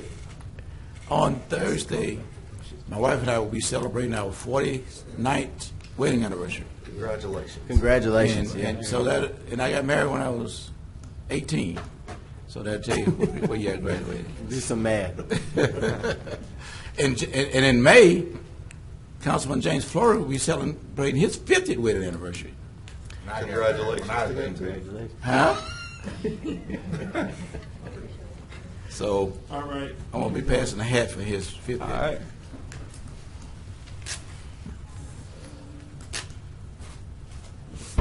All right.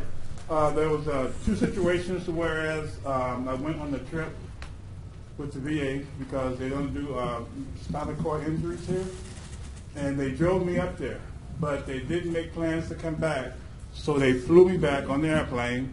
They could not find any arrangements for me to get back to my house because I had drove up in the power chair, but I did know that Sportstrand does come out there, so I did get on the Sportstrand. But I don't think we want people who are traveling to use the city bus to get to their destinations, because the Hilton doesn't have accessible vehicles for motorized chairs, nor does the Horseshoe. So, in fact, there are virtually no cabs in Shreveport capable of handling non-collapsible wheelchairs. An ordinance by the council could start a creation of an accessible taxi cab program that would allow equivalent access to taxi cab services for individuals with disabilities as are currently provided for all other citizens and visitors.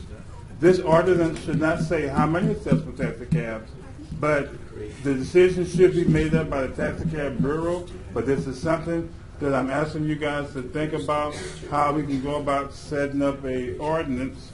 And let me see. Mr. Murphy, can I ask a question to my city attorney is it okay? Yes. To the city attorney's office, I know we have, we've worked out agreements with Lyft and Uber. Do we know if Lyft or Uber, as a rideshare program, if they have accessibility for disabled citizens? Mr. Mayor, I am unaware right now of that. I'll have to check the ordinance and look into that for you. Okay. I called Uber and had a real hard time finding out whether or not they provide that. But sir, the taxi cab industry and the tourist industry by the city for years, we really need to look at something that's accessible. A taxi cab is something you can call up and make your arrangements. Uber, you have to go through the website, you got to use a credit card, and that's just, it's not the same consideration as people who are not in wheelchairs. So I'm saying that if we can look at the possibility of an ordinance to where we could possibly have at least one and then see how that goes. But a lot of times if people are visiting the convention center or people coming in to visit, what are they going to do if they're coming in a power chair, which takes away some of our tourism. Yeah, I wasn't exempting the taxi cab service. I was just seeing if we already had something on the books for that. So, Lyft line it's a real good service, but they get booked. So if we could just look at the possibility of at least having one, or look into, they have grants that will help with these vehicles. It's just something that I think you guys should look at, or tell me how to submit a request for you guys to look at for a possible ordinance or legislation. Mr. Chairman, Mr. Murphy, I just spoke to the Assistant City Attorney, and she said she would look into it. And our response to the legislation for this purpose, for this reason, this council had a councilman who was disabled with a wheelchair, Councilman Bo Williams. Right. We had a mayor who also was handicapped, who was mayor. We had our chambers. At that time, the chambers was over on Texas Avenue, and we accommodated him. Now, I'm saying that for no other reason, we should be sensitive to those that are handicapped and need special needs to get around the city, because we have had leadership who's confined to what you are suffering from, and I don't mean suffering. I mean the handicap of getting around at convenient times of the day and night. So I'm just saying that as we research this situation and legislation is needed, that we will ask cab companies to at least have the availability of transporting you guys who are not who are confined to wheelchairs on a 24-hour basis. We will look and see if that's something that we can do, and if we can do it, then our response legislation to make that a requirement. Okay. I had talked with Yellow Taxi Cab, Okay. and they said they get several calls So a day. they did not. They do. They do. don't have one, but they get several calls a day requesting that service. Okay. For people with poverty. But I'm saying that if the council is in agreement, if the council is in agreement, that we would make it mandatory that cab companies in Shreveport would have that service available to those that need it. Okay. Well, thank you. Okay. Did you guys get a copy of this thing I asked you to pass out? Yeah, we Okay. have. What this is a organized way for neighborhoods or people to write up a concern on an area that needs to be checked out. I know you guys, we can't do sidewalks. I know that. But at least we can have an idea on maybe some areas that the neighborhoods are concerned about. And AARP is working with this concept, and I have over 1,000 of these. So if your neighborhood associations wants to look into this, you can reach me. But this is an organized way for us to get some sidewalks and things looked at. Thank you guys, and I appreciate you guys so much. You guys go through a lot, and you guys are dealing with a lot, but at least you smile. At least you guys joke about it. And I just want to say, I've learned a lot since I've been coming to these meetings. And if citizens don't come to these meetings, they need to stop complaining. That's what I think. That's what I think. And I appreciate you guys, and have a blessed day. Thank you, Mr. Murphy. We appreciate it. Thank you for doing what you do, Mr. Murphy. I have Attorney Strand. Mr. Murphy, do you have a couple of extra copies of that? I got 1,000 of them. Thank you. But I have a couple today for you, ma'am. Make sure you give a couple to Mr. Carstensen behind you, too. You want some too? Oh, man. Here's one for you. Okay, here's one more. What you going to do with this? Really? Yes, sir. Good. Okay. Thank you. I got some more to help. Thank you, guys. Thank you, Mr. Murphy. Thank you, Mr. Murphy. Mr. Versa Clark.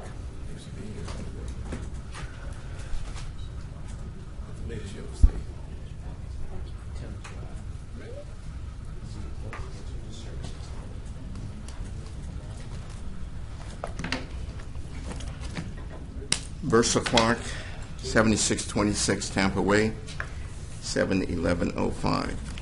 Several weeks ago when I came here, I think that what I was saying got misinterpreted.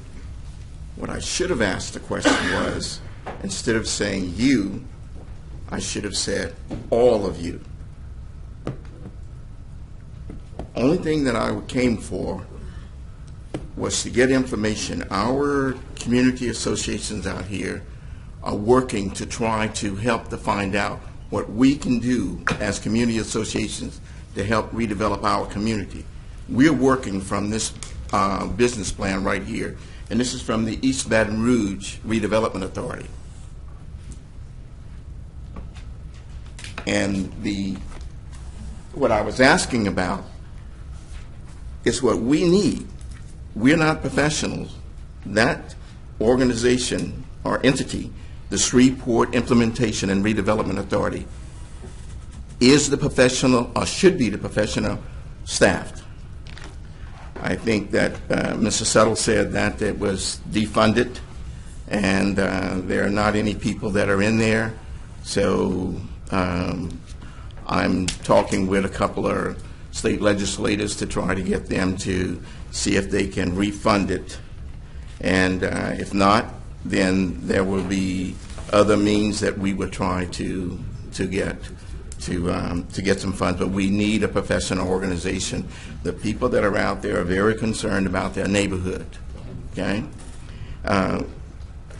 Mr. Settle was talking about something about the mowing fees were over $400,000. And I didn't mean to correct him in that particular way, but I knew that I had read somewhere, and this was from the Public Affairs Research Council, and they noted that in Shreveport, officials estimate the city spends $2.2 million a year on maintenance of adjudicated, blighted, and abandoned properties. That is money that could be spent on other, more needed city services. The city parish has a dedicated unit and also spends significant time and dollars maintaining and clearing vacant lots and vacant and abandoned properties. So the only thing that I was asking you guys for was information to help us. Now, we're going to probably end up coming back to you at some particular time, because 4 of you guys represent our district, and Mr. Butcher, Councilman Butcher, you know, those people out there, what you were talking about over in Mr. Bradford's, I can show you some. You need to work. Been there. Okay. I've been in them. All right. So we know, and Councilman Nicholson, you remember when we were interviewing over at the Highland Center? Yes, sir. They asked, this is a $488 million budget. What are you going to cut? I heard what you said, and what I said was, I'm not cutting anything. I'm going to put some properties, those 7,000 vacant lots that we have, something on those to generate some revenue. And that was my thought. And that's all I'm trying to do. Thank you, sir. Okay. Thank you, Chair. Mr. Clark? Yes. I'm sorry. Just a couple of things. So the Redevelopment Authority was never actually funded because the legislation that created it got amended before it was passed to take its taxing ability out of it, which would have funded it. The current chair of it is Tom Arsenault, and he would be the best person for you to talk to about moving forward and being advised. There is a full board, but they do not have like a professional working as an executive director in any capacity. But what they are trying to do is work toward legislation that can help us to redevelop. And what they would be able to do to some degree is help us to get really like clean title on adjudicated properties and such, so that we can actually put that land back on the tax rolls. That's just one piece of it. Now the other thing is that there's a council of neighborhoods that was established with the master planning when we first started back years ago working on the master plan. And what they were supposed to do is the leaders of each of those neighborhood associations came together to kind of be the leadership of going back into their communities and helping us to figure out how we were developing through our neighborhoods and how we were going to actually implement. And that also informed, and they reconvened for the Unified Development Code design and drafting. So I'm thinking that because of things that Mr. Clark said earlier today, that his plan is to get back in touch and reconvene the Council of Neighborhoods so that they can have an advisory role on how we proceed. And I think that same group might be appropriate for working with the Redevelopment Authority. I just wanted to advise you that, since historically we've already got those things in place. We would be looking for that, and I thank you for that comment. That, like I say, the only thing that we were trying to do is because we are trying to organize ourselves, and we knew that we needed the Shreveport Implementation and Redevelopment Authority, because most of us that are there are not the professional staff that is needed. Well, I'm hoping that those things that I just mentioned will help you all to kind of hold whoever is there and not work into account, Okay. or be a part of whatever the solution is going to be moving forward. Okay. So what did the state legislature have to do with Siri? With the Shreveport Implementation? With the Redevelopment Authority? Yes. It had to be chartered through the state legislature. Okay. So what did Senator Peacock have to do with that?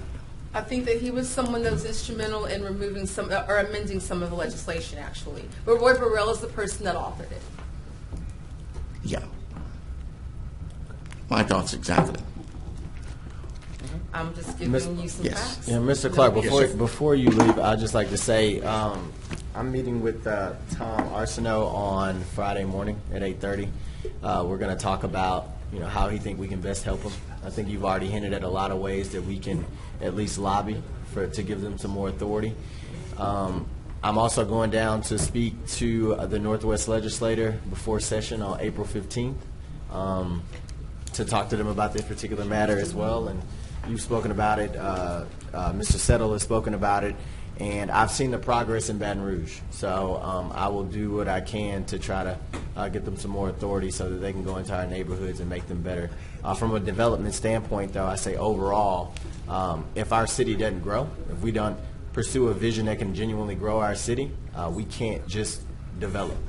If we develop in one place, we're going to take away from another place, and we don't want to play that shell game. So as the mayor, it is my responsibility to have that particular vision, and we're doing that. And again, we're going to look at the Redevelopment Authority and what role it can play in the overall growth of our city. Okay, Attorney Creel. Yes, I was just going to let you know, Mr. Green, that organization Mr. Clark? I'm sorry. Mr. Clark, I'm sorry. That the organization meets on the third Thursday of the month at noon on the second floor of this building in the mayor's large conference room. Third Thursday of the month. At noon? At noon in the mayor's large conference room. Okay. And it is subject to public meetings law, so you would be free to attend. Okay. Yes, sir. Thank you, Attorney Creel. All right. Finally, Mary Helen Mars, please.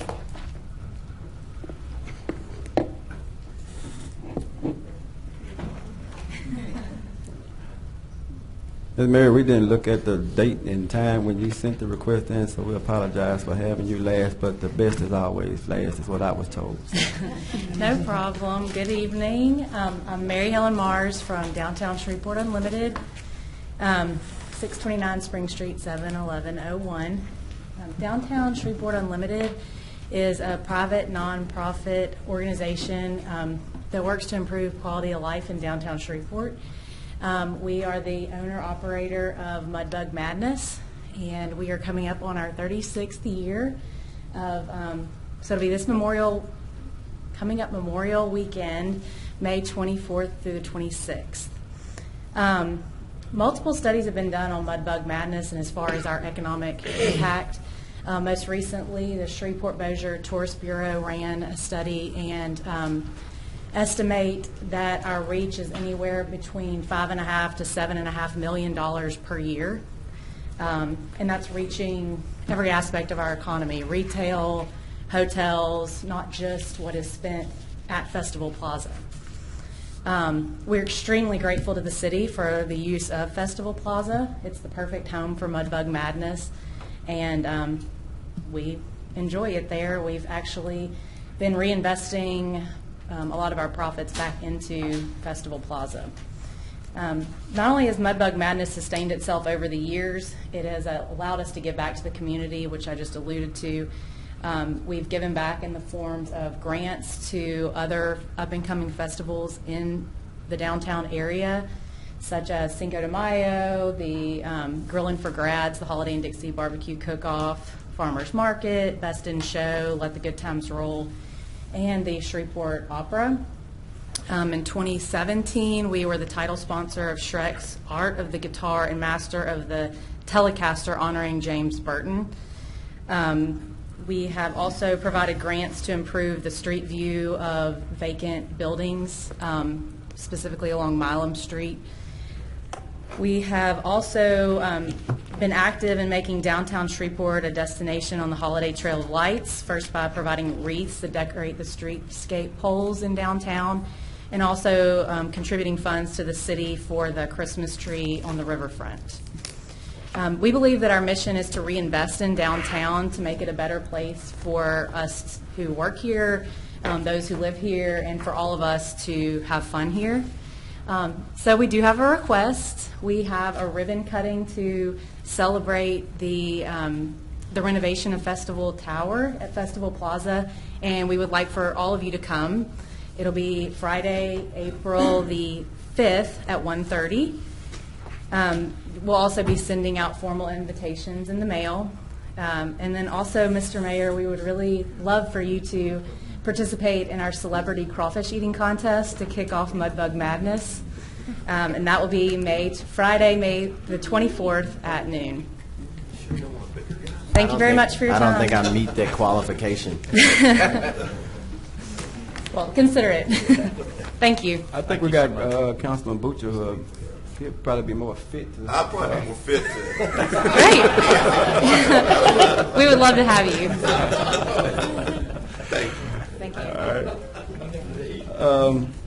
I think that's all we had to speak. I know tonight has been long, and we had one more. Are there any? I see no other comment requests, but is there anyone in the audience who submitted a request who hasn't been heard? I think that's it. I believe that's. Oh, yeah. Yeah, someone's gonna speak to him. Yeah. Who's that? Mr. Sims. Did Mr. Sims already speak? Yeah. Okay. All right. So if there's nothing else, then this meeting is adjourned. No, this is about average.